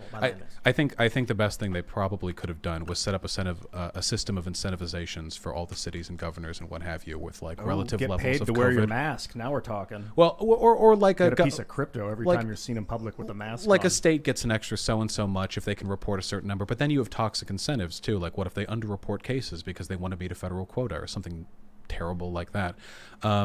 Yeah. Hey, Vaush, I had a question. You said you were a libertarian socialist, but you don't like the government. You said that in quick succession. Yeah. But I always think socialism is using the government to do things. So how do you rectify that? Socialism should be about the people controlling the systems they live within. The state if it's functioning properly, and I don't think it is right now in America, should be an apparatus of the will of the people, insofar as such a thing exists. Right now, we're like authoritarian statehood. Maybe a little, yeah. Well, that's the authoritarianism, the non-populist element. When corporations get involved, or when long-standing career politicians start solidifying their power in a way that's really, really hard to remove them, then the will of the people matters less and less. I want the government, to whatever extent it does exist, to be beholden entirely to the will of the people, a perfectly democratic society, and then I want corporations to do the same thing too. I think corporations should treat every single employee like a little citizen. Yeah, I was thinking you should give stock to employees in like a scaling mechanism. Oh man, don't have the math on me. Well, so Bernie's proposed, I think, like a 20% stock package. I couldn't believe he did that. By the way, that was based. That'd be as so hell. Very cool, man. socialism-y. Very socialism. Yeah, I was getting hot under my collar just imagining that getting implemented. That'd be nice, because I've worked for startups, and when you have a percent, when you have some part of the company, you have such more incentive to make it great. I disagree. Really? Yeah. I just don't care about it if I'm not getting, if I don't have anything. It's like, you. We're self-employed, though. I mean, because I've worked on a bunch of companies where you giving up equity to people is really, really difficult, because you'll find a lot of people immediately go, I got equity later. Oh no, but you have to put them on like a 5-year plan where they earn only a percentage of the equity every year, so they're incentivized to stay to make the equity. It doesn't. It like it's called vesting. I think stock. you should just split the revenue from the company fair ways, and That then might be cool, have too. people vote it's out. not so easy how to determine how you do that. Sure. Well, there are a lot of different. This is a worker co-op. It's just a lot of different ways that you can do it. There's actually a lot of really interesting data in worker cooperatives that's come out from Latin America over the past 20 years that indicate that in certain fields it's an extremely efficient form of corporate structuring. Because, one of the big problems that we have with your average company, maybe not the very high-end tech ones where the big brainy folks work out, but even just in the lower end of things, retail, whatever, restaurants, people don't work too hard. Why? You get crap wages, you're not really respected that much because your work is pretty interchangeable. It's that creative investment in the work process, I think, that sparks the ingenuity, the investment, the work ethic in a lot of people. I had a conversation with an accountant in New Jersey, I think this was like a year and a half or 2 years ago, and they were complaining about the $15 an hour wage hike that was coming or whatever, and how it lost him, he lost like 30% of his clients. They shut down immediately. Because what people don't realize is many of these small businesses, and most businesses are small businesses, the people who own them aren't wealthy and making tons of money. Like the guy who owns a hardware shop might make $40K a year, and he might pay his employees, 12 or 13 an hour. Then they come and they say, we're doing a 30%, hike on all of your salary, on all of your costs. And he goes, then I won't make any money for my family. And so he just shuts down.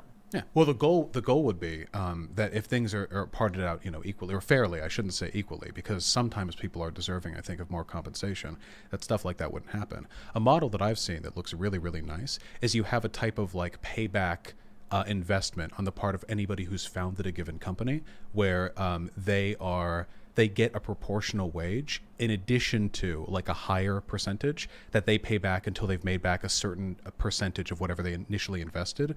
And then after that, they're just kept in a higher tier. And that way you have because a lot of people say, what about rewarding ingenuity? Great. Ingenuity is phenomenal.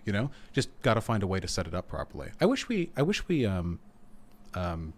I don't know, experimented more with different ways of running governments, companies. That's what America could be. We have all these states. They're all That's his choice. People could do it. They could, yeah. Though there are systemic barriers to forming worker cooperatives. Banks tend not to loan to them because it's kind of like a spooky form of managing people. But no, I kind of want to segue off from this because I just thought of something. But you're in favor of political violence as a means of revolution. If it's done, I mean, given that it's done well, effectively, and for good reasons, sure. So what is well and effectively? Sure. I mean, for example, if the working class and Jewish and queer people of Nazi Germany had risen up sometime immediately after Hitler was appointed chancellor, I think most of us would agree that's I mean, things get messy, sure, but now in hindsight, we know. And I think that right now in the United States of America, the idea of political violence for a revolution it's like a comedy.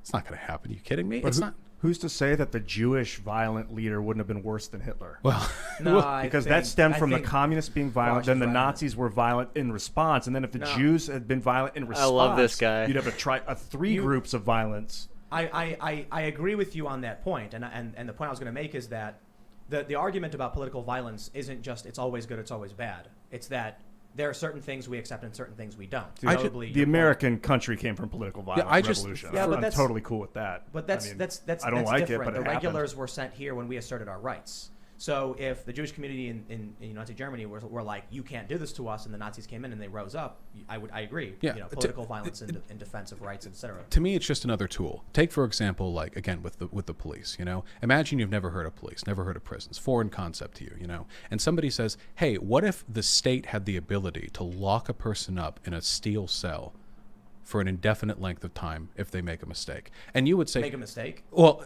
I mean, depends on the mistake, right? I would say violate some preordained structure. Sure, right, or but rule. even then the law is just codified morality, right? I mean, you get flexibility with that. Different Right. countries consider different things. In Singapore, if you spit gum on the street, you can get into jail for that. There are states where pornography can get you in jail. Like, yeah. And I certainly don't agree with those things, but I'm sure if I argued with them, they would say, well, you have a civic duty to not pollute your streets or whatever. And but with regards to like violent revolution, it's just a tool, same as any other type of political violence, like policing.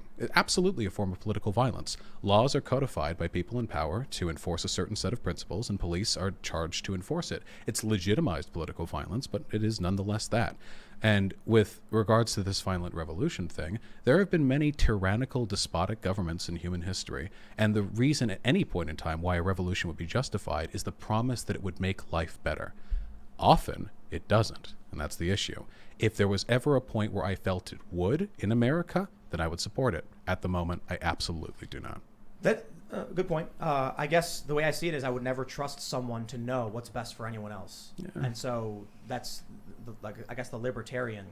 I guess the reason I ask is because socialism requires cooperation to an extreme degree that capitalism doesn't. I'd say it depends. I think that to the extent that democracy requires cooperation, then I would agree. But like I think you mentioned before socialism. You viewed it as certain goods become. I don't want to put words in your mouth. Yeah, but it was decommodify industry and make sure workers are in charge of the industries, essentially. So those things still have to be produced. Mm-hmm. Someone still has to do that work, and that means resources still have to be allocated to those individuals. So it puts a certain group of people in charge of allocating resources to those people. You know what I mean? Oh, yeah. And this is the flaw with democracy. If you go very far left, like very, very, very far left, there are some anarchists who will say that even democracy is a metric of oppression because democracy is a system by which you put people on top of you. So you must necessarily, as an anarchist, you must rid yourself of these political structures because all you're doing is choosing who will next stomp on you. Now, I think that's perhaps a little bit hypothetical, but...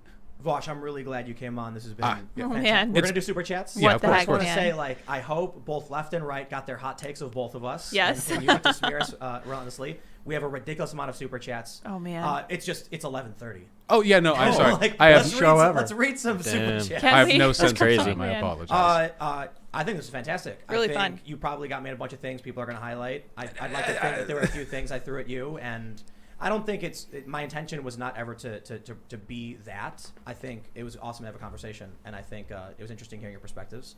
So I am really grateful you came on, and I'm looking at the comments, and there's like some where like Tim sucks, and some where like Vaush sucks. If I don't tweet after this, it's because Tim had me shot outside of the studio. It On will my be way by back me. to my hotel. You were mentioning earlier, like on your way here, the driver is like. Oh yeah, the Uber driver was because this We're in the middle of nowhere. right, the studio's in the middle of nowhere. The Uber driver was telling me, and I'm on the other side of the country, so I'm already hyped up. And he's like, the Blair Witch Project was shot here. Oh my gosh. These sure are some winding roads, and I'm like, yeah. It's like just like That's there's no wonderful. street lights. It's all black. There's mountains, and it's like welcome. By the way, I'm sorry, this is completely relevant. What microphones are these? These are SM7Bs. They sound Yeah. really nice. Yeah. It's just these are just like this. Everyone uses them. The I best. love them. I'm using Yeah. a AT40, I think. It's I am much- These are nice. I am excited for anybody who wants to make those clips and be like it's really funny because it always happens where both sides will think that their person won, and I'm more than happy to provide that entertainment. Let's read some super chats because I Let's already do it. see like you're probably touching yourself. What? Says get back to the actual argument, Beanie Man. But then True. Yoro Zuya says this guy's disingenuous. Don't bring him back, Tim. Oh, snap. Actually, no. I absolutely would love Great to have you back. conversation. Yeah, because I don't think I know everything, and I probably could. Fun. Election I night don't think party. You can Heck yeah, make it. man. Well, he's a busy guy. I can only fly so much. Seriously. I'm Yes. terrified of flying. JV says, ask Vaush if he thinks Mao was better than Trump. Oh. Listen, these are is that What? it's apples and oranges literally. No. No. Wait, hold on. Is he better or worse? No, Mao was very, very bad. Mao killed so many people. Yeah. We don't even know. He did I think if I remember, he did 3 good policies in an ocean. Like you'd have to dig for those. Yeah. I disavow. His So wife. what you're saying is that you prefer Trump over Mao. Disavow. So Listen, I if see where you're going with this. if Mao, you're not getting me clipped. If Mao came back, listen, maybe he's reformed. Okay, what maybe I've heard is that it was Say his I like wife. Trump. No, I'm just kidding. I don't believe. Listen, I don't believe in cancel culture. Okay, I think Mao should have to come on this program to That's right. to give his side of the Defend story. himself. Yeah. Yes. Now here's the good comment. Mr. Comfy Pants says, amazing exchange, great discussion, love your work, appreciate it. Thanks, man. I agree. Love you too. And then Dick Johnson, I will literally pay you $5 to never have this guy back on. Listen, man, I think this kind of stuff is important, and so I'm willing to invite anybody who wants to have a conversation. Yeah, Some man. people were like, why don't you have the far right? Dude, we didn't even talk about magic cards and Dungeons and Dragons, Yeah, which we what all the play. heck? Yeah, Yeah, I we was were talking about really, that earlier. I was Yeah, really super psyched up fun. for that part of the Dude, conversation. Look at these 3.5. nerds. I actually said early on, I was like, how about we just ditch the whole political conversation, talk about D&D, because Yeah, like we'll Ian's just got some DM strong a game opinions. on the fly. That'd be so fun, hot. yeah. It's 11:30. Is it crazy? Oh my gosh, Let's you guys. see. Fireball. I'll Now I don't know if this I'm one gonna is have to Can I dispel that on the phone? I don't know if this comment is fair, so I don't know if I should actually read it. Uh-oh. I don't know. What do you think? You know what? Go for it. Why not? They said ask him why he thinks child Prawn. yeah. should be legal and is moral. Oh, okay. This is it's a misinterpretation of an argument that I made like a year ago or something, and I phrased it horribly. My basic argument is that why is that material bad? Because it hurts people to produce it. Yeah. Yeah. There are other commodities that hurt people to produce, like the child slaves that mine up cobalt and stuff Right. and like that. So my argument was it's all bad. However, sometimes it really bothers me when people will be like, "Oh, dude, whatever. We make computers; they look sick, bro. Don't think about it." That was essentially the argument that I was making. I really don't like. There's so many out of context clips of me. That's why I was like, I don't even know I should read it, but I kind of felt like you probably would have a response to it. So I bet if we had video of those child slaves, that there'd be a lot less of that. I talk about this stuff all the time. There's a lot of people who say things like, "I'm more effective. That's why I should be allowed to use this computer." I'm like, look, man, I fully acknowledge this was probably made by, the Foxconn laboratories are really, really bad. At least own it, Right, it'd be exactly. okay, this is bad, but we can do something about it. There are more slaves today on Earth than there ever have been in all of human so history. crazy. Yeah. It's not good. All right, let's see. Damien says, brushed up, ? Russiagate made people like you hate more. You wouldn't be here at this point right now without the lies getting in your head. Wake up. I don't know who he's talking to. I assume that's directed I at would me. assume that would be to you, yeah. Because you mentioned getting brushed up on Russiagate. I guess I should again. It's just been Yeah, a let's while. read- It's we'll a have to read dark up on it. time. Yeah. I don't like the gate part of it. It's dumb. And now everything is gay because of Watergate. what? Yeah, Yeah, they. that's true. All right, here we go. Wait. Sean Wait. Kennelly says, Tim, I'm your biggest fan, but you completely let this guy run your show tonight. He diverted your questions. He had no clue about Russiagate or Obamagate, but you still used kid gloves. Thought you were better than that.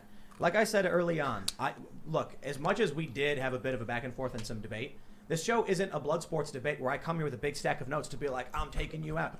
It's a conversation show. It's and IRL, I want to man. have people to have a conversation. That's about it. Chill. Don't, I'm sorry if you come here, and I mean this sincerely, thinking that I prepared a big list and I'm preparing a takedown. I did no preparation. Be disappointed. I was like, I'd really love to have this guy in and just have a conversation. I kept trying to look up what happened with the Philadelphia riot because I've been in a news dead zone for 25. I kept trying to look up and I kept getting distracted by D&D talk. So so I came in equally. It's so much better. Yeah. Dungeons Look. and Dragons. I'll tell you my thoughts on this, and with respect, Sean, to your opinion, thank you for your super chat. I do.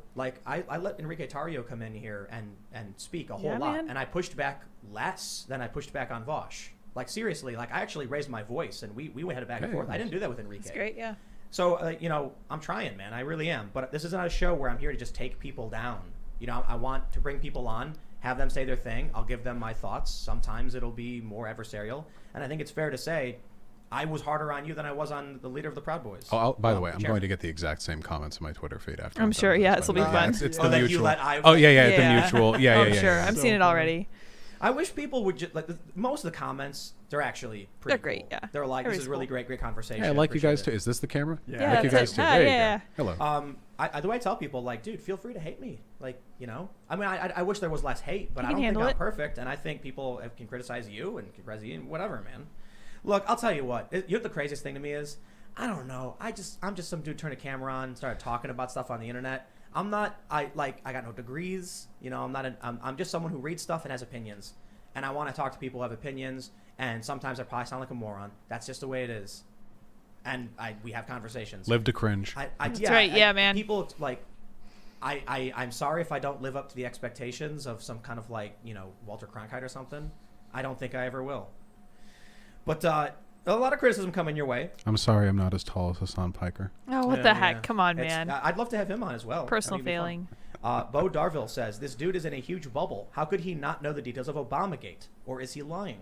You're not alone. I think it's fair. I don't assume everybody knows. That's why I asked instead of just saying, well, you're wrong about Russiagate. No, I asked you. I have a quick 2 cents about Obamagate. Mm-hmm. I think that it is very complicated. I think this is why Trump doesn't want to talk about it. And I think this is the part of the issue that people have with it, is that it's just complicated. It's okay. And I think that you should read up on it for sure. I definitely should They use as that well. gate word again. They're confusing know. everybody by like It's this annoying. gate and that gate and Gamergate and what. It's all Trying to because make it a big hotels deal. called Watergate. Like, let it go. Use a different word to describe these different situations. A lot of it really does come to the media that you consume, because even with all the complexities, you get different types of complexities depending on what you consume.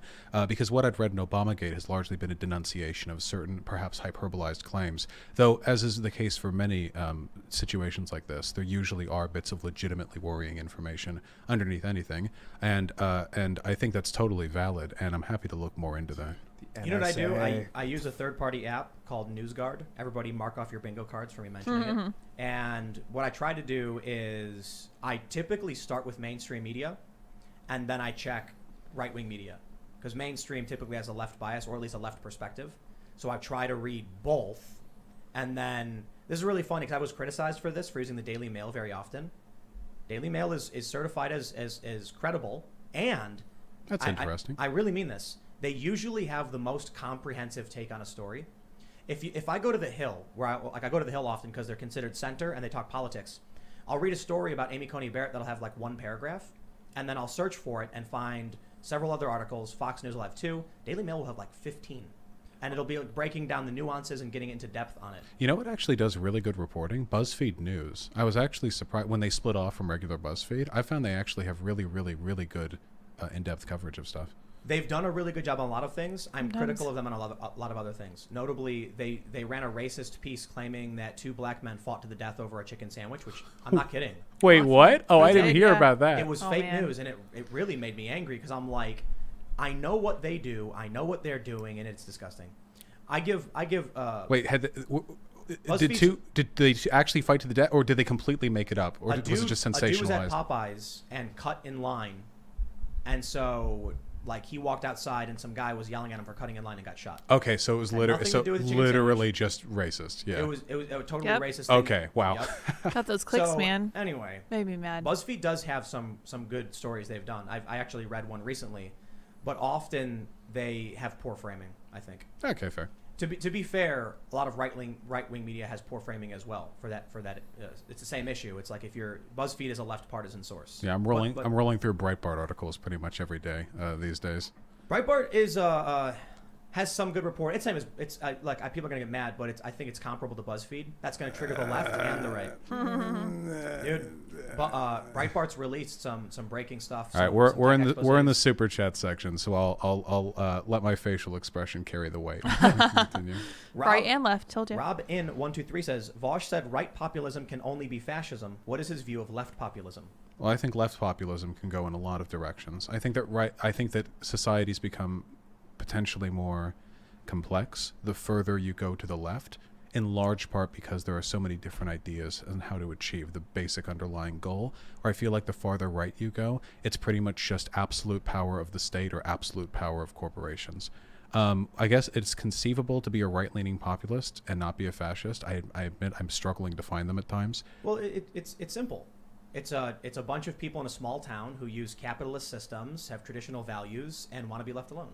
Sure. Well, but traditional values left alone, like this can mean a lot of things: isolationism, ethno-nationalism. No, like this is I'm growing my this is my farm. Please don't steal my stuff. Well, I and then they hope all we could do that anywhere. but that would be arguably right wing. You've got people waving American flags and Gadsden flags and saying we love this country. And that's about it. Sure. Well, the populism usually is about like the manifestation of the popular will, you know, the idea that the establishment is something. But usually the way the establishment gets codified in right-leaning narratives means that, like, in addition to the establishment, you have other threats from without. In some states, it's been the Jews. Here we have, like, for example, MS-13, the cartel. We have ISIS.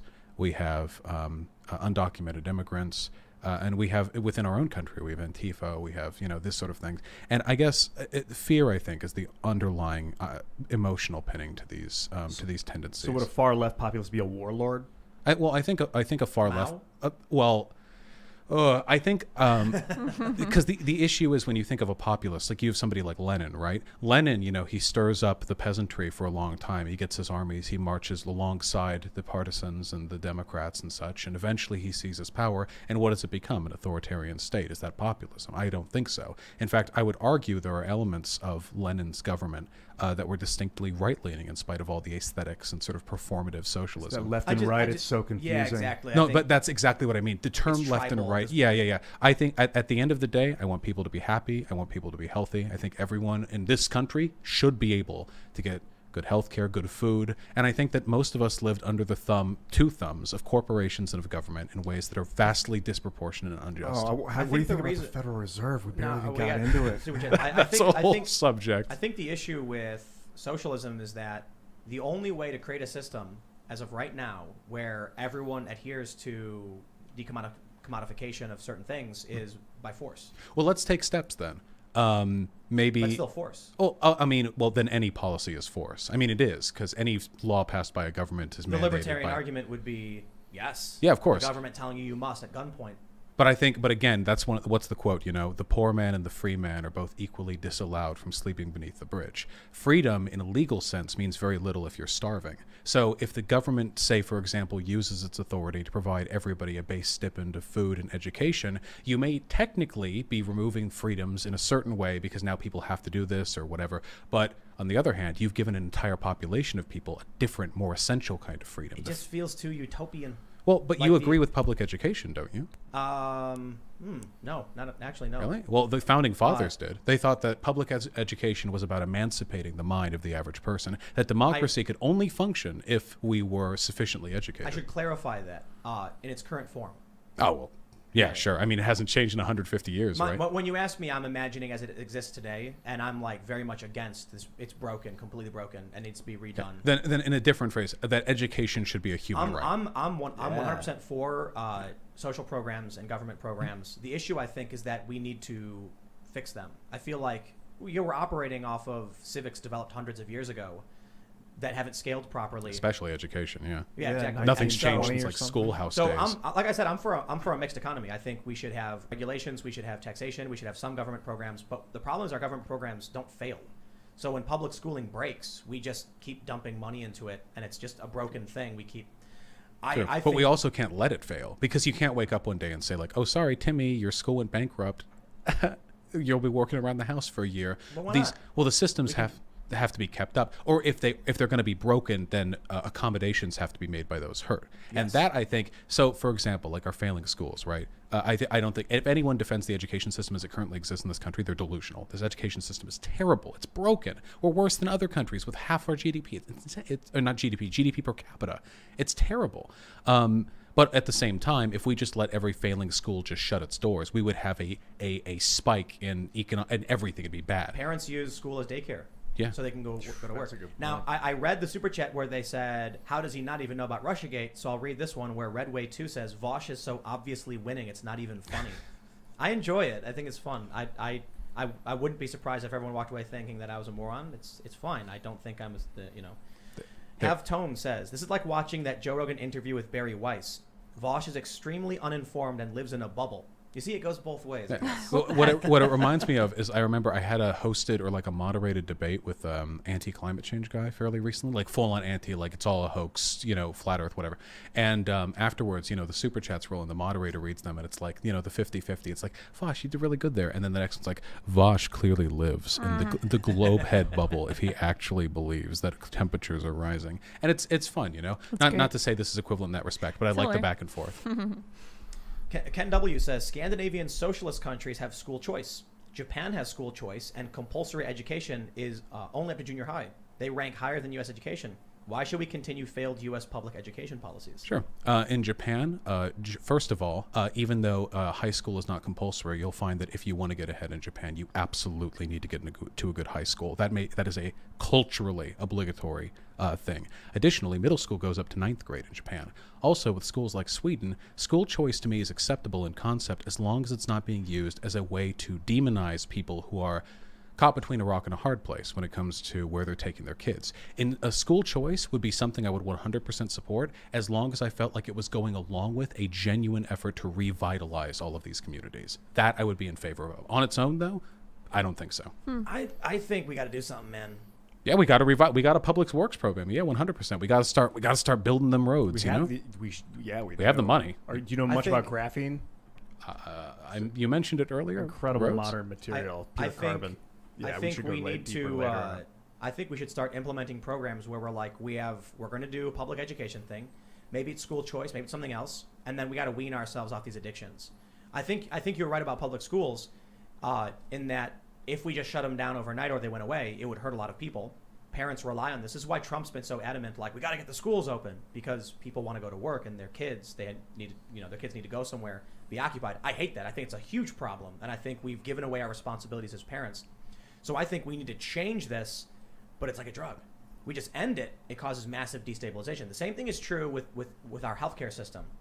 So my thing is, I've said over and over again, I would love universal healthcare. The difference between us and many European countries is that universal healthcare in Europe was born out of World War II, a necessity, a mandate, and it had to exist.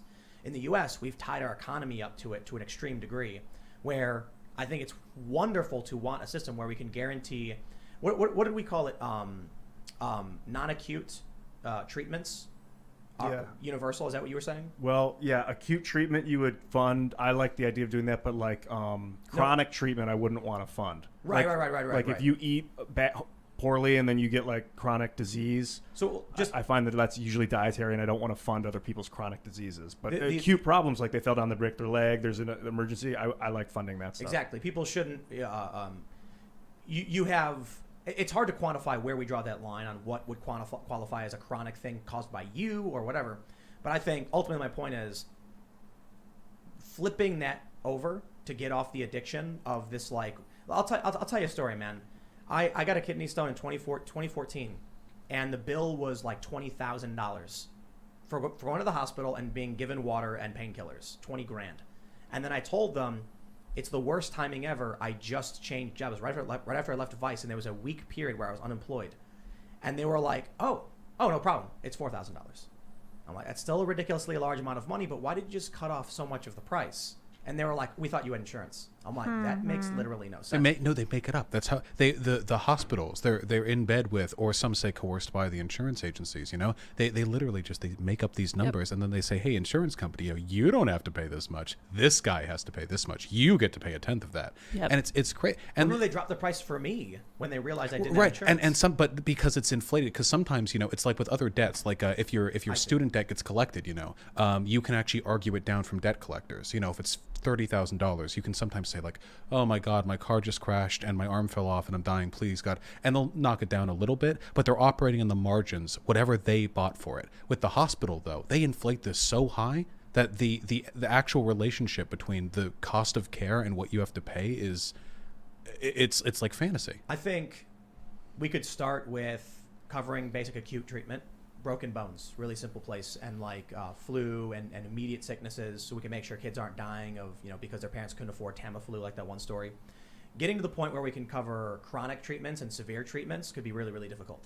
But my main point is, I would love to live in a world where it's like you could walk in and there's no bill.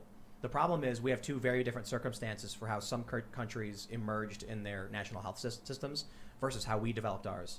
So I think it's like 20% of our economy is tied to healthcare, and I think Bernie Sanders said, was it 2 to 4 million jobs, I think, would be lost if we abolished. I like the idea of acute treatment plus private healthcare for supplemental.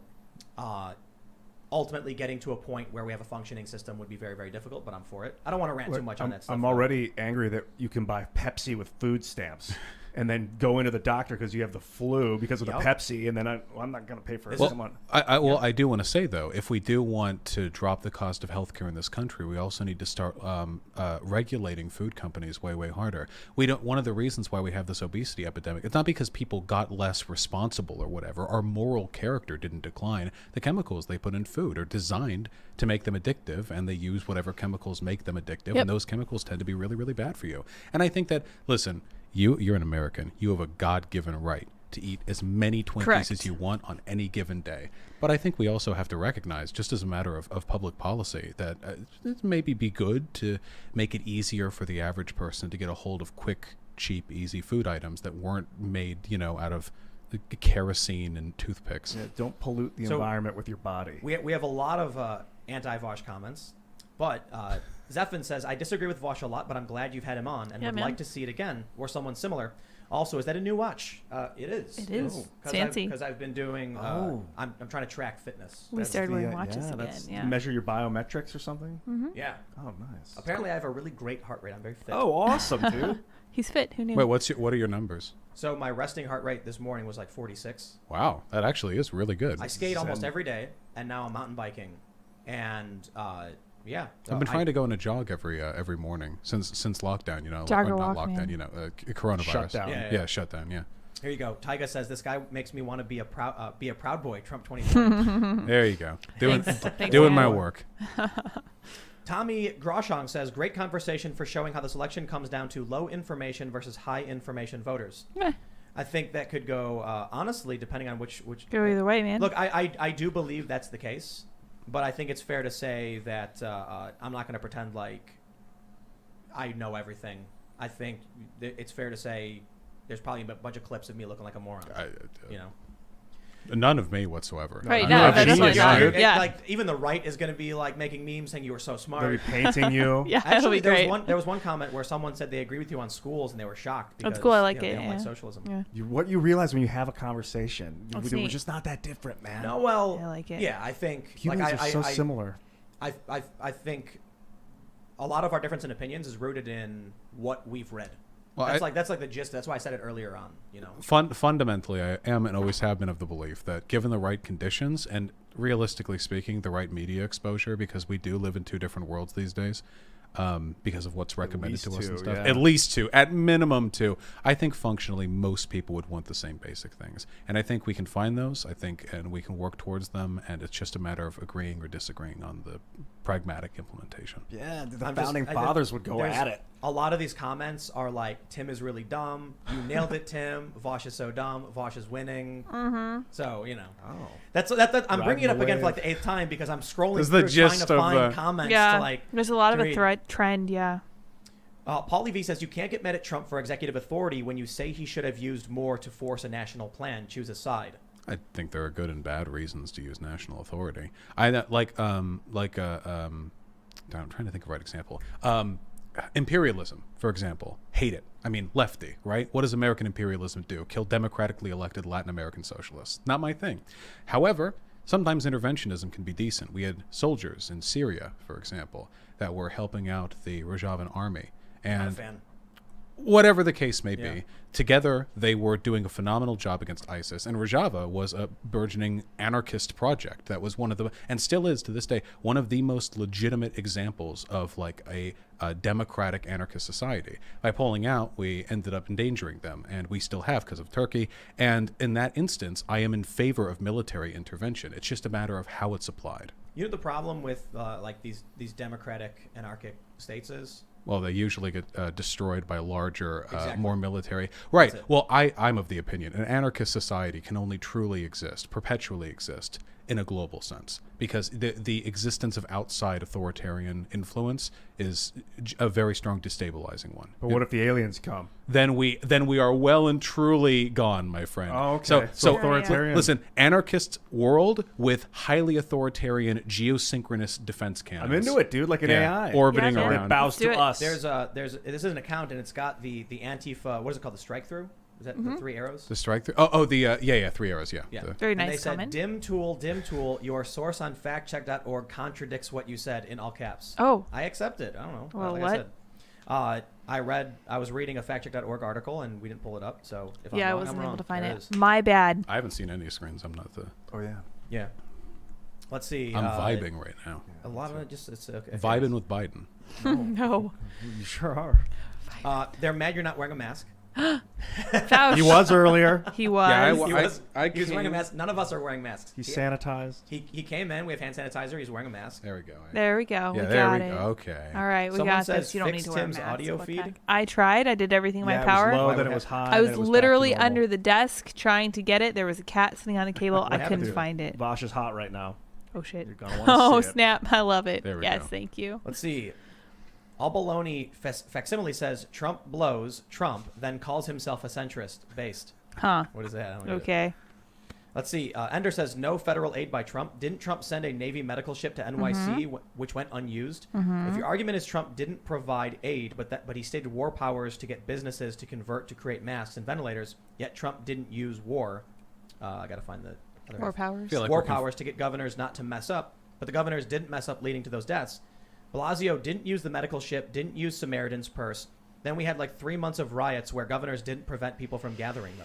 Well, the riots seemed to have not increased COVID-19 spread. There was a ton of data done in this, and it wasn't because people didn't get COVID at the riots. It was actually because the existence. By the way, by riots we mean I'm sorry, I shouldn't adopt this narrative. The vast majority of these gatherings are protests without violence. These protests, while there was transmission amongst the people there, people stay inside during protests. I think, well, to be fair, we definitely need to draw a distinction between riots and protests in this regard. Well, some Because protests the are protests, riots. Well, no, the protests that we're referring to are large gatherings of people marching down the street. the protests would be way more at risk for COVID-19 Exactly, because exactly. people don't march right next to each other during The riots. riots you are know, people they're- running around Yeah. randomly. Right. So that's an important distinction when we're talking about COVID. That's fair. So with regard to the protests, it doesn't seem like it's increased COVID-19 spread because people stay inside when there are protests because they don't want to get caught out in any of the mess. And maybe you can say that's a toxic disincentivization, but whatever the case may be, of course there are governors who bungle this, absolutely. And one of the unfortunate downsides of the way our system works is that we have to accept the fact that decentralization will lead to decentralized failures. That being said, I do think there were stronger federal steps that could have been taken, generally speaking. But we already went along with that. Austin Eris says Vaush discounts the public response to measures that are viewed as too authoritarian. Lots of people have gone crazy with things are now. Given the anti-authoritarian culture tracing to the founding people would be wildly crazy. I will say, you know about the riots in Europe right now over COVID lockdowns, right? Yeah, well, I'm not entirely sure what that donation was referring to. Yeah. Well, I think what they're saying, the first part at least, you're discounting the public response to the COVID lockdown measures when people view them as authoritarian.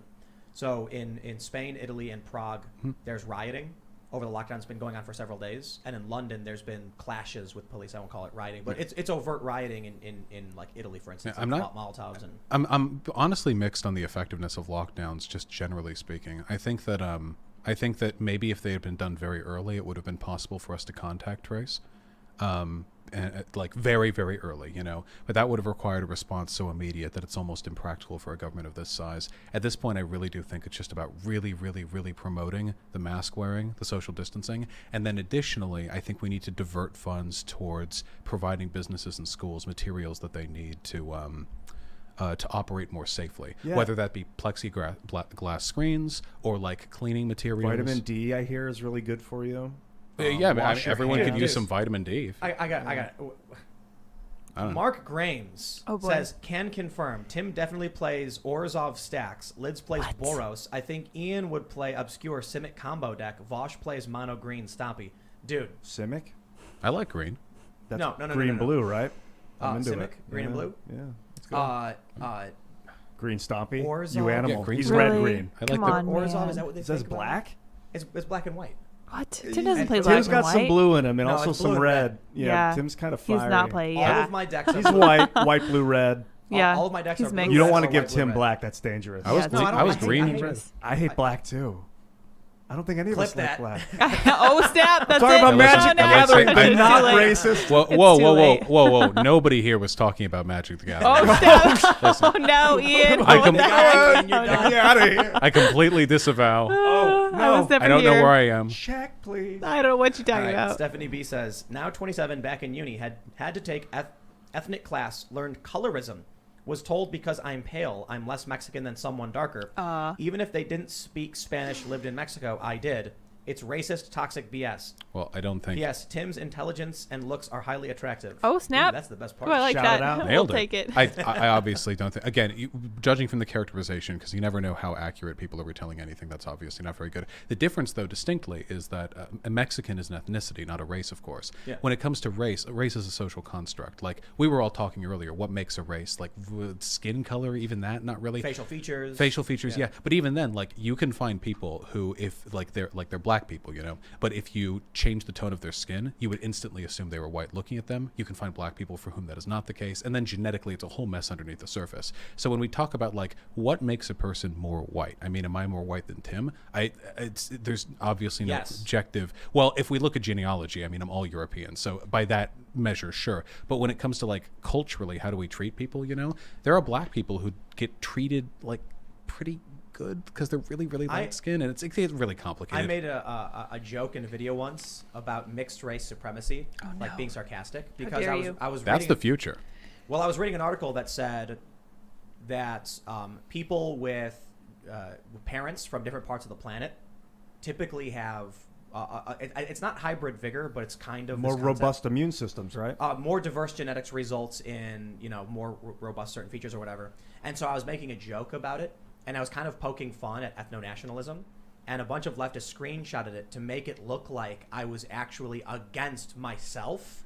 It was the weirdest thing people have tried to smear. I unironically believe that, by the way. I mean, eventually, assuming we don't do some really weird international, ethno-national stuff, eventually we're all going to be a light shade of mocha, you know?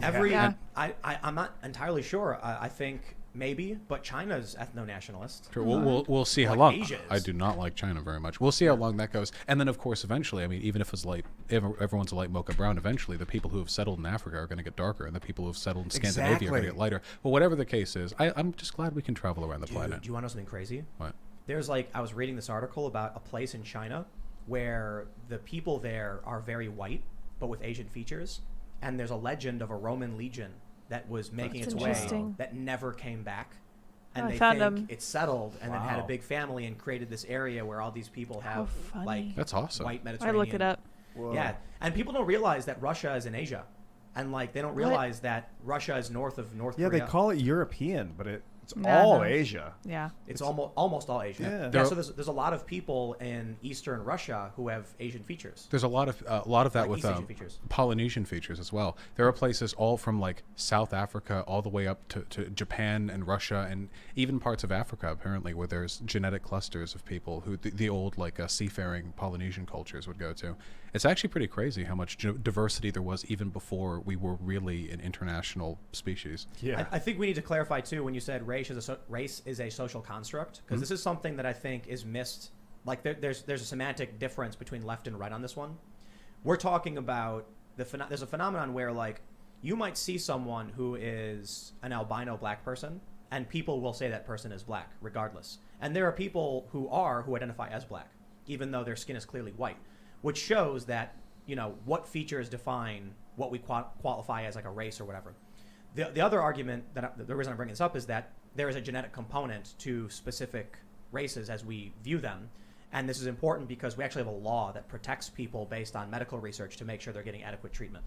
So I think sickle cell anemia is more prominent among African Americans. Yeah, almost exclusively. It's going down since they got shipped over here. Apparently, because a lot of it was geographically determined. So the conditions necessary, because the malaria is not really that much of a thing over here. Weird thing. So, mal-air. It doesn't really have a meaning. Yeah, it's just bad air. With regards to the social construct thing, it's all a matter of social perception. For a while, Italian people were considered swarthy, kind of the way we would consider Spanish people, but now Spanish people are white. Obama is genetically half black and half white, but we all consider him black. It's just the world is not so black and white, is what they tell me. Not, but people are. No, we're not. And yet you hate black. Do you think we can evolve? That's established in this conversation. Do you think we can evolve as a species to not call each other white and black? I think, that's the thing. We didn't until the mid-1600s. The entire modern conceptualization of race was like an ad hoc, intuitive response to a desire to scientifically separate the races. And what we ended up with was a system to cement white supremacy. Initially, that was literally like, we're bringing slaves over from Africa. We know we're better than them. Let's study the genes as they knew it back then, skull shapes, whatever. Phrenology. Yeah, exactly. And so they were like, well, of course we're different. Look at our brow shape. So here are the three categorizations of man. Yep. And what we use today are intuitive, Asian, black, white, exactly the same. We've updated a little, same basic system. I got a comment that might make you angry. Give me. Are you sure? I'm ready. Do it. Hindu Andy says, tell Vaush to debate Nick Fuentes. He always dodges him. Dude, so the position that I'm in right here is that I'm totally fine to have Nick on the channel if he wants to come on and he keeps like posturing on his own. All I ask, he just send me an email. We can like set up a time. It's really that simple. You know, I never get that. Come on, Nick, let's do it. I want to say this. Like, I know there are a lot of people that on the left who are going to insult me, insult you. I brought up a million times. But I've been reaching out to a bunch of lefties, and Vaush was like, I'm totally down. It was like, it was a simple booking. We reached out to you. We set it up. You came on the show. There are a lot of other people who are like, it's impossible. They either ignore, they deflect, they won't do it. So there's a lot of people who don't do this. But I'm grateful that you came on because it's not an easy thing to do. I love talking to people. No, it's actually a little bit like kind of annoying though because I've said like 80 times like, just email me. Please, just cool. Yeah, man, but guys, find out later. But it's midnight. I think we Yeah. I think it's Yeah. So I'm making faces over here because we Yeah. really got to call lid because I got to get up and clip this Call up in the a morning. lid. I'm calling a lid. have, That's what I do. I have a early flight to catch. We're gonna have to so- do this snap, again. yeah. Just kept Did we going. do 4 hours? Oh my gosh, This is dude. great, man. I really appreciate you coming on. I'm glad we had a lot to talk Super We about. had like fun. a second wind at 10:30. Oh my That's gosh. crazy. What happened? Awesome. I You don't you know, but it was brought up magic. the time, and then we were all we all Oh, were I'm not invigorated. tired. I'm not either, man. You will be in the You know what Everyone I hates think Nick it is? Fuentes. We've been playing D&D. Well, I think a lot of the conversations that we typically have are with people that we've either heard from or ideas we've heard. Yeah, And Washington. so with you, it's like But across the getting into country. a lot of things and challenging, having a back and forth, which is good.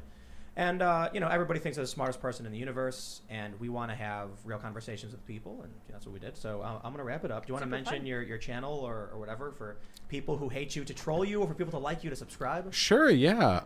If you enjoyed what I had to say, or if you didn't, but are just really angry and want to let me know, I'm on YouTube at Vaush, which is VAUSH. Oh, I you're in don't know. DC. I do political commentary. I'm a libertarian socialist. I also play video games a lot. It's a fun time. Cool. Cool, man. Appreciate you coming on.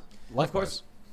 And we'll have you back, dude, whenever. Yeah, for sure. You can follow me on Twitter, Instagram, Parler at Timcast. You can follow Parler. my channels, youtube.com/Timcast. Before you all leave, youtube.com/TimcastNews. if anyone We wants are to also talk on about every single anything, podcast platform where message it me on exists. Of course, you can Discord, follow Ian. and also hit Ian subscribe Crossland, that is at Ian Crossland. for And you progressive follow me on commentary Twitter, or whatever. But if you want Instagram, to talk YouTube, about everything. something, just DM me Yeah. before And you of course, leave or can follow whatever. at Sour Patch Lids. We could chat. I am here, still here, 4 hours later. I'm dying over here. I'm tired, but I Sour had Patch- such a great conversation. Sour Patch Surviving. LYDS. LYDS. Friends, I wish you good tidings and good clippings of this video. My Oh, favorite's gosh. probably Ian saying he didn't Yes. like black. So I said I hate Yeah, black. that was No black. Oh, that was man. really messed up, It's just man. a- Yeah. it's Come just on, Ian. necrotic and All right, What the everybody, heck, we're man? going to bed. We're going to bed. We'll see talking you about all. the color, We'll see the you all magic, tomorrow. Magic the Gathering. All right, it's too late. Bye.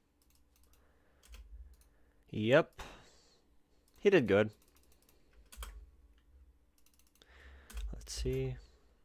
Yeah, so my Discord is linked there.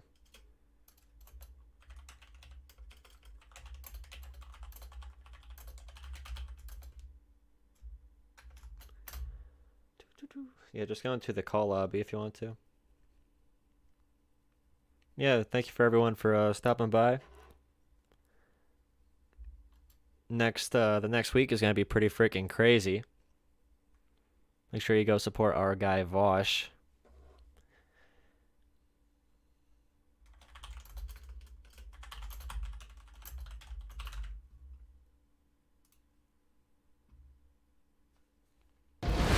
The yellow shirt guy is literally like a Joe Rogan clone. Like when I think Joe Rogan, he's like, what if like we just all like, oh my god, do you think we'll all be one color? Something like it was all irrelevant stuff to the conversation, but he kept on trucking along. I really respect it. You know, he may not have all the right answers, but you know, he has the right attitude, you know? He's doing his best out here. He doesn't know much, but he tries to. Not much more you can ask from some people.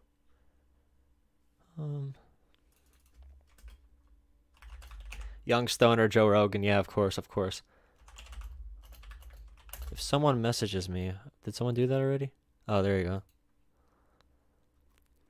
Hey, you left this out. Go into the Oh, you're in there already. Cool. Okay, I'm dragging you in. Hello? Give me 1 second. Pause the stream. All right, man. How you doing? How you doing? I'm doing all right. Good. So what's up? Just playing some Magic the Gathering. I didn't catch all of it, but that seemed to go pretty well optically. Yeah, so people were criticizing Vaush for being too nice, but I think he towed a nice line. So like he was pretty Well- he was smooth the entire time, and with Tim Pool, I mean, we all know he's gonna pretend to agree with you on a lot of things and then say the complete opposite. Like, okay, we both believe corporations are bad, but you'll say like, okay, we need people to have more power. He'll say like, oh, they talk about trans rights too much or whatever, or say the left controls the media. So you have to walk a fine line with this stuff. And like, what do you think? Do you think he should have came out swinging, or do you think his like strategy was good? No, because if he comes, the whole reason why Vaush does his thing is to get right-leaning people over to his side, and if he comes off as like some crazed lunatic that's just like coming to Tim Pool's podcast to fucking destroy him or whatever, then he's gonna come off crazy. He's gonna come off like he doesn't actually know what he's talking about, and his rhetorical ability would be apparent, but not everyone's going to be receptive to someone coming out and being that aggressive towards someone they look up to. So I think if Tim had gone on Vaush's stream, it probably would have went differently. He probably would have went harder because that's his turf, but he was in Tim's turf. He was in the room with Tim, and I think that sort of makes it so he can't be as aggressive. Yeah, so Catherine, you're right. He does seem conciliatory, and then he'll say something totally different. But yeah, the thing that I think a lot of people who are involved in online politics get mixed up a little bit is they think everyone looks at politics like us. So like a really calculated approach to change. We really pay attention to this stuff like a religion almost, and people assume everyone's like that. But a lot of people are just listening to Tim Pool casually, and they are kind of nodding along to his ideas.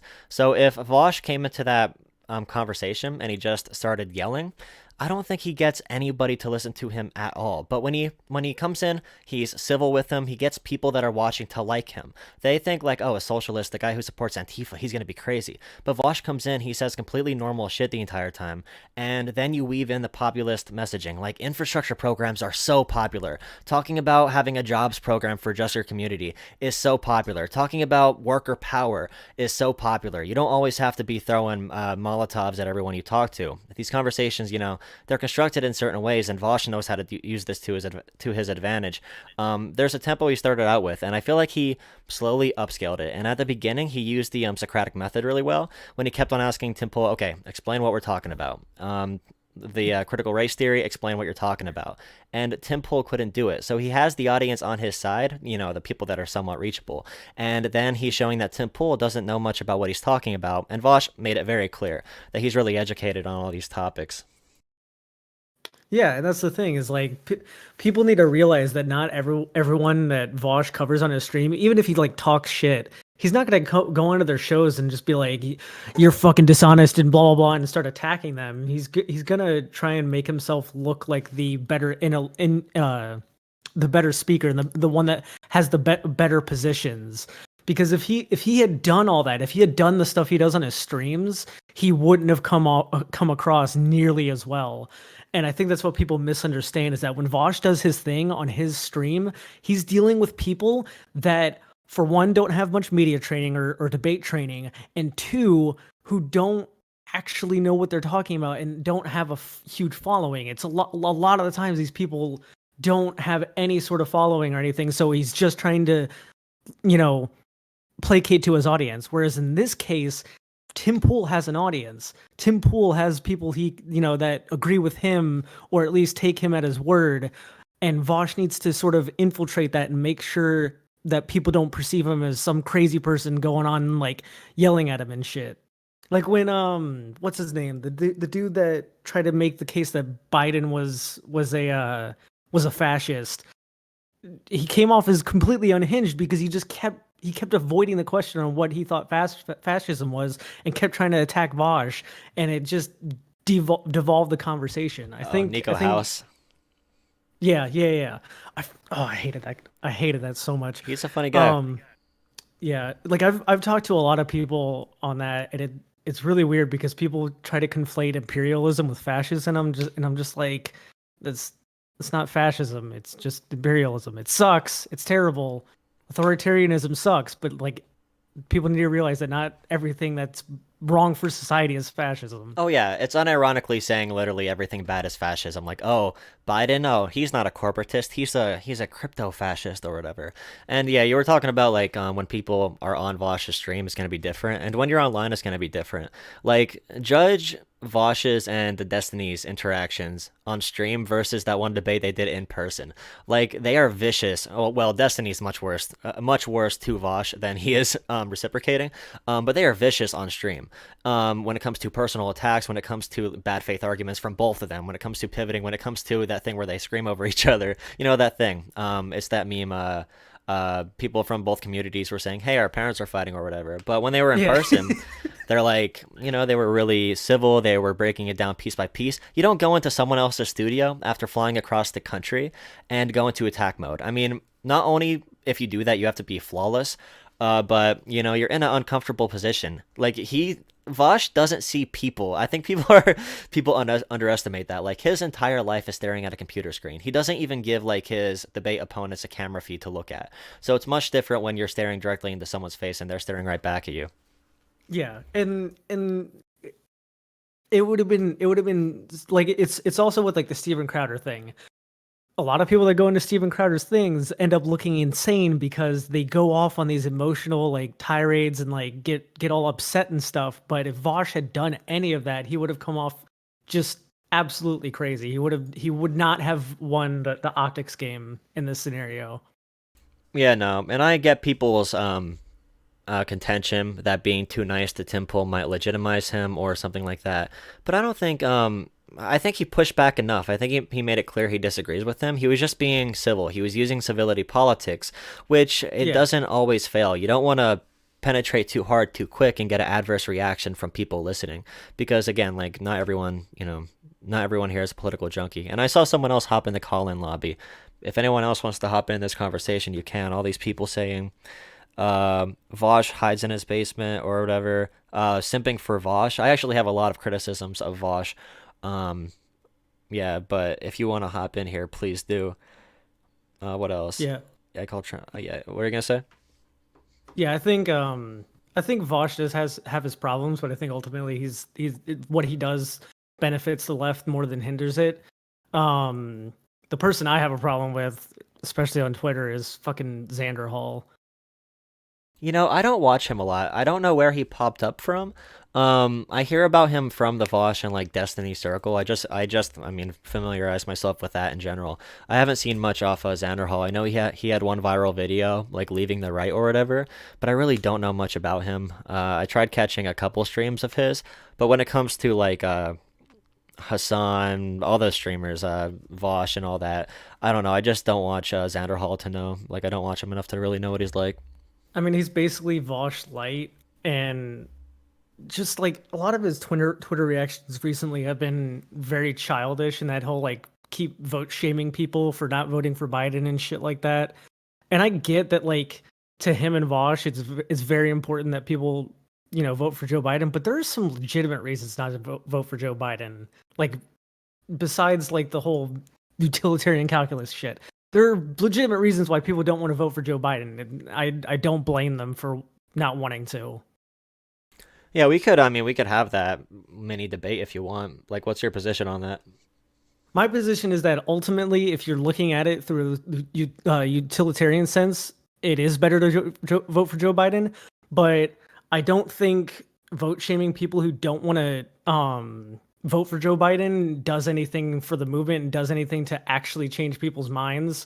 on whether or not they're going to vote for Joe Biden. I don't think it's effective, and I think it just perpetuates infighting on the left. Well, we could kind of break this down here. So on one hand, you have the calculation of voting for Biden. What are the outcomes of that? What are the, harm reduction? What are the long-term progressive goal calculus that you can do, like which presidency will result in more progress sooner? Some people say Joe Biden is better because he will foster boring neoliberalism, which is helpful for focusing on issues. You'll say, after Obama, even during Obama, we had Occupy Wall Street, we had all these left movements, the biggest left movements in history. And then some people say Trump is needed because, this is more of an accelerationist argument, because people will realize how messed up things are, which I think historically speaking, and Jimmy Dore made this argument in 2016, he was completely wrong. Every argument he made in 2016 turned out to be, completely wrong. Like, for example, when he basically just said people are going to realize after fascism that leftism is the right answer. And it's clear that people who feel comfortable then go to more socialist ideas. Not everyone's going to go to be a radical socialist, especially in America. That's my position, because we are a leaning fascistic country. We are very far right. The military is far right. The police state is far right. Corporations are far right. The only left movement we have was unions, and unions are gone. So that's another argument for Biden. He'll help union power a lot more than Trump will. And then what was the other argument about? First was, the voter shaming. Yeah, I don't think voter shaming works in general. I don't know why anyone would do that. Whether your position is voting for Biden or not voting for Biden, you get really adverse reactions to it. I think some people who are voting like third party use voter shaming as too much of a crutch for arguments, but I do think voter shaming in general, like blue checkmark liberals do, that's really cringe and it doesn't even work. But yeah, that's basically what we have to break down, those two things. Yeah, and that's why I stopped following Xander Hall, because he just kept going into this voter shaming area where he just kept, shitting on people that weren't voting for Biden, and he kept making these arguments like, oh, well, looks like the Green Party supports TERFs, and it's just like, but then you can say Biden supports racism, like that, like, come on, like, just leave people alone and let them vote how they're gonna vote, like, fuck. I respect open debate about it. You can just vote how you want, but I do prefer people to be willing to if they're gonna make that decision, and especially if they're one of these people who are on Twitter and every single tweet. And I hate using Twitter politics as a reference, but I see this in real life too. And you have to confront this because Brianna Joy Gray does it, and she was the campaign press secretary for Bernie Sanders, so she had legitimate power in this system. If your whole personality is attacking libs, I think you have to defend that. I don't think you could do that and then be like, all right, I'm voting my conscience. Especially during the primary season, you voter shame people who didn't vote for Bernie Sanders, and I did that too. I've changed a decent amount since this primary season in my approach in dealing with other voters, but I think you need to be open to that conversation at least. Oh yeah, 100%. I definitely think that people should be more open to having these conversations and instead of morally impugning each other, just be able to openly discuss it, especially with how things are now. But I considering that Joe Biden is it's looking like he's gonna win. I think a lot of these discussions are dying down and don't really affect people's perceptions of Joe Biden or anything. What's gonna happen is gonna happen at this point.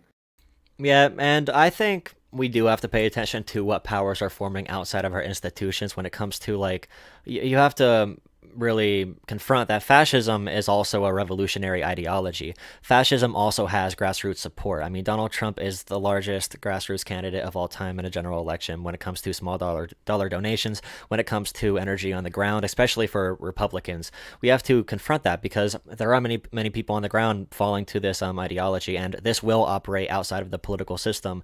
And when the president has a bully pulpit of the presidency, and he's using that on Twitter, and he's using that through the White House accounts, and he's using that through press conferences, that's serious. There's a lot of people being radicalized through that, and if you get that first entrance there, and I think having Donald Trump be president gives a lot more people like an introduction to these ideas. Once you click on one link about that, then you get into the social media bullshit where, you click on one Donald Trump link and now your entire newsfeed is going to be Antifa, fear-mongering protests with burning cars, and you're going to get all the ads that say Joe Biden's going to flip this nation into a communist one and take away your guns and make sure your family dies and, make sure your mom's fired from her job. So I think that point of influence that Trump has is a really bad thing. And I mean, you could make the argument that having Biden elected will lead to something worse than Trump. I mean, I will hear that. I think those arguments are actually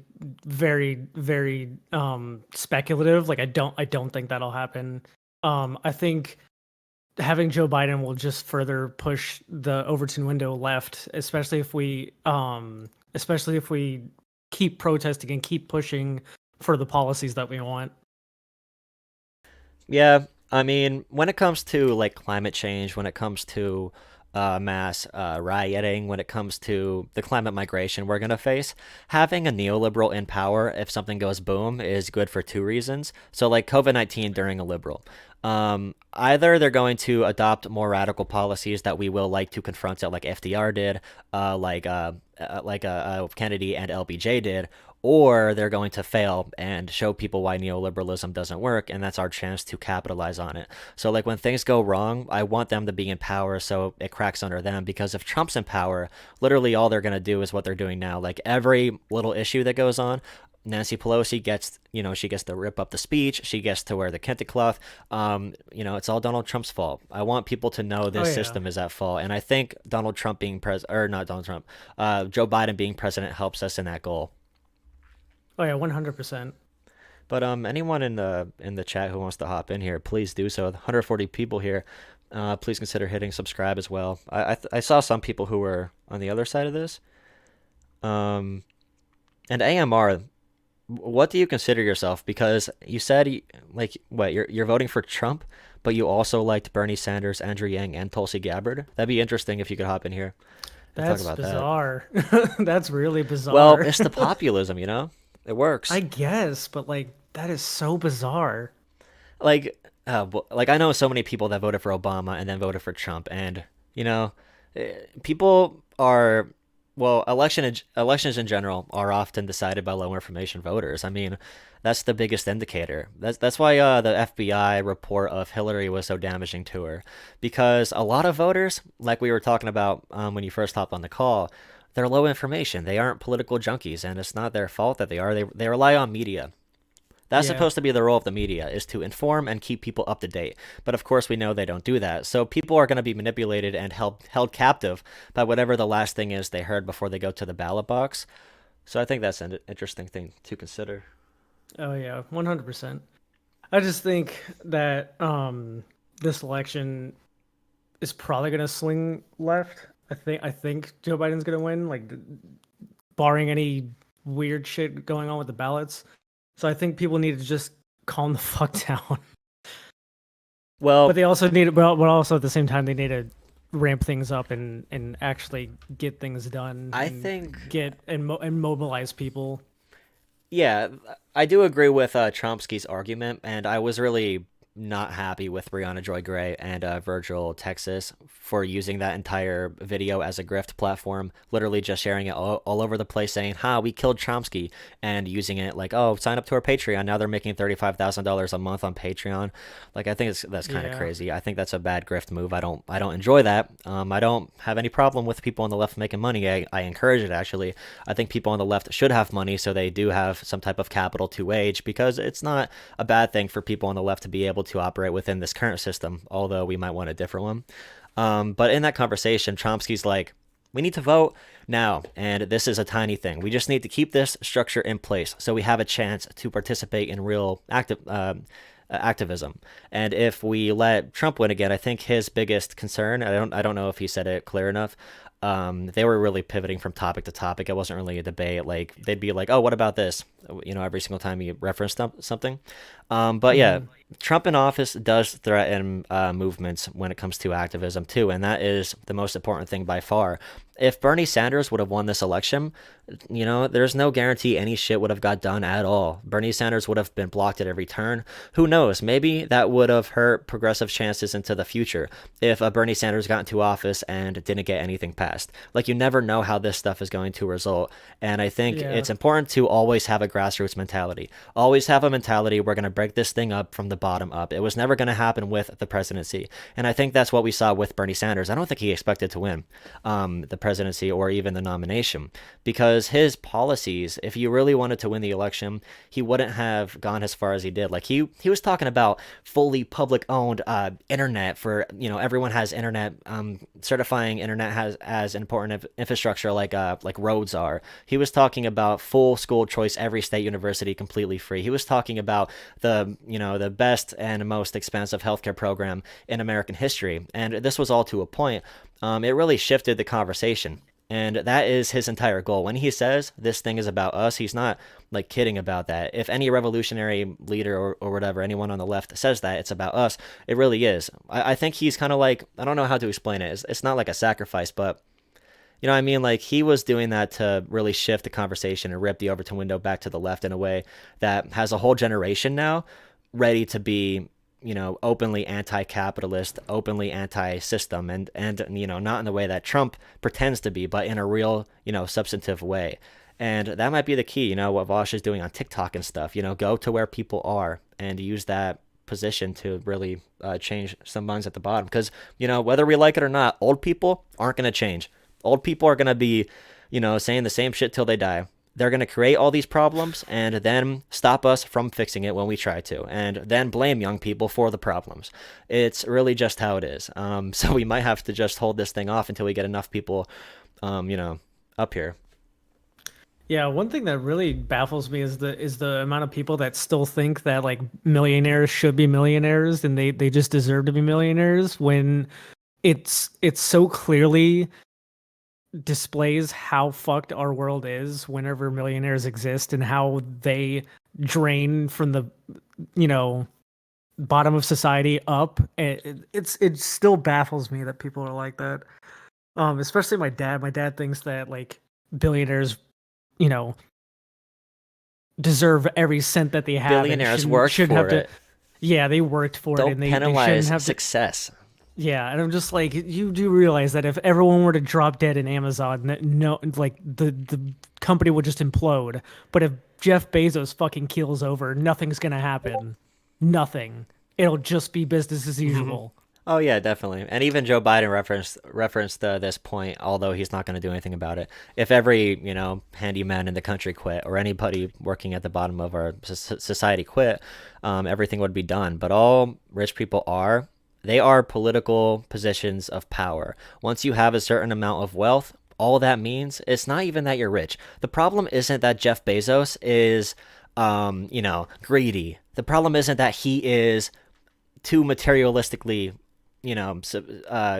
wealthy in that sense. The problem is, once you have that much money, money converts into power, direct power that controls entire governments. That's what the threat is. It's a threat of freedom. And I think too many people on the left just criticize Jeff Bezos as in like, oh, why do you want that money? You have to buy more cars. I think we need to start framing the discussion in a way that tells it like it is. Like, this money is, is to be. Yeah. Yeah, what's up? I'd like to coin the phrase the position the power argument for against capitalism, and it's basically power concentrated in the hands of the few is very bad.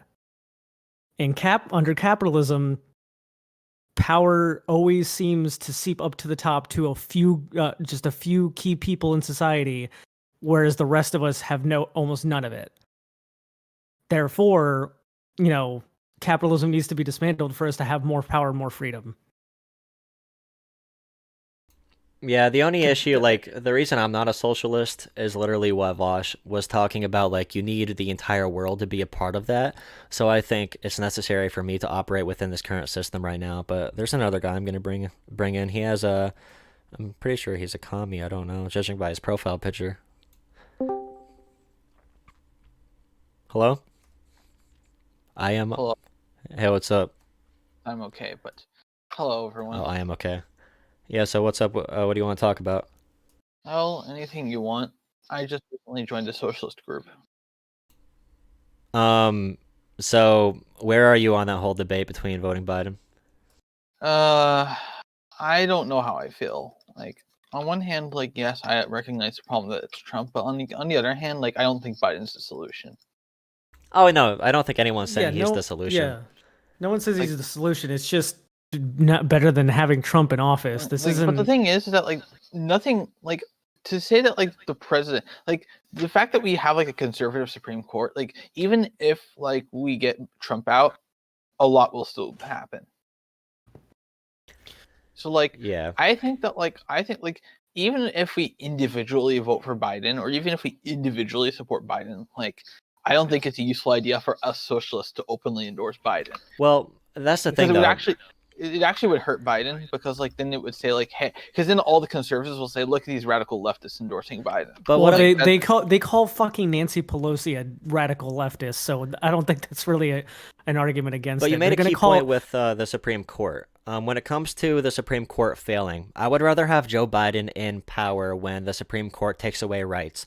Because if Trump's in office when the Supreme Court takes away rights, I feel like that'll be another thing we just blame Trump on. And if Joe Biden is in the presidency, or Kamala, if they are in the presidency, and let's say marriage equality gets challenged again, if they don't do anything about that, if they're unwilling to stack the courts, I think that will directly correlate in more Democrats being willing to vote for progressives, because progressives do fight, they do know populism, and progressives actually give a shit. I think that's something that could actually move people over once something that drastic happens. But if Trump's in office, I don't even want to see what that social unrest looks like. I don't think it'll transform into any progress whatsoever. I think it'll be more chaos.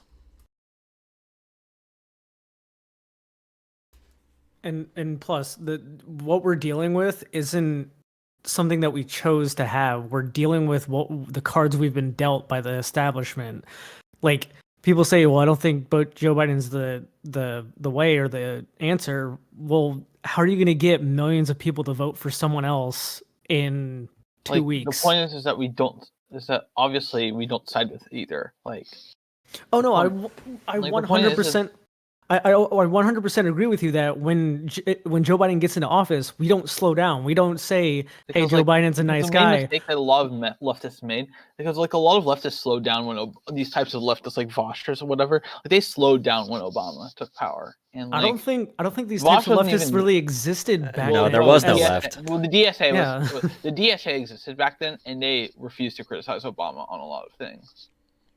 I don't think the DSA Well, is a good standard to judge what the yeah. entire movement is right now. Like, are you kidding me? Like, the people that are involved in politics right now will not take no for an answer, and that's what Bernie did on Medicare for All. Like, if they don't have a Medicare for All vote, there is a section of this country that'll say F no to anybody who wants their vote, and I think that's a pretty good thing. But we also need to be able to operate somewhat within the system. And when it comes to Like, I believe in electoralism. I just don't think we can operate within the Democratic Yeah, Party. I don't think people realize that, like, in the country there wasn't as big of a left movement as there was Like, there like needs to be a- pre 2016. I'm not saying that leftism sprang forth in 2016, but there wasn't as wide of a reach as leftism has now. I don't Fun think it fact. was. Sorry, go ahead. Yeah, it was actually the term. I've actually done some deep digging, and it's like the resurgence of socialism came, and then they all started calling Bernie to run, and then he ran. Like, people actually were calling on Bernie to run in 2016, and then he ran.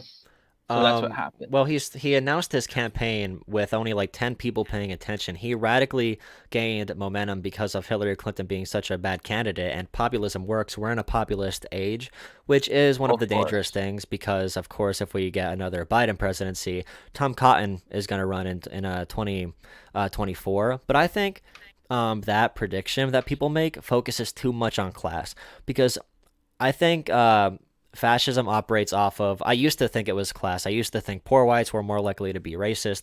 But I mean, that is somewhat true. Poor whites are more likely to be xenophobic because they are not exposed to diversity, and they are also less likely to be educated. But I don't know if neoliberal failure really correlated directly to the Trump win, because a lot of people who say they only voted Trump because the economy went downhill, they are still voting for him even with all the mistakes he's made, based off of like a cult following. Like, oh, I love the way Trump fights for us. Like I think neoliberal failure is it's like late capitalism is a huge factor. Like, the thing is that basically, and we're getting into economic theory, but like, for those of you who don't know, what late capitalism means is that it's basically the era that we live in. Like, ever since World War II, basically late capitalism is the idea that like these multinational corporations it's just what we live in right now, according to Ernst Mandel. And basically, the problem with late capitalism is that like the people are just not happy with late capitalism, and they just want to go back to like an earlier epoch of capitalism. Like, like the reason why we have like Sargons of the world is because like why they call themselves quote classical liberals is because they prefer the system of free trade that we had before World War II to the system of monopoly capitalism that we have after. Well, the problem with that is that, in capitalism, there's no such thing as a free market once someone of course gains enough like, capital. there is no such thing as a fully free market, but like it was, and I'm not a free market capitalist, but like I'm not even a capitalist, but like I'm a Trotskyist. But like the problem is that like there is like a section of people who becomes like there's a section of people who became more and more wealthy as capitalism went on. Therefore, we can distinguish capitalism between different epochs and different periods. Like, capitalism when it first started out, like, had a lot more individual factory owners, and now we have multinational corporations. So obviously something happened. Well, yeah, I mean, I enjoy like debates on socialism and capitalism for fun, but I wouldn't say I'm not a policy wonk. I don't have like I'm not a socialist, I'm not a capitalist. I'm kind of just taking things as they come. I don't have any grand utopian future that I really envision. I favor, tackling inequality, giving workers more rights, unionizing, more worker co-ops. I am definitely for stuff like that when it comes to you would healing generally be systemic described racism. as like a socialist, or at least a social democrat. Like, you'd be described as somewhat Yeah, social democrat. The difference is I don't have the idealism to picture a world beyond this current system, because I do think it would take a global collapse. Mark Fisher actually talks about this in his book Capitalist Realism, where he basically says that like it's so hard for most people to imagine like capitalism going beyond like what we currently live in. Like, it's so insane. Like it's so hard to envision like anything beyond what we currently live in. Well, the association between labor and productivity is going to be huge when it comes to automation, because we're going to be confronted with a situation where people are not going to have to work anymore. And right now, we know that the slavery here and the human right exploitations here have been moved overseas to different countries. Mining lithium, mining precious metals, and also through child labor camps and all that stuff in China and all that stuff. But when it comes to automation, we do have a chance to do what we did by moving that oppression overseas and that exploitation overseas, but using automation to suck up that dead space, if that makes sense. But there is a chance that automation also leads to the deterioration of society as well. It's going to be a big cultural shift, but I do see automation as a tool that we can use to disconnect labor from productivity, because there's two ways you can look at it. Either we're going to have a nice utopian world where people are happy, things are being produced exponentially, it doesn't turn into the movie WALL-E, or the labor being uncorrelated with productivity is going to be bad, because then technically the people who own the society don't need us anymore if we are not here to produce. So those are the two ways this can really go. Yeah, I have a question. What's up? Yeah. My question, I'm just like, have you heard of the term socialism or barbarism? Not personally. Or okay, the terms basically this term socialism or barbarism is basically what we can use to describe this. Like either it's socialism or it's barbarism.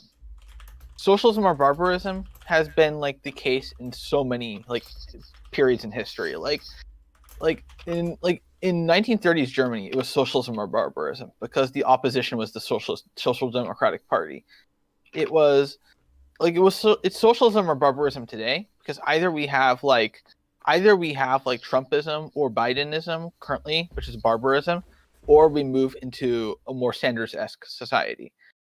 It's for a long time it's been like socialism or barbarism. Well, I don't think I think that's a bit reductive. I don't think it takes into account a lot of various factors in how our electoral system works. Because I don't think it's that simple of a choice, considering that we technically don't really have a choice at all in terms of our electoral process. Yeah, we don't really have a choice, but like to be honest, like we have to like on the local level we have to elect like socialists, progressives, and others. Oh yeah, Like- definitely. Like Joe Biden is not going to be the end, especially Joe for Biden's me. not gonna I be the end, don't. of course. Like Yeah, I don't think anyone is arguing that Like- Joe Biden's going to fix everything besides liberals because they're fucking dumb. But Yeah. I think that Joe Biden will be at least a step in the right direction, whereas if we get Trump, it'd be 2 steps back. Well, when it comes to climate, Joe Biden's plan is unironically pretty good compared to even France and Germany, which are leading nations when it comes to green technology.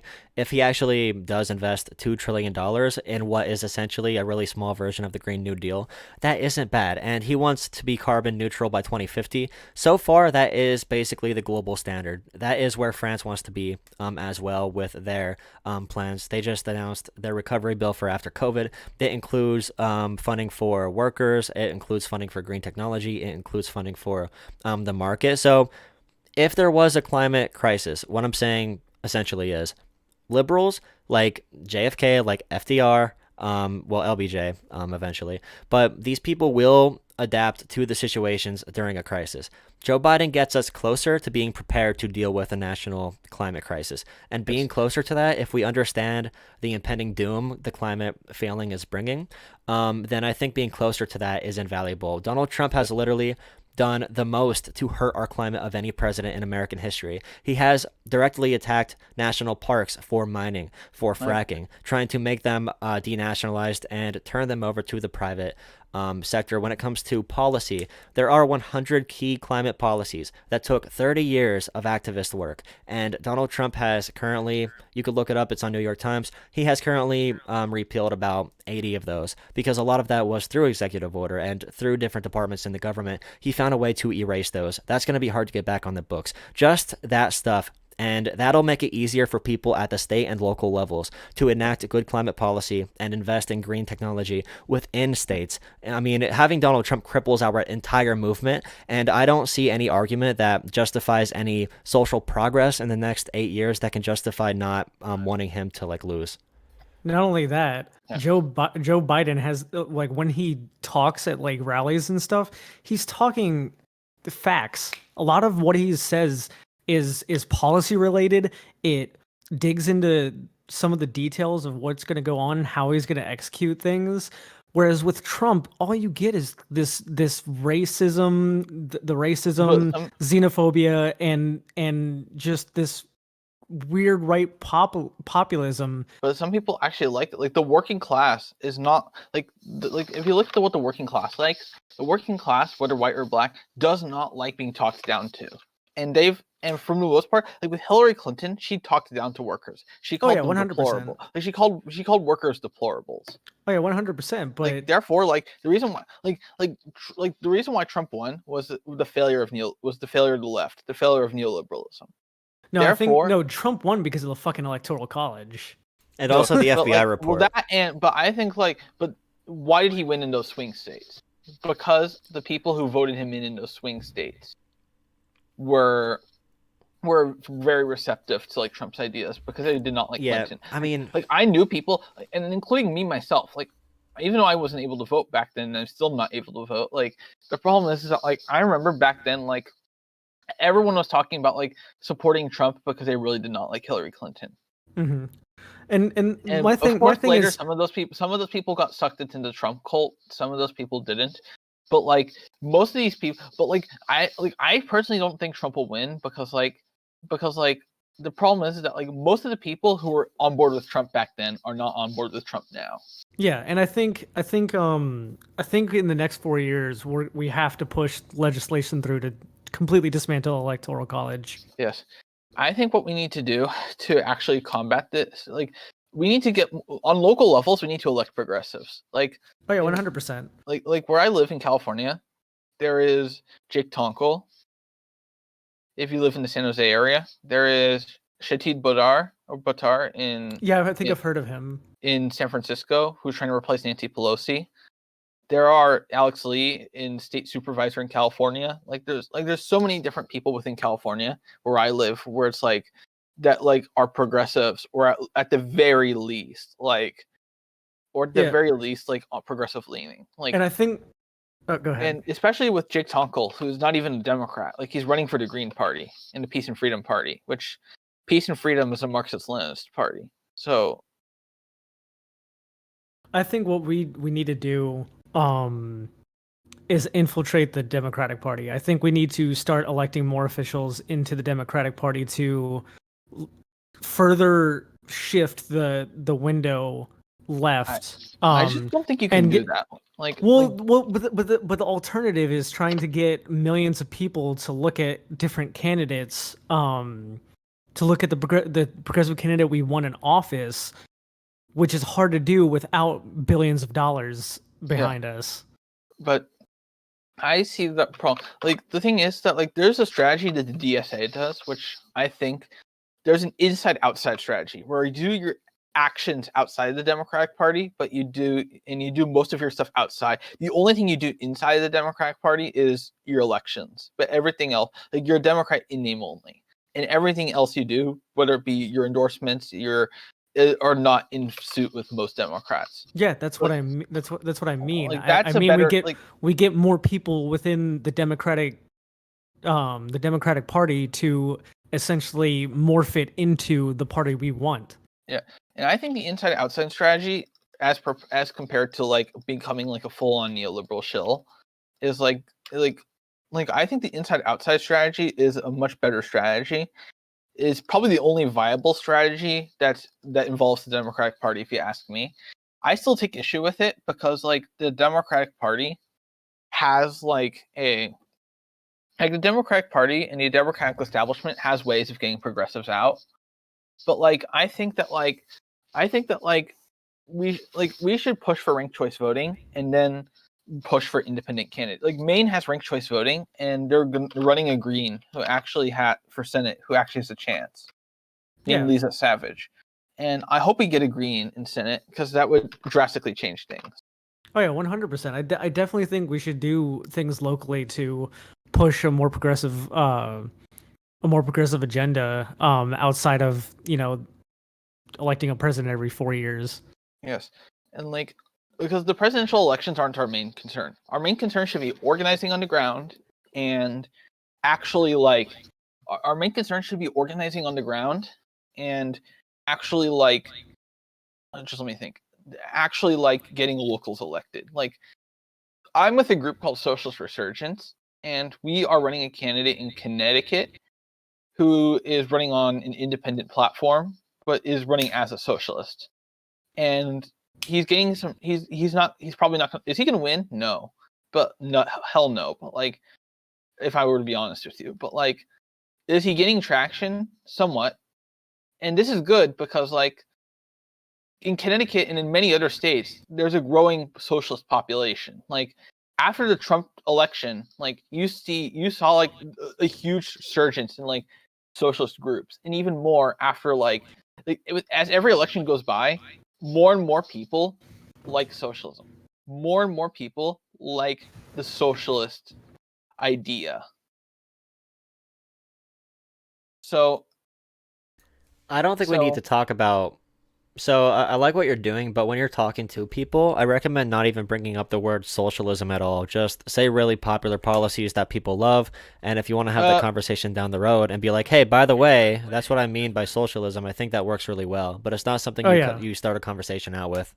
Yeah, Yeah. I've talked to people and like explained socialist depends on where you ideas. live. Like if you're in like California, like where I live, like I call myself a socialist outright, and people know I am, and people respect me because of it. Like, but that's a different situation. Like if you lived in like the South, obviously, like be more careful. But like if you live in a more progressive state, like a blue state, like I think it's a good idea for you to actually be open. Yeah, Like, I think though, dealing with anyone that you don't know, just go with the ideas, the policies, how it would work, like blah blah I'm blah, not and just never use socialism, because there have been no times. Bernie, like the term socialism's been kind of normalized. Like the problem is that like Bernie Sanders normalized the term socialism, and because of that, like there's no stigma to it anymore. Just say that you don't mean Stalinism, But and like there is a big just say that stigma for just say it, that you're though. not a Stalinist. Just say that you're not a Stalinist, and you'll easily get support in most blue states. But most people don't even know the difference between Stalinism and socialism. That's Well, the, that's in a the, red state. That's a the- red state. Like if you're in a red state, sure, you may have to refrain from using, but like if you're in a blue state, like you can easily call yourself a socialist. No, I don't. There's I a think lot that's of too normal broad. Democrats Especially in that would California. want to vote for Especially you. especially in Oh yeah, California. if you're in California, call yourself whatever you want to. You are in a very different scenario than basically anybody else in the country. If California could govern itself, it'd be more like Canada, than what it is. What it is now. I always Same call for Canada. DC's very progressive as well. Oh yeah, DC definitely. has a lot of progressives. New York has progressives. Like, and even Maine is progressive now because of their ranked choice voting. No, like And you have to be able to speak to everybody. I just recommend like this stuff is great for developing your political image, but I think as you keep on going, you're going to see different ways to effectively communicate your message that doesn't need to be so ideologically driven. It could be based in that, but you should always find a way to get your ideas to penetrate. And you have to understand, like, you look at polling, when you look at these different polls, like socialism, the word is deemed as a positive thing by around 55%. Like, it's usually between 50 and 60% of the Democratic Party. When it comes to Republicans, only around, I think it's like 5% think it's a positive thing. Independents, it's like 10 to 15 to 20% think Yeah, socialism even- is a positive thing. And another thing though is like you can't even be openly atheist and run for office in this country. There are studies that show that like if someone was openly atheist, there's no fucking way they'd fucking win. yes, Yeah, that should be normalized, though. That's one of the biggest misrepresentations in the entire country politically, is Yeah, and atheism and being agnostic as well. Yeah, and the funny thing is, like, society is generally trending towards secularism more and more each year, and it still baffles me that religion has such a strong stranglehold on people's minds right now. yeah. Like we can still but we should, but that's one thing. Like in where you can, not if it's gonna hurt you, but like where you can, push for your true ideas, push for what you actually believe. Yeah, Like- definitely. Like if you like call yourself an atheist if you're not going to get beat up for it. Call yourself a socialist if you're not going to get beat up for it. Like, to be honest, like we shouldn't incrementally try to push our ideas, but like we should actually be like, as the Communist Manifesto says, we should be open. Communists should be open about their aims and should be open about we should be open about our aims. Like that is the thing. Like, and also there are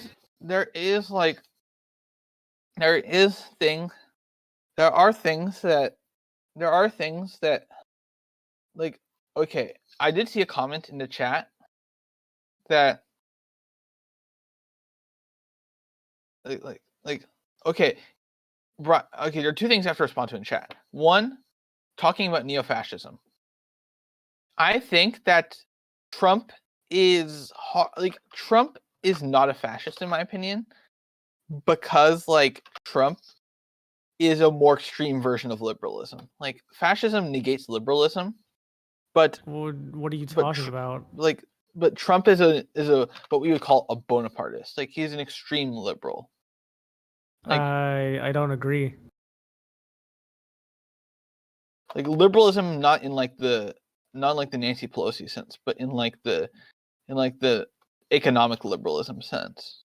I mean, sure, but you can say that about Hitler. Like, there's a clear pattern of behavior that follows fascism and fascist people. It's a specific set of recurrent ideas of, this country used to be great. There's an enemy that's strong but is also weak, and we can crush them if we just do this. Yeah, It's but hatred for the other is like an aspect of fascism. So like maybe I could see that in your case. And then the other point I want to respond to is also Bernie Sanders has only normalized the word socialism itself. My counter argument to that is like, yes, most people when they mean socialism, they mean social democracy. But, and this is huge but,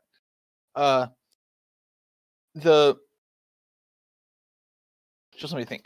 It like socialism, like the fact that they call themselves socialists, as in like they don't like capitalism, or whatever they perceive as capitalism, because most people think socialism and capitalism are opposites. Therefore, they want some alternative. They want some alternative to capitalism. They just don't like what currently exists, and they don't know how to articulate it. That's my view. Well, they don't need to. I mean, if talking about socialism impedes the progress of getting different policies involved that needs, that gets us workers' rights, I don't think it's worth it to use socialist as a label. I think progressive is a much better label, and I know that'll be co-opted from people in the middle, but there is most of this country, 80, like if you talk to a younger demographic, they'll have a different response, but 80% of this country is allergic to the word socialism, to the word communism. There's too much propaganda surrounding it. I think bringing in these ideas as more of a Trojan horse, workers' rights, community organizing, collectivism, those things are much more effective. And I know you probably do you watch like Vaush? Oh, I hate Vaush. Okay, who do you watch then? I don't watch many breadtubers. Like, to be honest, I read theory more than I actually. Oh, so are you what they would call a tanky? I don't know the terms. No, I'm I a don't know what the Trotskyist. terms are. Fuck no. What are tankies? Explain it to me. I really don't know. Okay, so tankies. Let me explain it. Tankies are basically, the term originated in the Hungarian Revolution. Basically, you were a Euro or a Euro communist if you supported. You were called a Euro if you supported CIA intervention, or if you supported like the revolution, or if you supported intervention in a revolution, to where like if you supported the American side, where if like you were called a tanky if you supported the Russians, and therefore the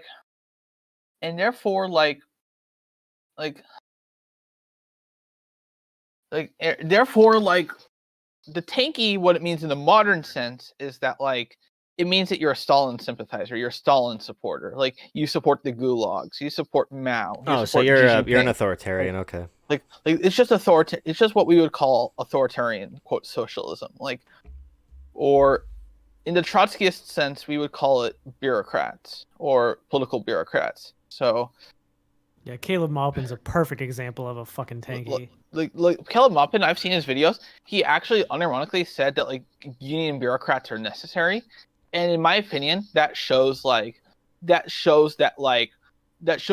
me everything about his politics. Like, him defending China just shows me everything I need to know. Yeah, it tells me everything I need to know, because if you defending Europe union bureaucrats here is even worse, in my opinion, because it means that you support the bureaucracy over the people, the bureaucracy in a working class institution over the working class actually in that institution.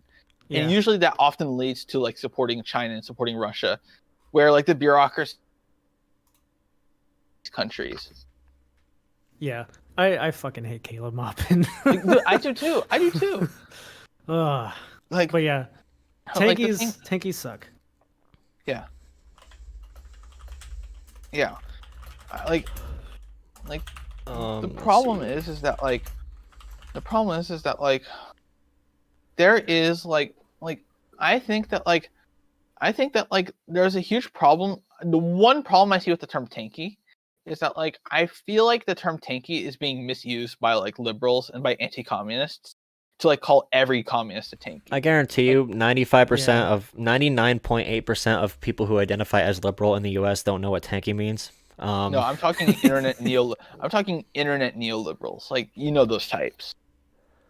Yeah. And I- self-described anti-communists. know yeah, what the term tanky means.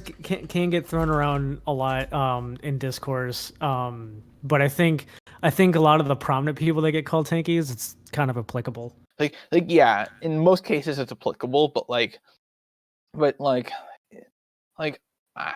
personally don't think that like it's applicable in all cases. Like, is Caleb Maupin a tanky? He's a self-described one, so like that's easy. But like tanky doesn't necessarily mean Marxist-Leninist, though they usually intersect. Like, that's one mistake I have to point out. Like, Marxism-Leninism always is okay. All Marxist-Leninists are tankies, but not all tankies are Marxist-Leninists. Like, there are tankies who would be like tankies can be Marxist-Leninists because like Marxist-Leninists are orthodox, what I would call orthodox Stalinists. But I would make a distinction between orthodox Stalinists and neo-Stalinists.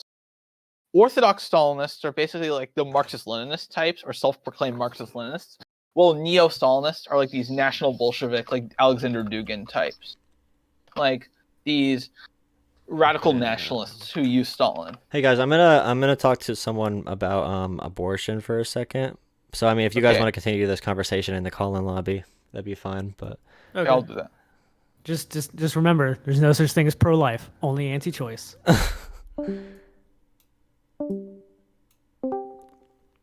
hello?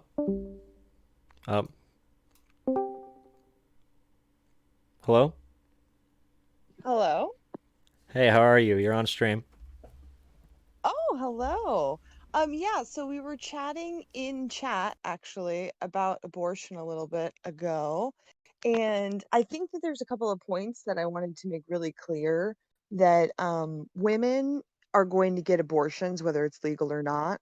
So ultimately, what we're really discussing here is whether we're going to allow for safe medical abortions or if we want to promote back alley, death abortions, as I like to call them. Yeah, and of course, that's only for poor people, because if you're rich, you're going to go on your little trip to, like, Canada or something, say it's a little spa trip or whatever you want to say, you're going to go somewhere where you can get a safe abortion no matter what. So it's really just limiting the rights of poor women. Well, and even for people like me, I'm not like rich or anything, and I will be able to afford an abortion, but it'll become a states' rights issue. And so I'm in a liberal state, so I'll still be able to get abortions and it will be no problem whatsoever. So it's really specifically poor women in red states, yeah. that already have bare minimum, if any, access to medical care of any kind, family planning or abortion, of course. Yeah, definitely. So, and yeah.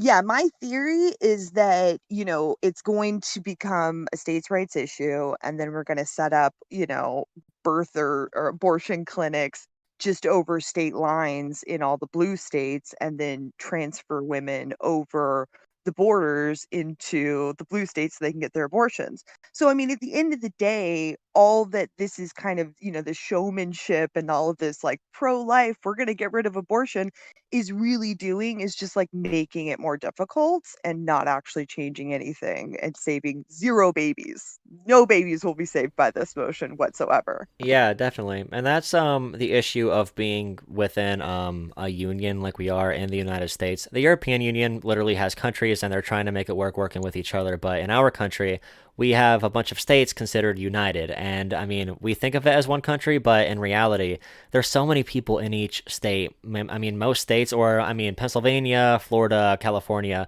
they are bigger than most countries. They have a higher population than most countries. And in most cases, when you talk about New York, that city has a higher GDP than most countries and a higher military budget than most countries. So we have such a disjointed system. So coming down to states' rights would be very bad for the rights of women who are poor, who are in these areas, who wouldn't be able to drive or whatever to a pro-choice state.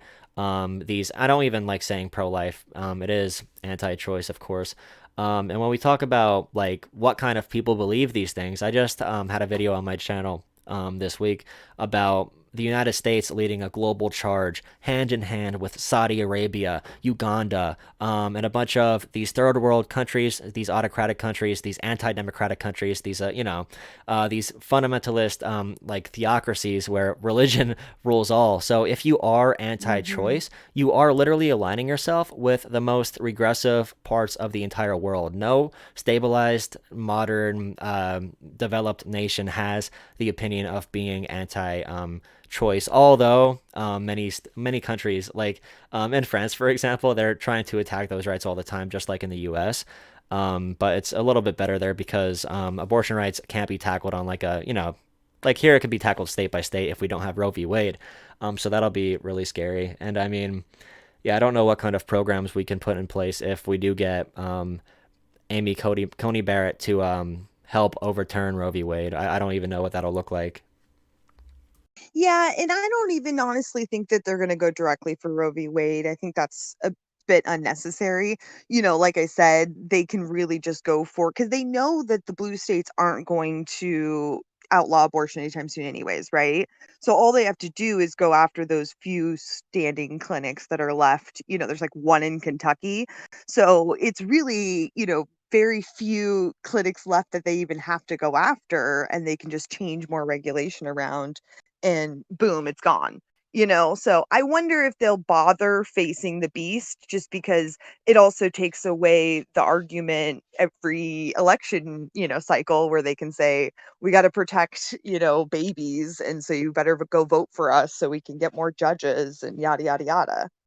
Yeah, definitely. And yeah, they don't even have to do a full repeal of Roe v. Wade. Like I think it was, I forget what state it was. It might have been like Arkansas or something like that. They're actually taking it to the Supreme Court for 15-week abortions, so they can keep on knocking it down time limit by time limit by time limit using some type of like pseudoscience that just evokes emotion out of people, like, oh, the heartbeat bills that they want to pass. That is essentially the same as an abortion ban, the 6-week bill, because I mean, very few people know they're even pregnant within the time frame that they allow. Plus, if you do know that, scheduling something like that procedure, you have no guarantee that you're even going to get that done.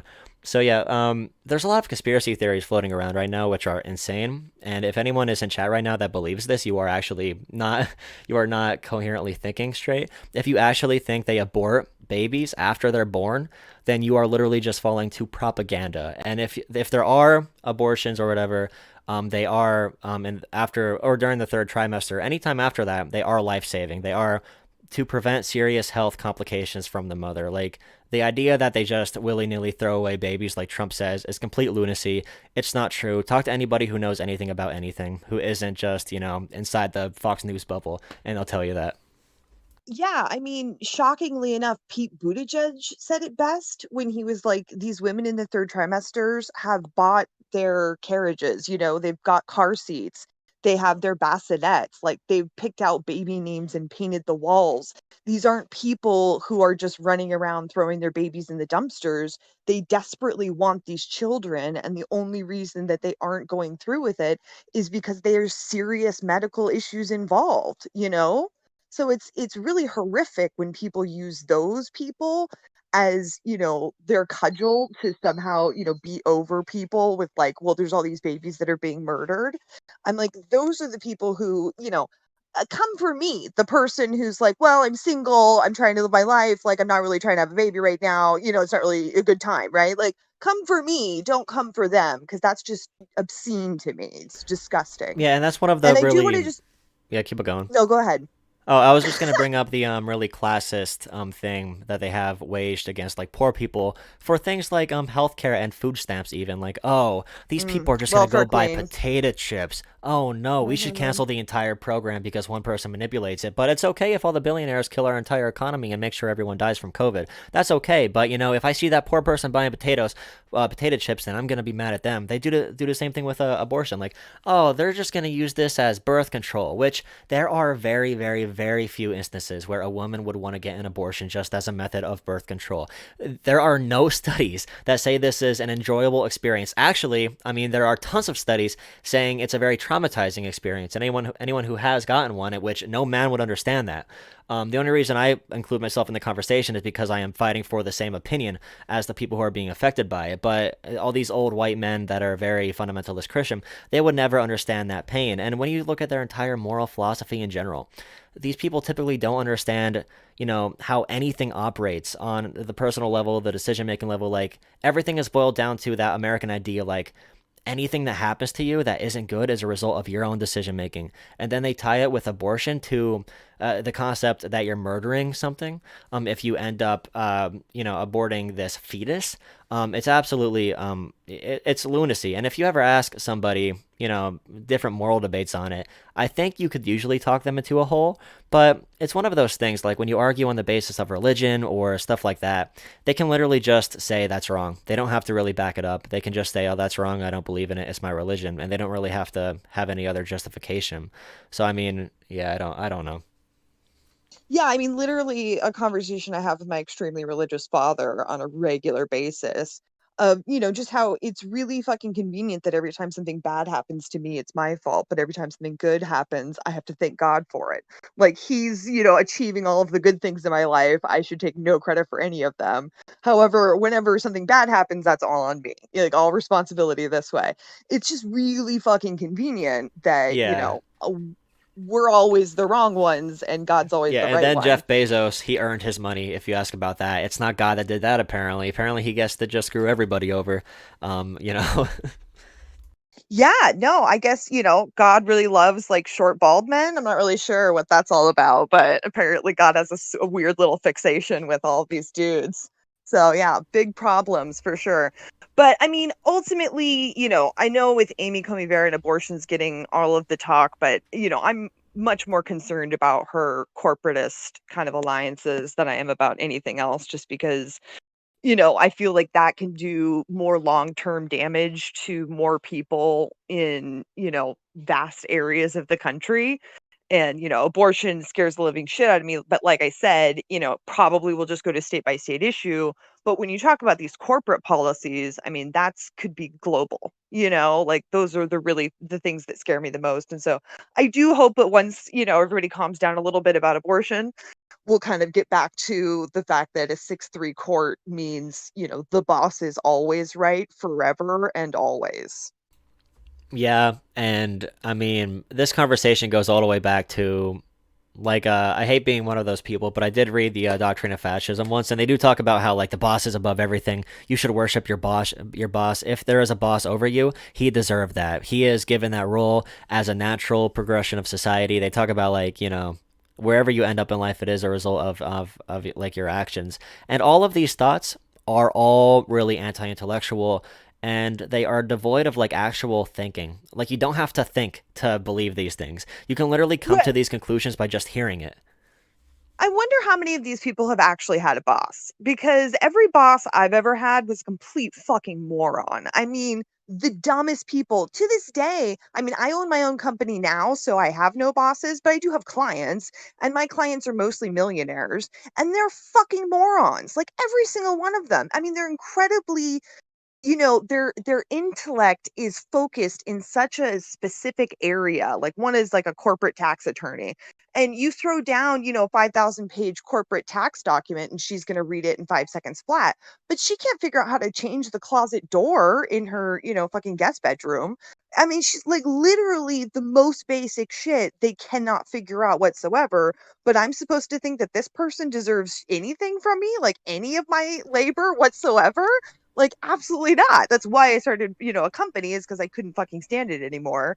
And yet, I'm still surrounded by idiots no matter where you go, right? Yeah, that's the entire conversation about social mobility too, because if you're born rich, you stay rich, no matter how smart you are, no matter how dumb you are. So you'll get a lot of students at Ivy League schools who are who are like dumb, and you'll get a lot of students at state schools who are really smart kids. But the difference is, one kid grew up in a family where their mom was able to stay at home and be, or they had a nanny, or both, and then they go to a $50,000 a year private school, and then there's a natural progression to go to whatever college they want. Their parents make a big donation to these schools, and these people who were born into families that lead our society, who are rich, end up going on this this path, which leads them to also end up being the most powerful people in society. So the same exact generations of, the same exact families of people, they're making the same rules generation after generation that hinder people who are at the bottom. Because, I mean, if your dad's a corporate lawyer, you're probably going to be a pretty high position in society. And that keeps on repeating over time. And the power struggle between different classes is so immense. And then you have so many people at the bottom of this system who are so unwilling to think like, okay, what can be good for me? I know so many more poor people who will get on their knees for Jeff Bezos before they will ever demand healthcare for themselves, because they think they deserve it, because this country taught them that they are worthless. And apparently, if you make, only minimum wage, apparently you messed up somewhere. Apparently you don't deserve to feel comfortable in your entire life. But, on the other hand, these people can live in these big mansions. And for some reason, the people at the bottom will always fight for the people at the top over their own interest. And that's just so frustrating. Well, it's the insane idea that like you just have to work harder. Like just work harder and you'll get there eventually. It's just a matter of time if you just keep working hard. And like especially with COVID, I mean that could not have been less true. There's no amount of hard work in the world would have stopped COVID from destroying my business. There's literally nothing I could have prepared for. I remember I had an argument with a guy who was like, "Well, you should have known COVID was coming." A bunch of like market analysts knew it was coming and they all prepared for it. And I'm like, these people were fed information. Like, of course they knew it was coming. It must be great to know, ahead of time that shit's about to hit the fucking fan. But guess what? Nobody told me. So how would I have known? How would any of us have fucking known? Yeah, and It's horrifying. I got a question in chat. Someone asked me, how do I recommend getting people from the ultra religious right over to the far left?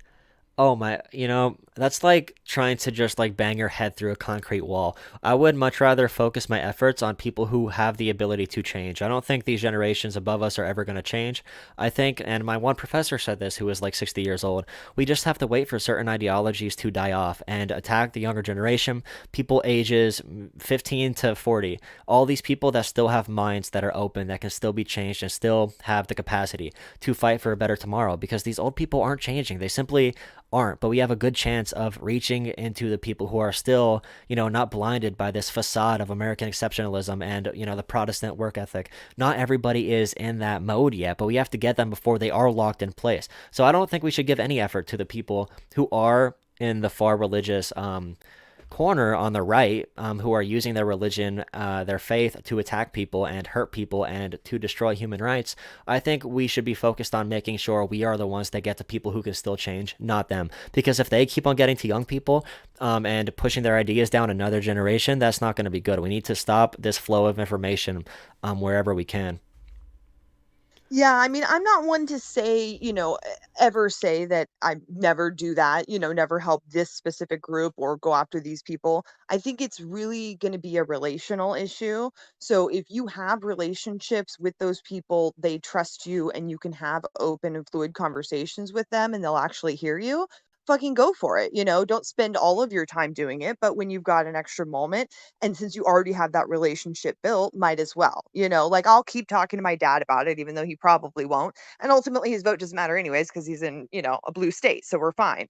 But I do think that, honestly, I think liberals are probably the best, kind of the most vulnerable to our ideas, and then quickly followed by like, poor white people. I just want to clear something So up for that's people Trump who are supporters. saying, when I say far right fundamentalist religious people, I literally mean people who justify everything by God, and they don't have to have any moral justifications. They don't have to think about it. They literally say whatever their belief system is, God backs that up, and anything that's not that belief system Yeah. should not be allowed in society. That's who I mean. I don't mean regular old people who might be able to still be changed. I've met older people that can still be changed. It's just it's a lot harder in terms of strategy. If I could talk to 1,000 young people or 1,000 old people, I'm gonna talk to the young people because they can be moved more. 100%. We shouldn't just throw away a certain age demographic, of course, because there's a lot of people who are older who have been wanting the same things we have been wanting our entire lives and their entire lives. So they might be waiting for somebody to reinvigorate them and say, hey, the world sucked. You're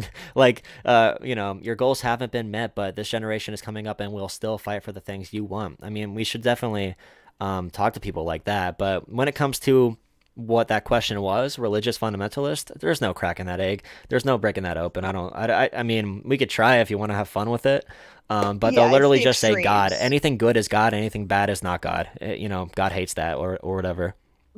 Right. In the same way that you're probably not going to break through to a religious fundamentalist, you're probably not going to break through to like a Nazi. Like there's extremes there that are probably off limits. But I have been recently, I've been going to like AA meetings and stuff, and I've been out of the program for years. But I kind of thought that it might be a good place to start to talk to people about, changing social policies and, how do we go about that? And I don't know, maybe socialism.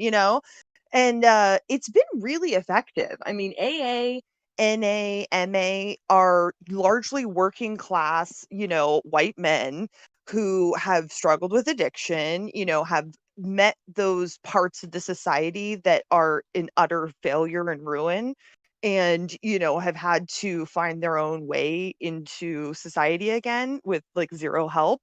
And so they really have, like, this fundamental understanding of what it is that's wrong with our society. And when you start to talk about these ideas, they get really like they get it immediately.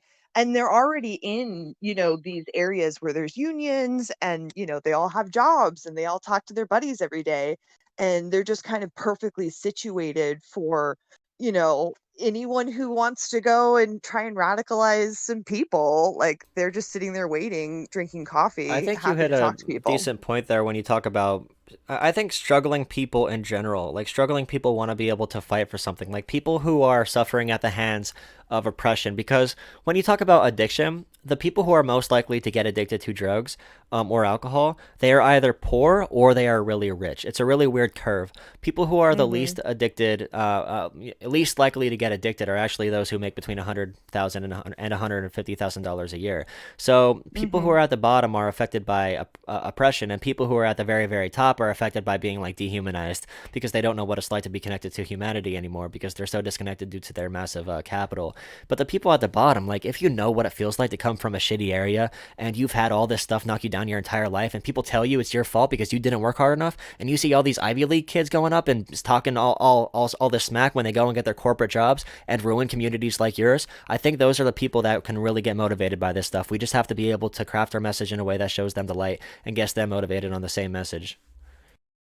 Yeah, absolutely. And, especially when we're talking about, these poor people who have had to undergo, if they're in AA, it's most likely because they went to court. They got a DUI, right? They've spent time probably in jail. So, like, they have a deeper understanding of, like, the police state and how that affects you very directly, and how, you're only as free as, your last drink or whatever. So, they have a really deep understanding of like why the police and having that much authority over an individual can be incredibly, harmful in your life. So, I also spent a bit of time in jail, and I'll tell you, the people there are also very aware and they know exactly what's going on. And like those are the people that I think can actually make a lot of movement, because when they share their stories, it clicks for people, stuff actually makes sense.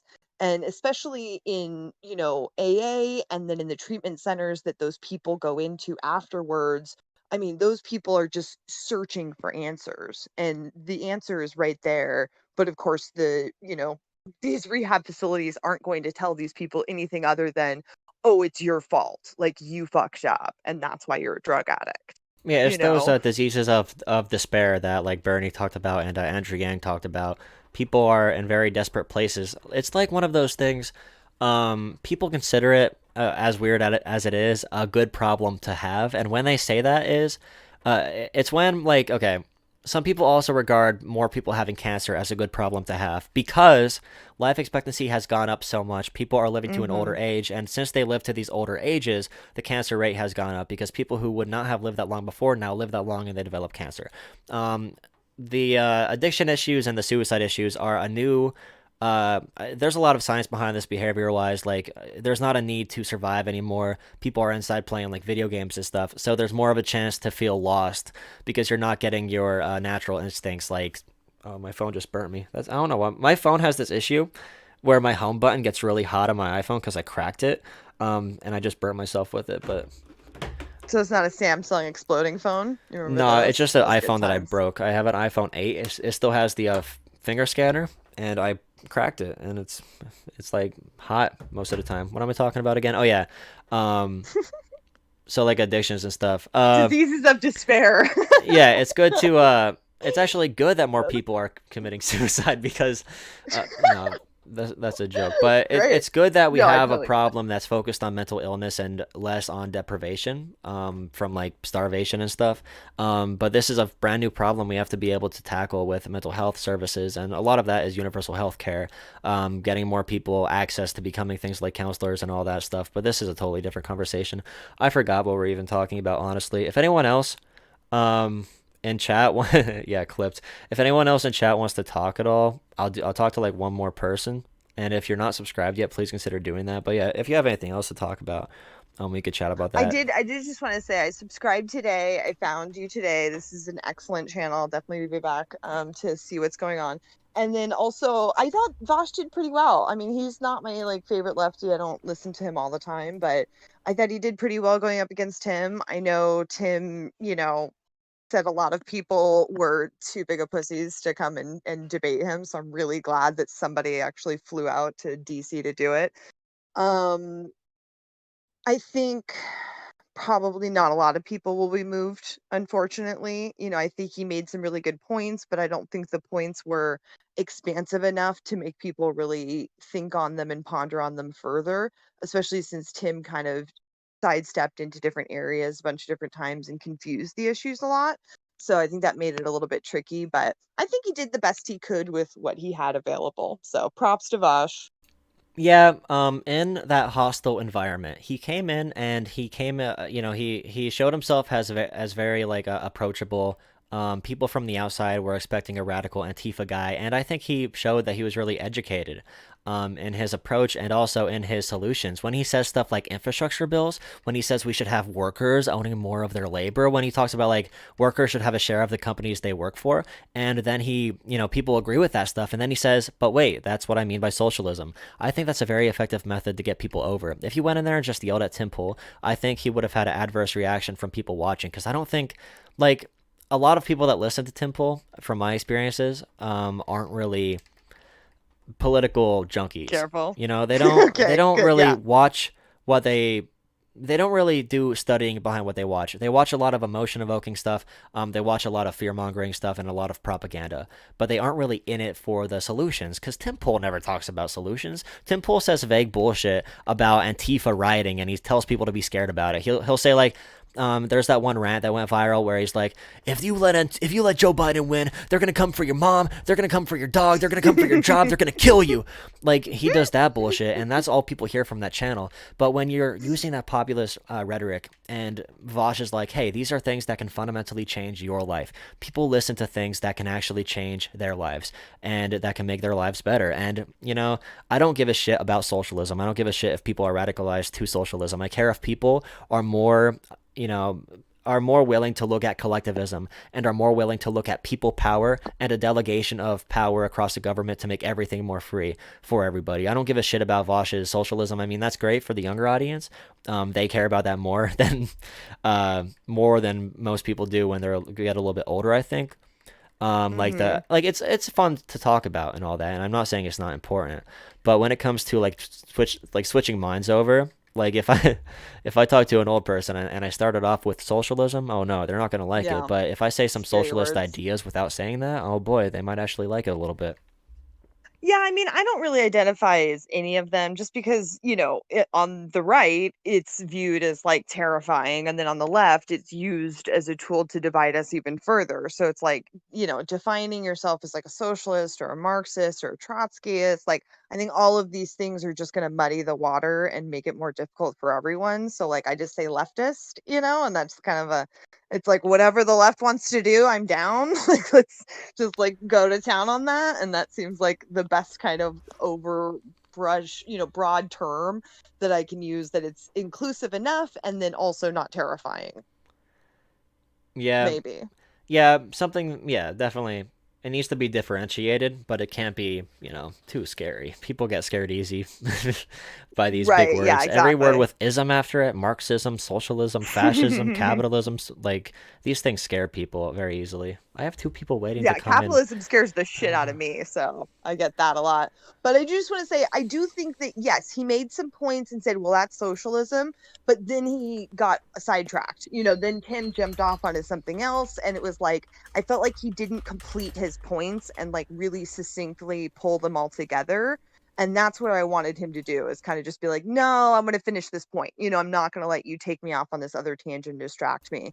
Even though I Yeah. understand why he did it, I just know that, like, for me, when I'm trying to get people to understand my point of view, if they only get half of the picture, it's not going to be enough. Like, I have to fully contextualize my argument in order for them to get their arms around it entirely. Yeah, But who definitely. knows? Maybe it's just a little teaser. Maybe you just gave him a little Yeah, appetizer it's that'll make hard them want to over come a for more. 4-hour conversation to Oh my manage all of that. God. When he was talking about the critical race theory, he hit it hard. That's basically the Socratic method. Just keep asking questions Yeah. until they, they prove themselves they don't know what the hell they're talking about. Um, let's see. Yeah, it's a Keith. good method, I'll say. Thank you And for I've never hopping on here debated and him, talking, by the so. way. Yeah, no, I've never done anything like this before. I mean, I've called into a radio show, but it was like on the phone, like a phone Yeah, number. this is the new And you like generation. No call more it. radio. We That's so use fancy. Wi-Fi now and I feel YouTube. like such a boomer. It's crazy. Well, all right. Have a Super good good rest of your times. night. You too. Thanks so much. Bye-bye.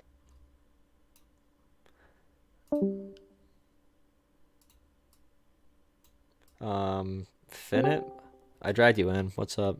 If you're here, Hi, yeah, how's my mic? you sound good. Good, good deal, good deal. Had to mute the screen real quick. All right. So yeah. So what do you want to talk about? Yeah, I was the one that asked in the chat about just like how should we talk to religious people and how should we try and bring them over to our side. I actually come from a like super conservative part of Michigan.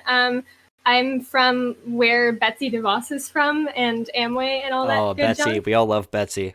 Yeah, she funded my high school. I went to a very private Christian high school.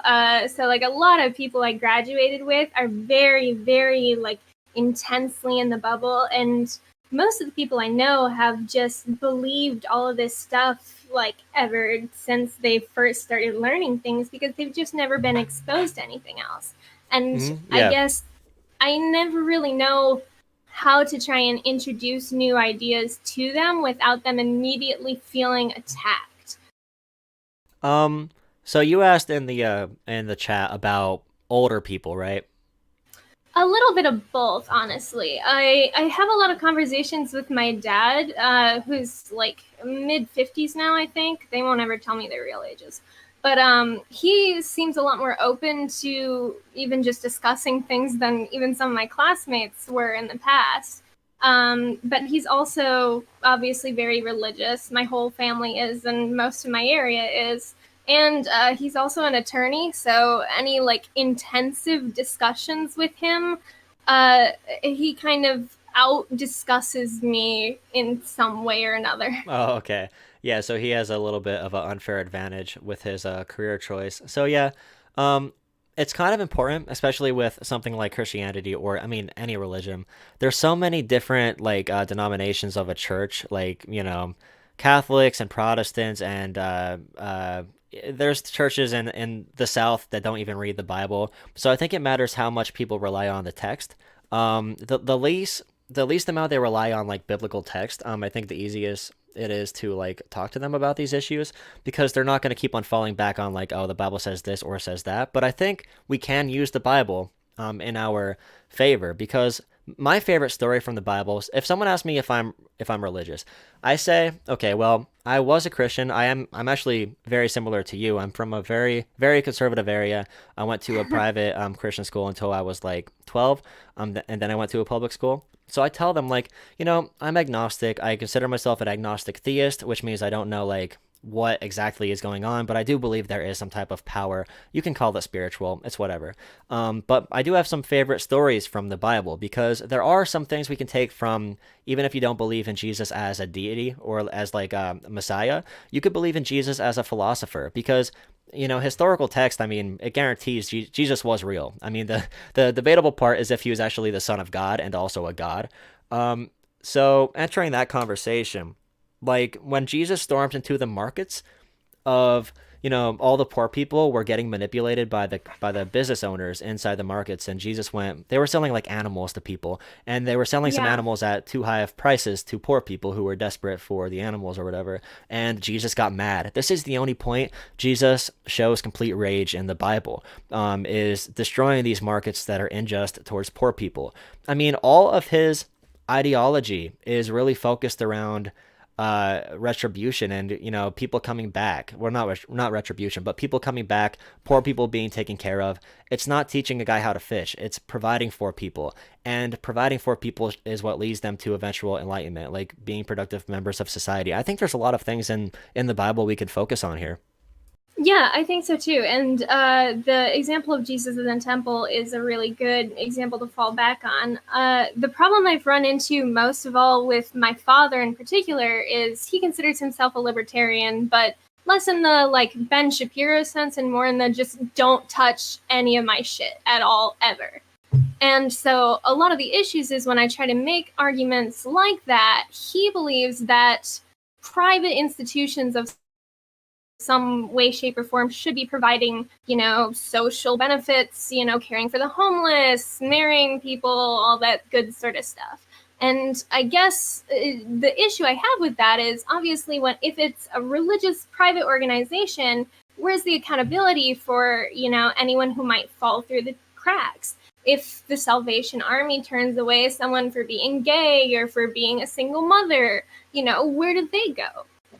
And he never has a really good answer for that. He always out-argues me. But I guess, I don't really understand how you can be very, intellectual and still justify, things that don't really seem to add up like that.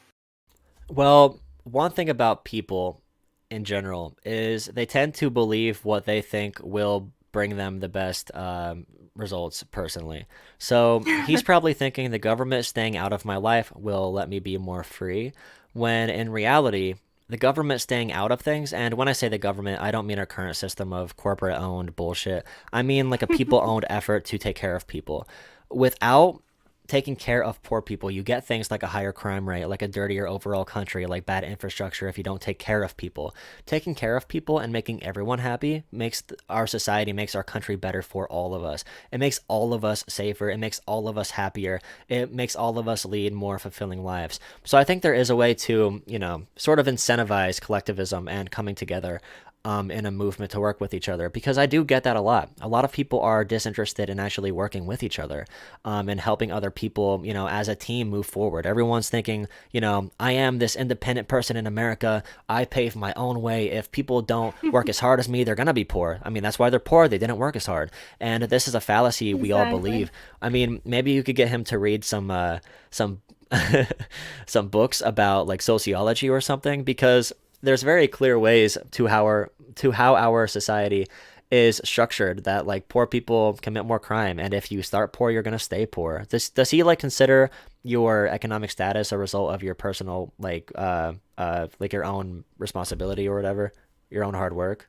Yeah, for the most part. A lot of the issues I think he has with the government is because we wound up going to a private school and everything, then you're actually paying for tuition, which is a ridiculous fee. I think when I calculated it in high school, they could have sent me to college 3 times over, to a public college, paying full tuition without any scholarships or anything, with the amount they've paid for my Christian education, which is ridiculous, but I guess it's what they believe in. And because of that, we fall into a higher tax bracket, but because we're paying pretty much all that money to Christian education, which arguably I think we don't really need, we don't really have the same amount of income as is shown on taxes. So I guess he thinks that, the government is overreaching in that respect too. Yeah, I think it could be effective to go issue by issue while we're talking about this. So like, did Yeah, you see how the Pope came out and is now for a civil union of same-sex couples? I did see that. That was really nice. One thing that's interesting about the progression of society is religion is always pulled along by science. So this Pope is also very climate change friendly. If the Catholic Church in general didn't adopt these more secular perspectives, they would be at risk of losing an entire generation of people who do see these things as major issues. So I think like going issue by issue, like is he anti-gay? Um, he used to be. He's kind of come back on that in recent years. I was raised much the same way as a lot of my classmates, and just kind of believing whatever was regurgitated from my parents. So I was still under the impression that being gay is a choice and a sin and all that fun stuff until I got my first job at about 16, and there was like one gay guy there that kind of took me under his wing, and I was super anxious in high school, terrified I was going to just get fired at any given moment. And so just listening to him and getting to know him really kind of opened my eyes and brought me around. So after hearing about my experiences, my parents kind of seem to have come over to that side a little bit more, but they're still like, keep it away from us. Yeah.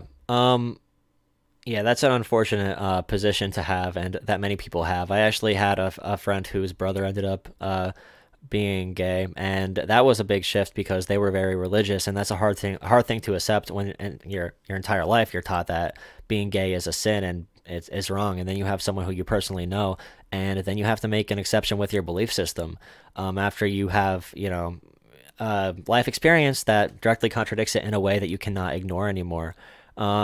Yeah, when it comes to government control, what does he think about corporations? That's a really good question. I'll have to ask him a little bit more about that. He hasn't really spoken on it a whole lot, I'm afraid. Because when we're talking about the difference between positive freedom and negative freedom, I look at the government as the people's vehicle that we must have control of as a society to protect us from these big corporations. So like much like back in the day of like feudalism when there were knights and lords and stuff, the society was basically owned by a bunch of corporations that had their own armies, and it worked. This is called like neo-feudalism. Like all these corporations nowadays formulate what we call the shadow government, which is a part of the government we cannot control. And if we don't have a government for the people by the people that the people are in control of, we have no break in between that. We have nothing to protect us from that shadow government from literally making any decision that can harm our population. So I think talking about that might be useful. Talking about like, hey, if we are not in control of this government and Amazon buys this government, then they can make any decision they want. And you said he's an attorney, right? Yeah, he's technically still on the bar, but he doesn't do like any law stuff. He does zoning law, so like meeting with local town councils to put up cell phone towers and stuff, which is really odd, but he's into it, I guess. Yeah, so that's interesting. Maybe, I don't know, maybe talk to him about how, like, what if Amazon buys everything? And then, like, I don't know, like, if Amazon, I asked when I interviewed the Libertarian nominee for president, and I asked her, like, hey, what would you do if 80% of our economy was owned by Amazon? And she literally said nothing. Like, the free market will fix it. So which I think is an absurd answer. If I was actually debating them, I would have pushed back on her, but I wasn't. I was literally just interviewing her. I was scared, I'll be honest. Like, that's just, like, it's one of those things. It's the first time we talk to somebody who's, like, a member of a political party like that, and she's actually pretty popular now nationwide, but I think those points are so absurd, and we have to look at like what can educate people or give them the perspective to look into these issues and really get the right thing out of them, because like it is all taught stuff over the period of a lifetime. Like I brought up how like if you know someone that's gay, that might change your views on gay marriage, but how do we show people that corporations are bad? Because there's so much already thrown in our faces to go off of for that. So yeah, that's an interesting question to ask. But like I know some evangelicals who are basically socialists, who are very far left, who are very open-minded, who critically think, and they literally just have a totally different interpretation of the Bible. And I guarantee people, maybe I don't know, I'm not going to say guarantee, but people like your dad would possibly say, oh, they're just not real Christians. And I don't know. And people who are left evangelicals will also say people on the right are not real Christians. It just happens that the right evangelicals are much more politically powerful than the left evangelicals, so we never hear about it. But it is a possibility that we can move people over when it comes to religion and political ideologies. I'd have to do more studying of the Bible to find more stories. Yeah, I agree with you with what you said earlier, that it's really based on how much they're willing to interpret Scripture as well. Because I've always found that the most, I guess, agreeable people and open-minded people are always the ones that are open to more interpretations rather than more literalists. I guess that's where a lot of the conflict came in with my classmates during Bible classes and stuff. We had a bunch of debates in like 12th grade about different issues in the church and why our specific Protestant denomination believes what we believe and why we're right compared to everyone else. But the teacher was really good about it, trying to introduce different ideas and such. And it's definitely a lot easier talking to someone who's more open to interpretation. As an example, I wrote my final paper for the class on how we could interpret Adam and Eve being created in God's image, male and female. He created them. For example, that could mean that they were both male and female, each of them. We have no idea. We're supposed to believe that God is above gender and all of that fun stuff. So why are we gendering normal people? We don't necessarily know where they might have fallen. Yeah, aren't there two stories for that? Like one story is, was it a rib bone or something from Adam made Eve or something like that? And then the other story is both Adam and Eve were made at the same time from dust or whatever. So one of them says that Eve came from Adam, so the woman is submitting to the man, but the other one is they're equal. Yeah, and I've actually heard a third interpretation actually from that same class. My teacher was fantastic in introducing a lot of different interpretations like that. But another theory is that basically coming from a more scientific standpoint is that humanity as we know it today kind of evolved over time, and Adam and Eve were really just representatives of the overall population. It may have been that they were the first to evolve kind of the actual humanity mindset, whatever you want to call it, that we have today. Or there could have been a bunch of people at the same time, and those were just the two they used as kind of an example for the stories to tell to the Israelites at the time.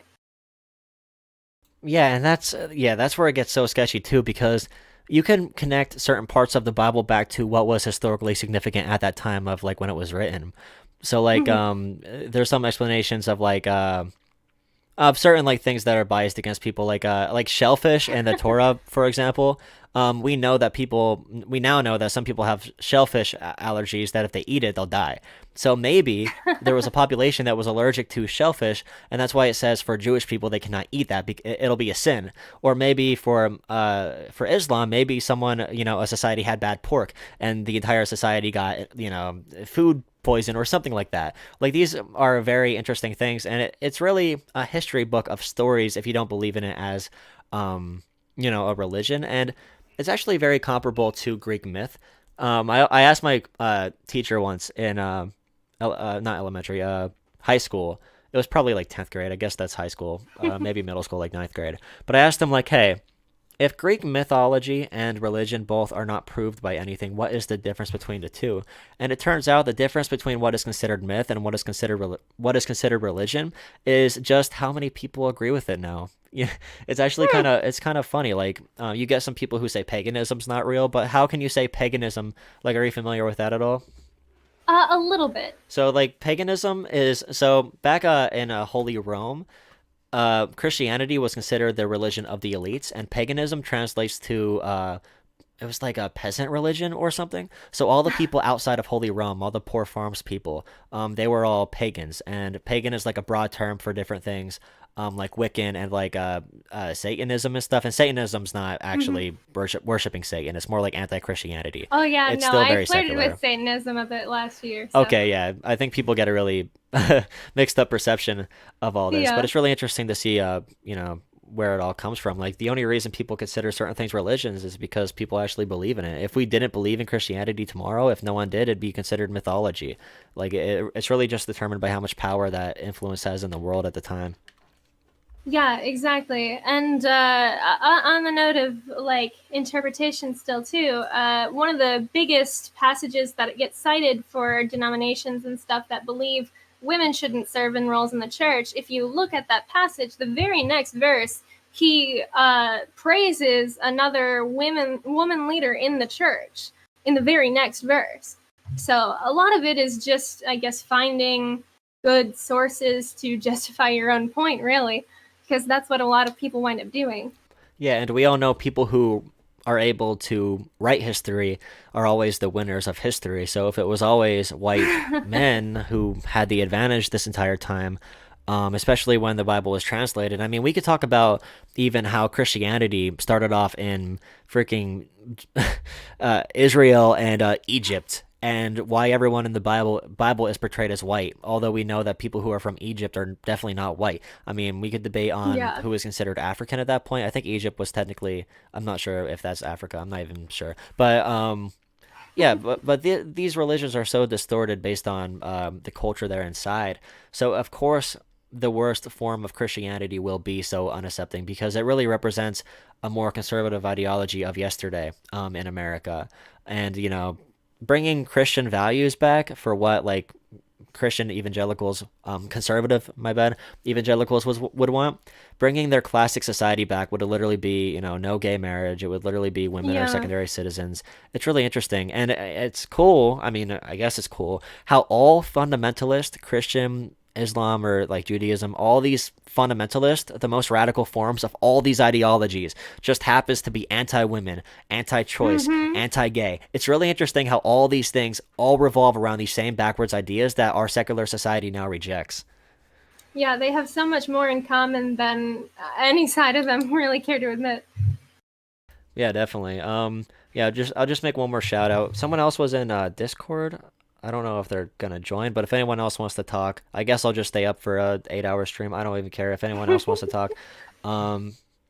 Yeah, but if you're in here and you have not yet subscribed, there are 140 people in here. You can get me to 2,000 right now. I'm kidding. But yeah, is there anything else you wanted to talk about? No, I think that's it. I think it was a really good, productive conversation. Thank you. Like are you a big like Vaush watcher? Yeah, I am. Okay, do you think you did good? I think he did pretty good, yeah. I don't always agree with him on everything he says or all the points he makes, but I think he did pretty good. I think they both showed up really well. Yeah, it was a really civil conversation. And when it comes to like exposure, Tim Pool, I think, is literally the biggest media guy when it comes to political commentary online. So I think that alone was worth it for Vaush to have that opportunity to speak to that many people. And he left a good impression on people. People, I feel like if they watch that conversation, they're thinking, okay, this is not one of the crazy ones. I might check this guy out. And I think that's really valuable. So pretty good. Yeah, I definitely agree there. It's very good optically. Yeah, so thanks for coming on. Yeah, thank you so much. Have a good night. You too. Yeah. Why are there so many people watching this? I'm boring. Like, I thought after Vaush was going to be gone, you'd all leave, but you're staying because you like politics, I guess. Lame. If you like politics, you're a loser. Like, imagine if you would wear a political statement on your head on a hat. That means you're a loser. Name one cool person that is super political. I bet you can't. Other than Bernie and AOC and Ilhan Omar. Like, those are pretty cool people, but... Vaush did the one thing more online lefties need to do very well. Don't come off as a weirdo. Yeah, 100%. Like, I don't know if he's still here, but what was his name? I forget. But that one kid who was talking, he said he was not old enough to vote last election, and he's still not old enough to vote now. And he's talking about like Trotskyism. Like, oh my goodness, dude. Love what like Vaush is doing, but I think he gives way too much power to that kind of thinking. Those ideological debates are fun. I mean, he doesn't even debate theory or whatever that is, but like, I'm conflicted about that. I think socialism versus capitalism debates are fun, but I don't think you need to take a stance on either side to be effective in creating progress. Like, I mean, you talk about like Destiny too, Destiny or Vaush. They both take sides, like socialism, capitalism. I don't see why that's necessary. Let's hash out the details of what can get more good sometimes. Like, it's good to have a revolutionary ideology. Like, okay, this system is bad. And it's great to, I mean, don't get me wrong. I love those conversations. But when you're talking about like, if you run for something locally, you don't want to talk about this shit. If you talk to a conservative, you don't want to talk about this shit. If you talk to a regular Democrat, you don't want to talk about this shit. You want to keep it simple. You want to keep it popular. And I think Bernie Sanders left a good blueprint. I can't talk now. My mouth is so dry. A good blueprint for all of us to follow.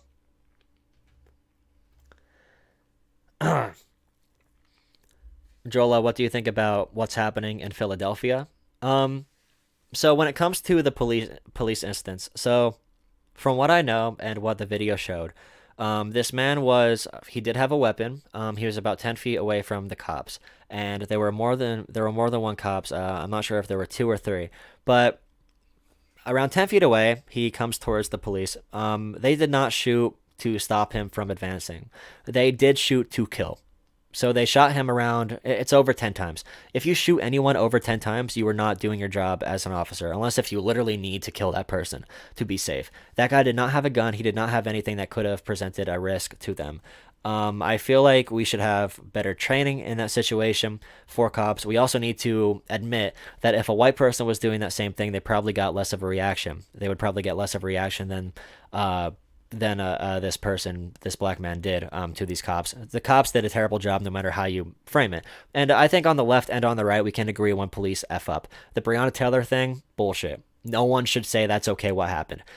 From the police, just leave race out of it for just what the police did. No one should think this is okay for officers. This is not even just a black issue when it comes to what they do. This is an entire societal issue. When it comes to the race issue, when it comes to the protesting, when it comes to the riots, anybody looting their communities isn't really part of Black Lives Matter. I don't want to conflate those two at all. But this is going to happen after all of these events, all of these, videos that are released, and without any significant policy change. Black people live in a very particular condition in America that is unlike any other experience that any other race, maybe some Hispanic people can understand. But this is really the tip of the iceberg, what happened rioting-wise. With the police shooting. Like, the fundamental conditions that black Americans have to live through, like we all know, if you pay attention to politics a lot, the talk that black mothers have to give their black sons and everything because of profiling. It's not just when black people die. It's when they live and never get a chance to, fully enjoy life. But when it comes to mass demonstrations, from what I know, the police department there did do the right thing. They instantly contacted the family. They released footage right away. They're taking this through the legal process as soon as possible. The response to this is more of a externality from the other protesting, because the officers, other than them effing up at that scene, other than that, the department has been pretty good so far. I think if you're going to have mass demonstrations, it's better to have demonstrations after you see how they follow through with this and keep it peaceful. These riots are just fueling the people who are arguing against, like, Black Lives Matter. I don't know. They shot him 13 times. There's no excuse for that. Just like Jacob Blake, you don't have to shoot him 13 times for whatever.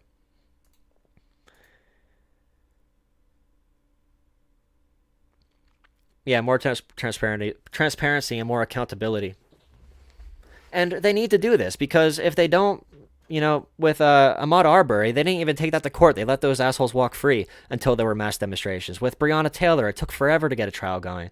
It took mass demonstrations, and they literally put a guy, they charged a guy with hurting property. Usurper, I don't know if that's a word, but if you want to come in, message me. What should happen to the cops? I don't know. I have to read the case more, because this is one of those issues where it's not completely explicit what exactly happened. I would need to look at eyewitness accounts. I would need to see more footage. I have to see the cops' perspective and also, like I just said, the eyewitness perspective to make a decision on what should happen to the cops. I don't want to react to like breaking news that I don't know anything about. Ideally, I mean, there's a chance they get put on their vacation time that cops usually get during these, after these instances.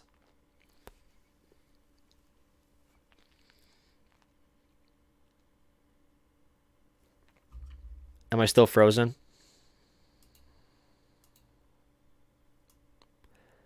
It says the stream's still going good with excellent connection. Alright, who is right here?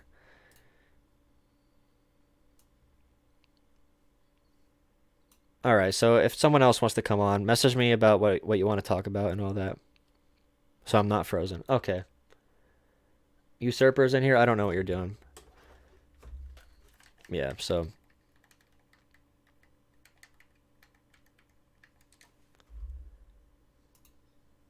SpongeBob.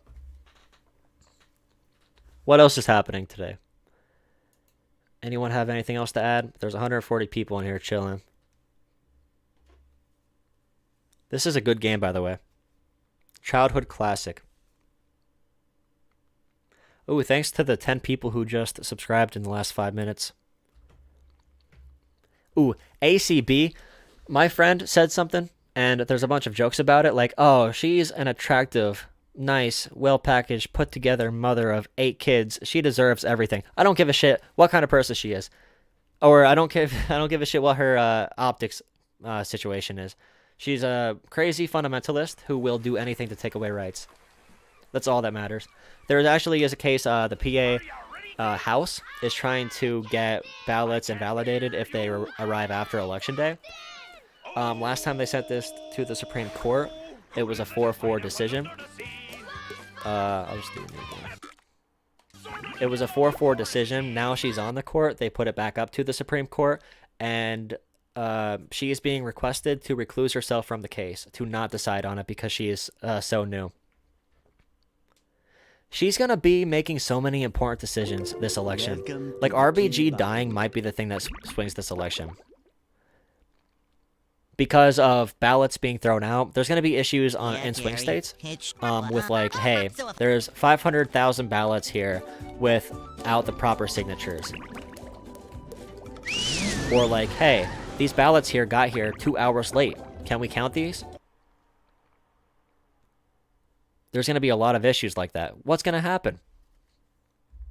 With her in the court, not going to go good.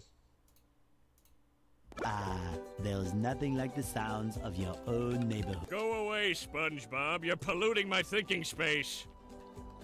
Yeah, the right's using, So I saw a picture of her being confirmed. And the comments said... No, this guy from PA is a crazy far-right lunatic. He is a state house member. And he showed a picture of her being criticized by this politician, by the PA governor, who said she's going to steal your rights. She is anti-choice. And he called it a misogynistic attack. Okay. Because she was criticized on being a radical, crazy fundamentalist. A misogynistic attack. This is when the right is going to weaponize identity politics. They use identity politics more than actual people do on the Democratic and left side. Corporations use identity politics a lot. Kamala Harris does. But in general, like, the right uses it so much. Oh yeah, that's what's scaring you about this election? Of course, yeah. It's very scary.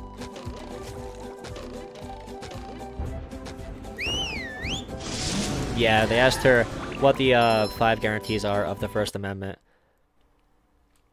Not that I know. What like press, protesting. She forgot protesting. Print. What are the other ones?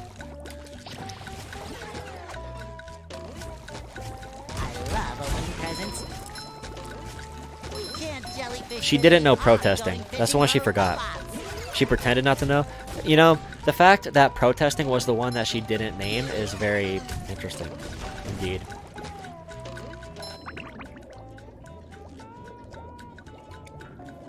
we should be afraid of one person being elected to a court. This is okay, pretend this is the Senate. And pretend everything is decided in the Senate by a majority like it typically is, other than like filibuster situations and other decisions. Typically there's a majority. Imagine there's only 9 seats in the Senate. That 1 seat in the Senate is one of the most valuable political things in existence. That's what's happening on the Supreme Court right now. There's only 9 justices. 1 justice on that court is a big freaking deal. A 6-3 conservative majority, where 3 of them are actually crazy far-right guys, people, that's even worse. Freedom of religion, speech, press, petition, and assembly. And she's unelected, which makes it even worse. We can't take her out. She serves a lifetime sentence. Or not sentence, but, you know what I mean. So we can't vote her out. She's in forever. The only way we can heal this now is to fundamentally reconstruct the Supreme Court, one of our institutions. Yeah, that's the issue with Biden. We have to worry about how much he's going to win by. If Biden wins by anything less than a strong, like, 100,000 vote lead in, like, swing states, and also wins the Electoral College by a lot, then Trump is going to find a way to overturn it. I just feel like, I don't know if it's 2020 making me feel pessimistic or not. It might be 2020. Maybe I think everything's going to go wrong in 2020. You know, it's very possible.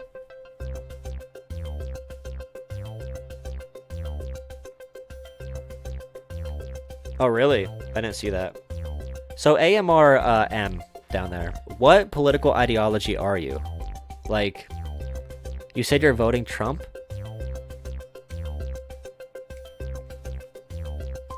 Yeah, in Pennsylvania, 270,000 ballots got denied, applications. So if people had that happen and they don't know about it, they're going to have to find a way to vote on that day. And what if they're working, you know? It's on a Tuesday.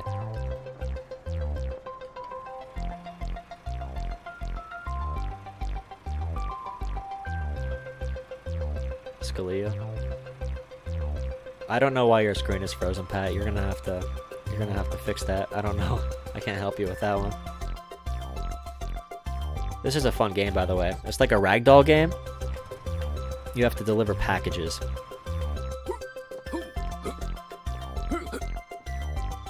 Hard to not feel pessimistic in 2020, but maybe more reason to think luck is in our favor. You know? Maybe. You know what they say? If you miss a lot of shots, there's a better chance your next one's gonna go in, right? Although that's not even true, but, you know. You would think. You spend a whole year of bad things happening. So you're a libertarian, so, like, voting Trump, he's one of the most authoritarian leaders this country has ever had. The only reason he hasn't been worse is because of the limits of the office.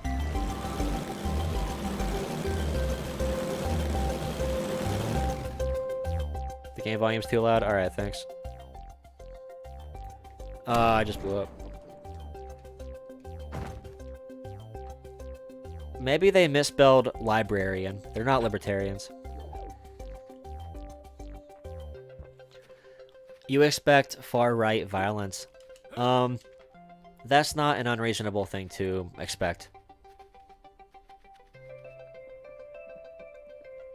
The painting behind Vaush. Oh, I don't... Oh, no one could tell him. Never mind. He's behind in the stream, so he can't hear me. Someone else has to tell him what that means. He's only living in the chat right now. Whoever that is. Or Akira. Might be... I'll just say they.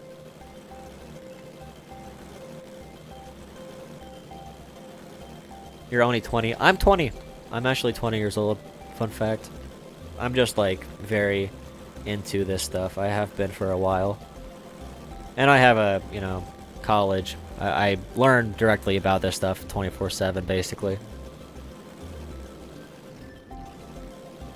I've thrown away my personal life and my happiness to be political, you know? Ever get that feeling? Anyone else here do that? If you do if you do that, we're together. We're together in this struggle of chasing goals our entire lives that might not ever get better. That's what being political really means. I'm a public policy. I do like public policy and political communications. So I'm really big into how to like package policy, which is why I'm so like that's why I'm so pressing on people who are talking about using the word socialism, because I look at how all these policies and how these words are reciprocated in polling. And if people are going to sell policies in a bad way, you're not going to get those policies passed. So if you're going to go around calling yourself a socialist, you're crippling your political chances. And you have to be able to analyze data good. Some people like there's certain issues. All right, I have to start this delivery. I can't grab it. There you go. Get the box. For transparency and middle-aged. Caring about politics as a curse? Nah, it's okay. Oh shit. Come on. I've been affected. Okay, so I got into politics basically because I was affected by things growing up that are a result of socioeconomic issues and stuff like that. So instead of, you know, being a dumbass, I decided to look at the actual causes of the issue. So that's like my motivation to be in it. Like I'm the type of person, like I wouldn't be happy if I wasn't focusing on this stuff. If I was just being like, you know, I mean,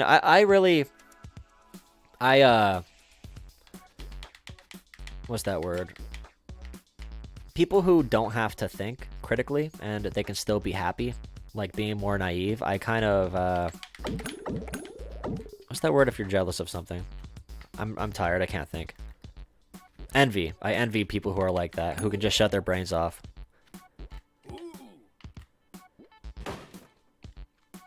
I got into politics as a teenager because I loved bullying people who are wrong.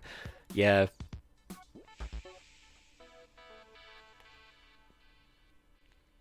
Social media got you hooked in. Thank you to all the people who have been subscribing. I'm trying to get to 2,000 before the end of the year or the world. All right, let's go. No, wrong handle.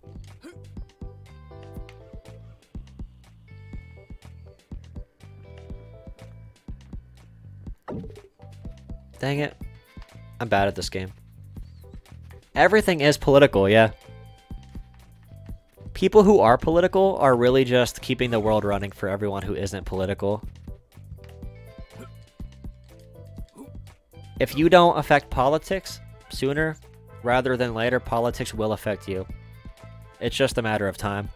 Unless if you're in one of the, you know, unless if you're a white Christian male, then you're usually fine.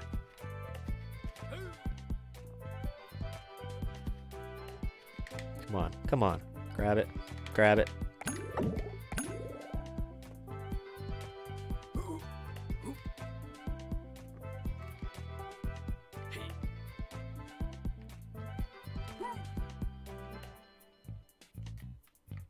Come on, dude. I don't know how to play this game.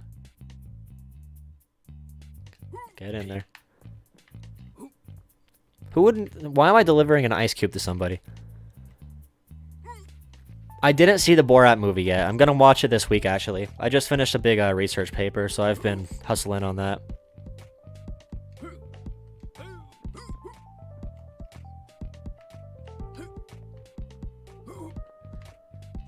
They're lucky they got that ratings hike from from Giuliani.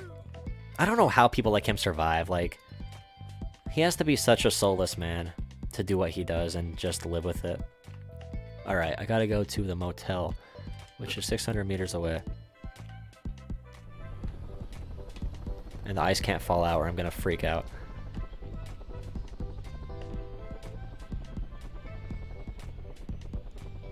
I never saw Borat before, like I never saw the first one. Maybe I'll watch that one first. I don't know if it matters for the story.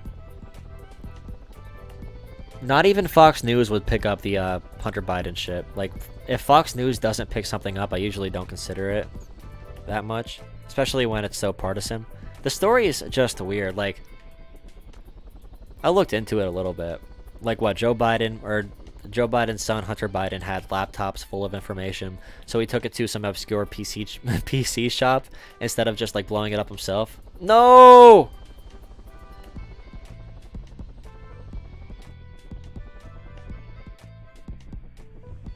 Yeah, that's true. Giuliani.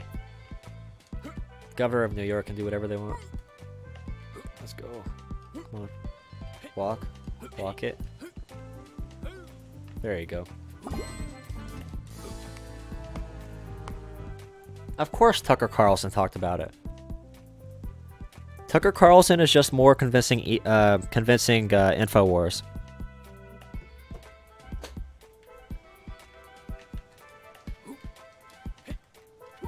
He's really good at right-wing populism, which is basically, you know...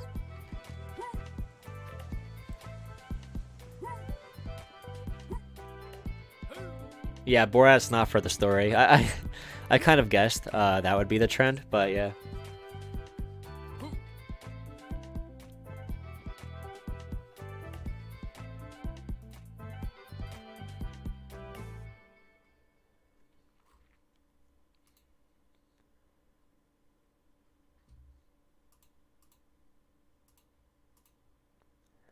Yeah, so if anyone ever has any articles that are interesting or stories that you want me to try and talk about during the week, you could send them to me on Discord. Or if you want to call in one day, just message me and I'll set something up.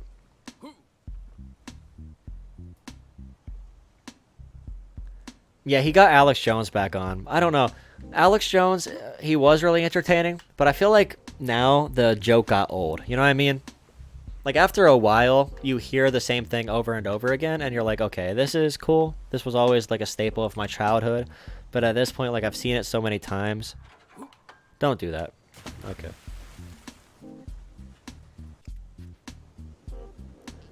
Rogan's new studio looks pretty bad, by the way. I don't like it at all.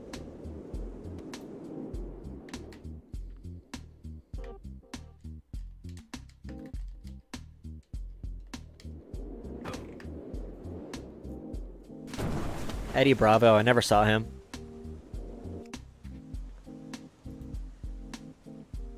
He spent a lot of money on that studio. I try my best with my budget option. I have a wall behind me. Got that nice little plaque thing that I almost break every day. I take that plaque off for a Zoom class. It'd be awkward being on Zoom class and just having that up there.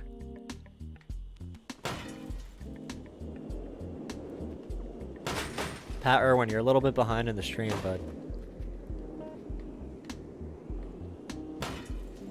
It looks like a big toaster oven. I mean, all respect to Joe, but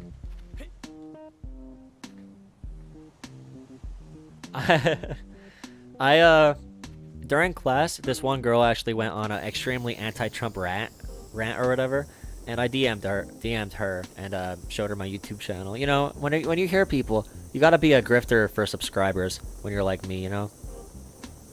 My videos don't get recommended by the YouTube algorithm, other than like for events like the Vaush stream, watching Vaush and Timple.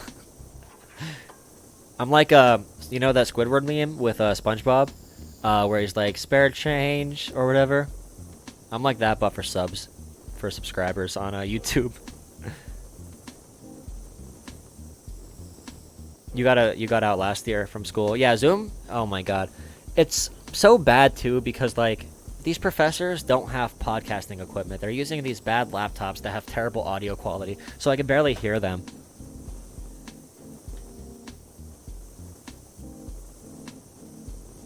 Do I show up for you? Streaming actually does show up for more people. But for regular videos, I think I get like shown to like 1,000 people, which isn't good because that gives you like, there's usually like a 5% through 10% click-through rate. So if 10% of like, well, it's like 500 to 1,000, so it depends. I use like BreadTube sometimes, but Robo Furyman, I saw so many comments on the video after saying I'm conservative, but Vaush made a really good point about X. Yeah, Vaush did great. I don't know anyone else who could have done a better job, honestly. I can't name one person who could have done better in that environment during these times with that conversation with those people. Vaush is a good entertainer. He's a good speaker. His voice is really soothing. He knew how to ease into the conversation. He appeared likable. He penetrated minds. You know, that's what you got to do. You're not always going to get into a conversation and just yell at people and win. It's like a fight. Like, I use this to, you know, for a lot of different comparisons. But if you're in a fight with somebody and you blindly swing with rage, you're not going to win that fight.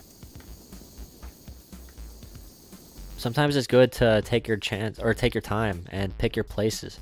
Pick your points when you want to attack instead of just swinging at people, leaving yourself vulnerable.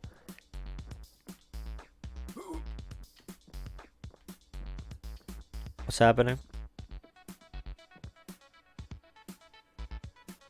The Vaush community and subreddit actually did this as a joke. They were doing that as a joke, that is true. All the live chat responses, which I know if you watch it on here you didn't see, but they were like, oh my god, I really like this Vaush guy. I'm a Republican, but he really changed my entire view. I'm a socialist now. Like, you could tell which ones are actually Vaush fans, unless if they really took the time to be super clever about it.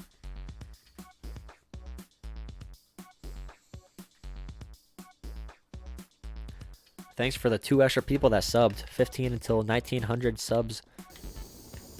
I don't know what I'm doing right now. I'm just kind of... I'm falling.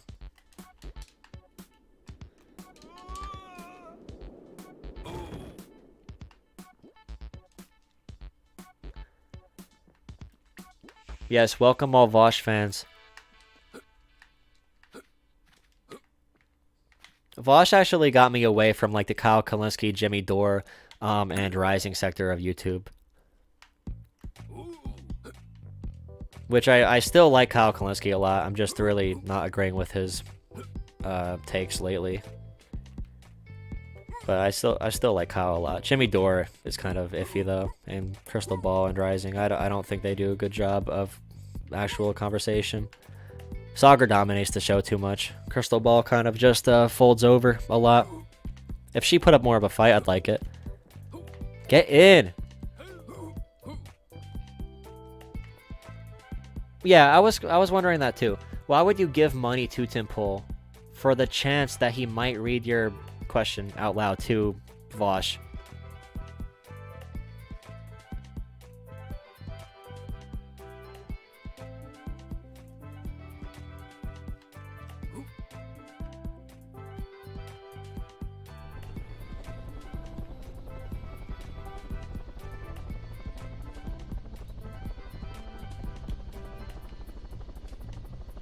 I didn't do the thing.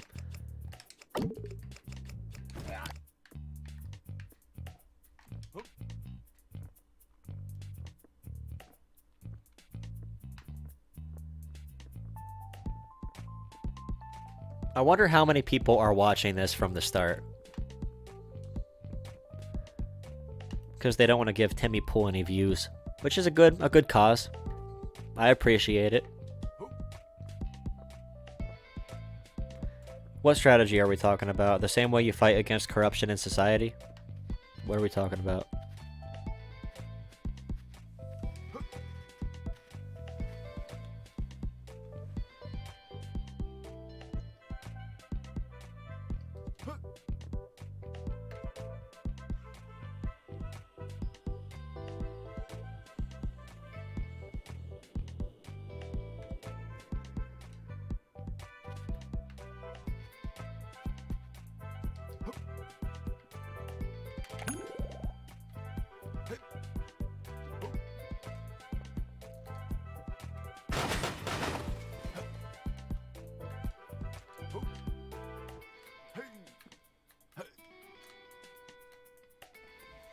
Capitalism and democracy cannot coexist.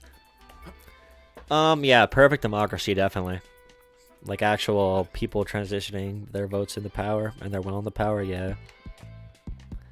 But you can still have a system that is pressured by people into being a better system through capitalism, or during capitalism, not through it.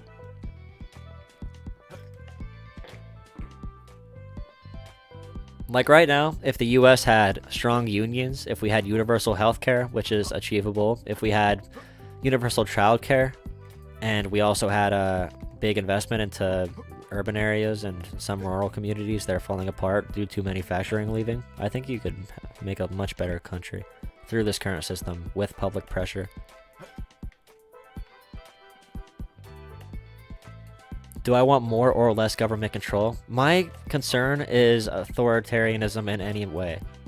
Any government solution I propose, well, 90% of them, is to limit the power of corporations. I would rather the government have power, a government owned by the people, than corporations have all the power in a society that we have no say over. That's the point of fighting the shadow government. During the American Revolution, people hated the shadow government. They had no control over what was happening. The idea is to get a people-owned government that isn't corrupted by influences. And I feel like you need a good mix of positive and negative freedoms for that. I don't care about, you know, big government, small government talk. And it depends what you consider big government, because like Trump is one of the biggest government presidents of all time when it comes to manipulation, control of like the media and all that shit. When it comes to executive orders, Obama had a lot too, but...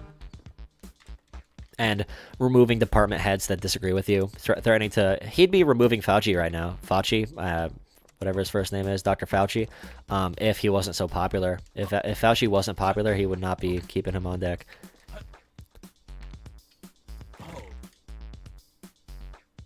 Yeah, I'm anti-lobbying. Definitely.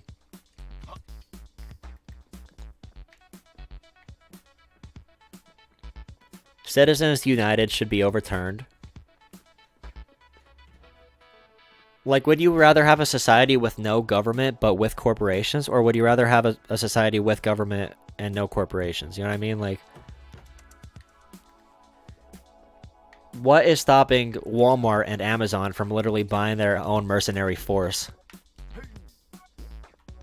whenever they want? Like, they could do anything. They could buy any politician they want. They can buy any land that they want.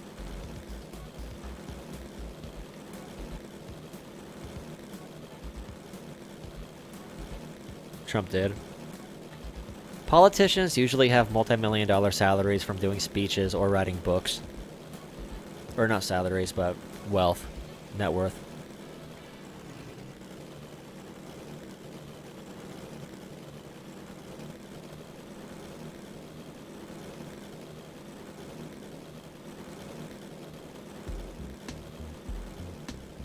Yeah, that is funny. That Vaush thing. Coordinated effort. That is real activism. Messing up the Tim Pool YouTube comments. That's what I mean when I say real activism. And that's what we should all mean.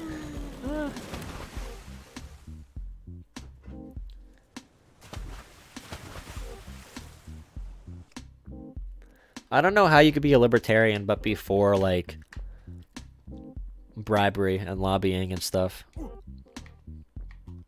I don't even know what libertarian means anymore, because I consider myself a libertarian in some senses. Like, drug legalization.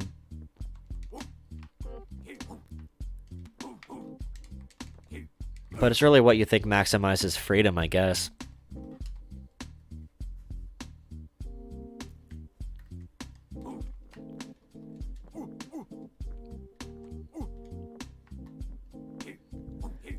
Okay, so if you're a libertarian, is your problem big government or bad government? If we had a government owned by the people that actually did shit that actually was good for people, would you have a problem with government like you do? Because a lot of libertarians describe really bad aspects of the government, and usually those bad aspects of the government are actually a result of capitalism because of, like, you know, bribery and all the stuff we're talking about. So, like...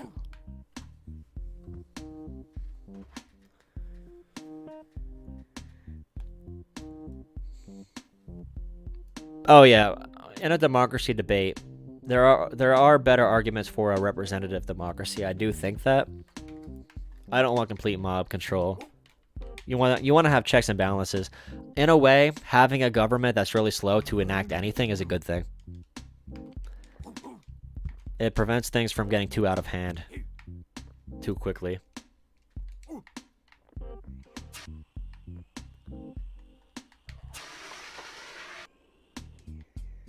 So incrementalism is actually, there's an argument that it helps freedom. a way. It's frustrating, yeah, but there are arguments.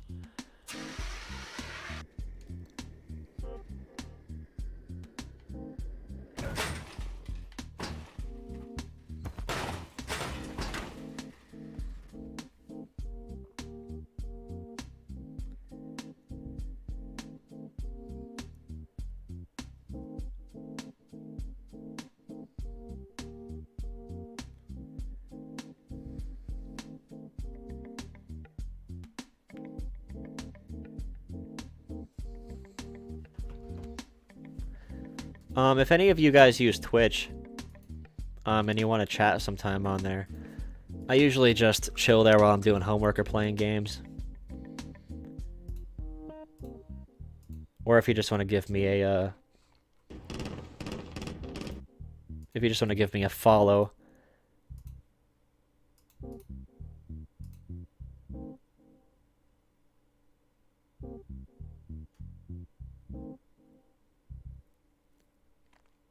You could just go, if you want to watch the VOD of this, you could just go back. Right when I'm done with this stream, this will still be up. So if you start watching this from the beginning, it'll still be there.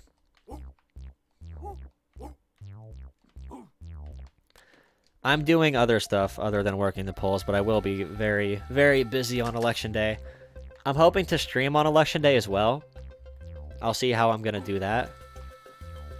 It's hard, though, because I don't have people that consistently watch stuff, so I don't know if it's worth it, because I'm not going to have any people to talk to, you know. But we'll see. Maybe that night.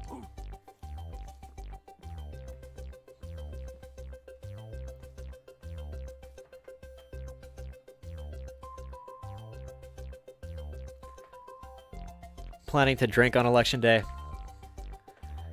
Yeah, maybe I'll start. I don't drink. Maybe I'll start that day. That'll be the that'll be the day.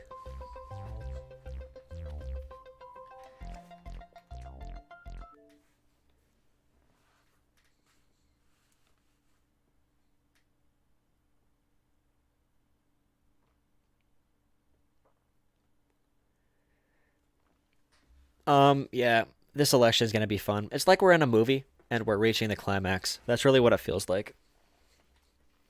We've been through a lot this year. It seems to keep on getting crazier and crazier, and now we're about to see the conclusion of the story.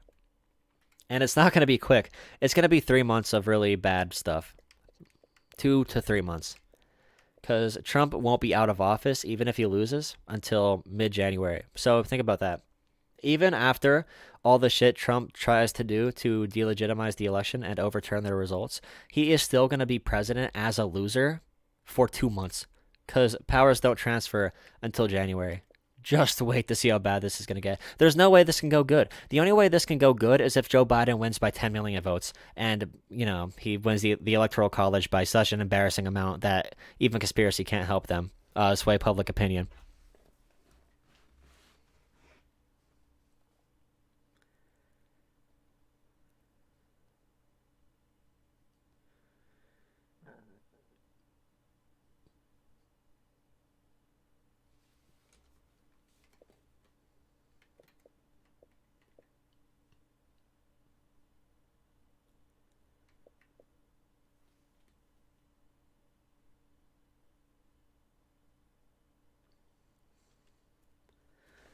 There's always some election fraud. There will be election issues. There's never enough fraud to actually change any elections. The big issue in elections is voter suppression. If there were 20,000 fake ballots in a state with a high black population, like 20,000 fake ballots for Biden, it would still not even close to outweigh the amount of voters who are going to be suppressed by either not being. It's different this year, though, albeit because of mail-in voting and also early voting. But just in general, we need to tighten up our democracy at every corner. And I know Tulsi Gabbard wants to focus on ballot harvesting. That's not how you make the election safer. It's not like that. That's like one of the last issues to focus on, freaking ballot harvesting.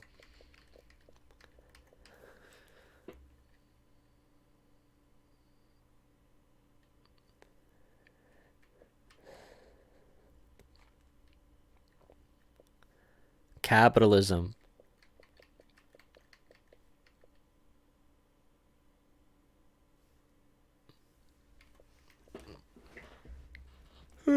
This is gonna be a ballot throwing away competition for Trump. If he if he successfully throws away enough ballots, then he's gonna be good. He's gonna be fine and dandy. My official election predictions are that Joe Biden's gonna win by a small amount, and Trump is gonna find a way to throw away ballots in a key state and stop the counting of ballots through the Supreme Court. And Trump is gonna stay in office with an extremely divided nation, and there's gonna be mass protesting in Washington, D.C.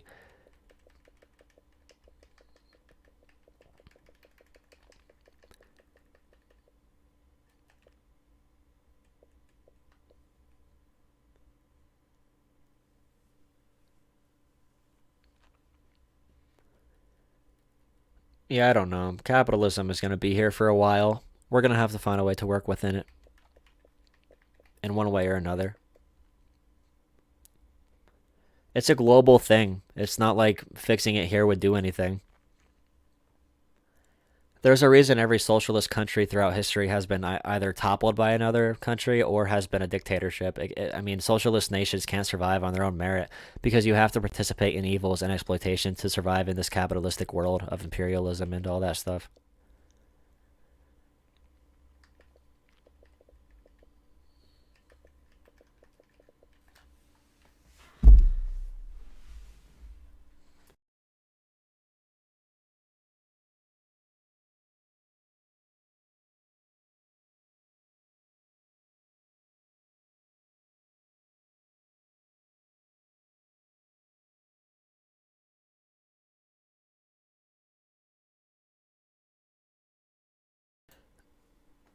Scandinavian model is what we should strive for right now.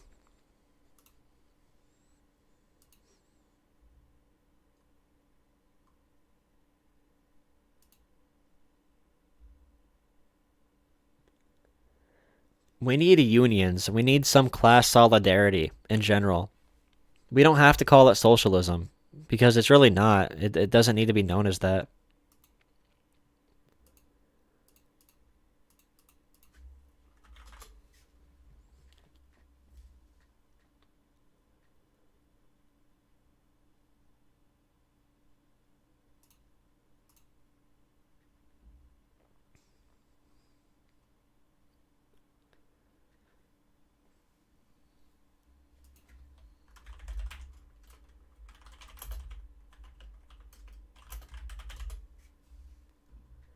We need more education systems. Joe Biden, or better education systems, to more people. Joe Biden has a plan to triple school funding in low-income areas, which is really important. He does some good things, I'll tell you.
Yeah, I want to go to New Zealand.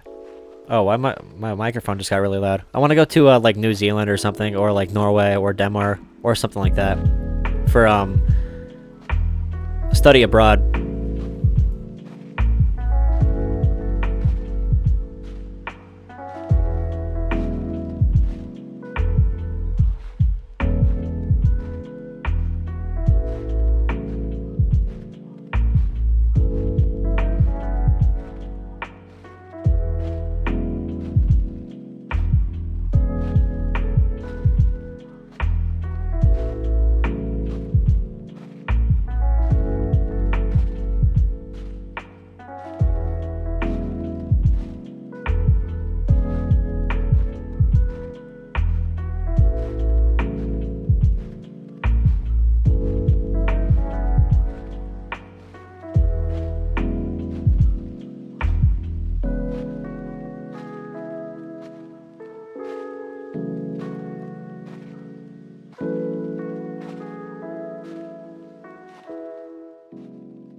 No, I do not watch anime.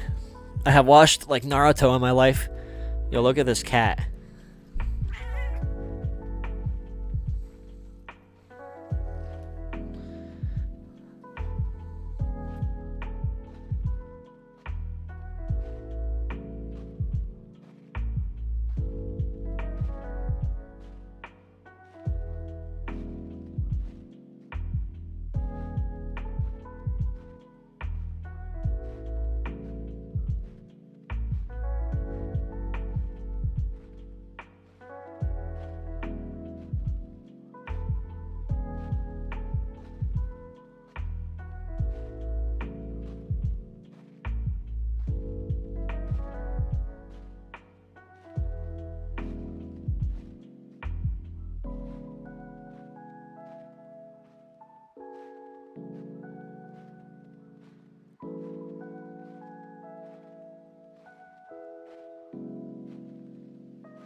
Yeah, I saw that.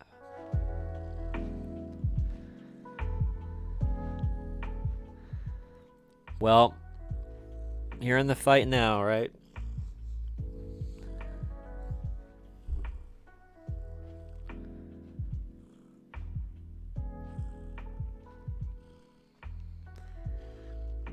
Joe Rogan's weird.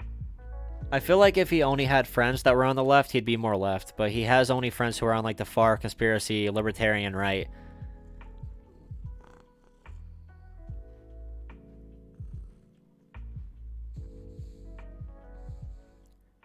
He has a good foundation.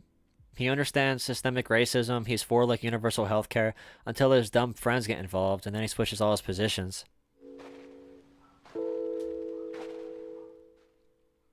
I know he does, but once they leave, like he says socialism is good when Bernie's there, but then he makes fun of it when he's not there. Like he's not consistent. He agrees with whoever is in front of him. It's just like, well, of course he's for free speech because he says a lot of stupid stuff.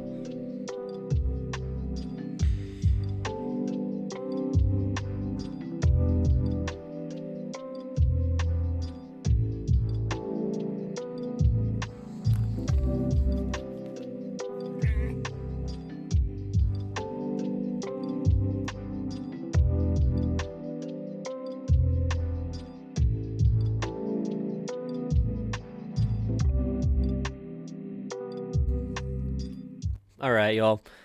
I'm probably going to call it a night. I feel like a lot of people who are in the account are watching the rerun of the actual video.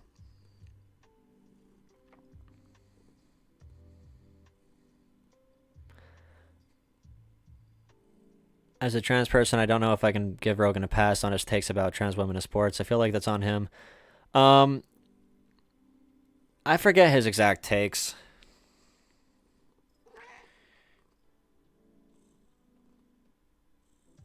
But,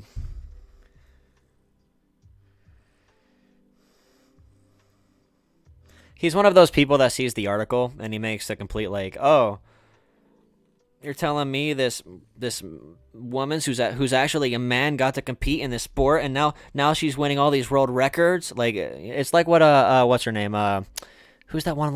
Blair, is it Blair White? Or it's like what she does.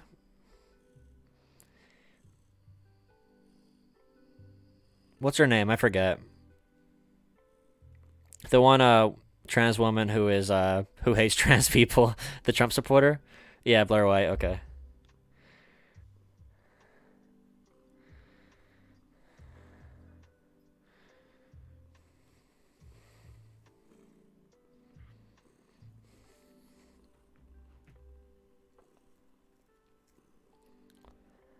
Yeah, like he has a good foundation. He's from like a humble background, I guess. He was from a liberal area.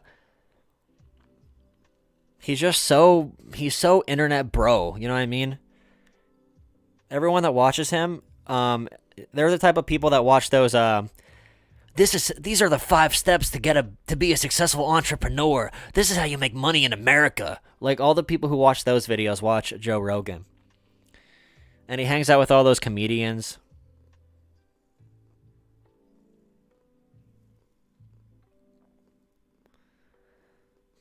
Oh yeah, he's bad on trans issues, but I mean, so is everybody. And that's not a good standard, but he's much more with it on those issues than most people I talk to.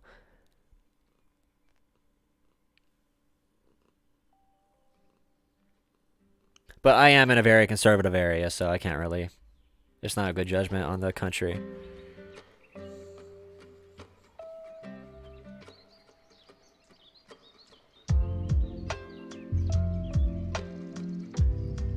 The way he said it was transphobic. He doesn't understand the issue completely. I feel like if you don't understand the issue and you don't understand the complexities about it and you haven't read up on it, you shouldn't give a comment on something like that. I don't know. I'm from, let's just say, the coal region, so imagine western New York, central, southeast, and, yeah, PA, and also West Virginia. I'm from that type of area. Low education, rural, old industrial towns, very decimated now. Corporations exploited all the workers here and then took the money with them.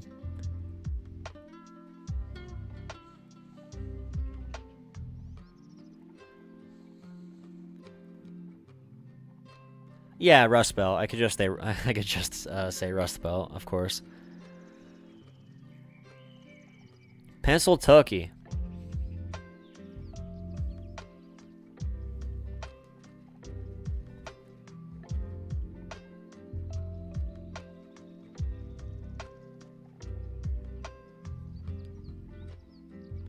Sun Belt.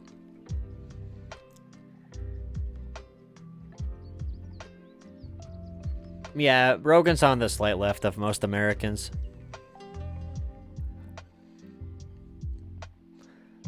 The Office takes place in Pennsylvania, in Scranton, PA. You're in Virginia.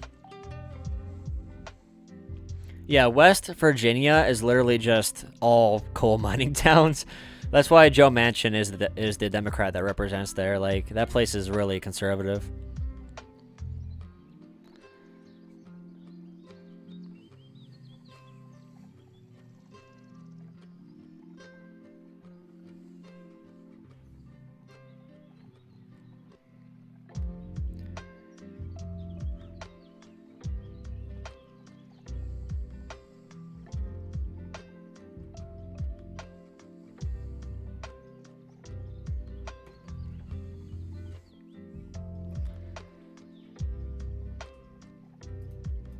Alright, I'm gonna go work on some schoolwork. Everyone, have a great night. If you are not yet subscribed, please do so. And thank you for joining me. If you have anything to talk about, message me. We could talk about it and record it and stuff. Yeah, thank you for finding the stream as well. Thank you for everyone sticking with it. Yep. Alright, good night.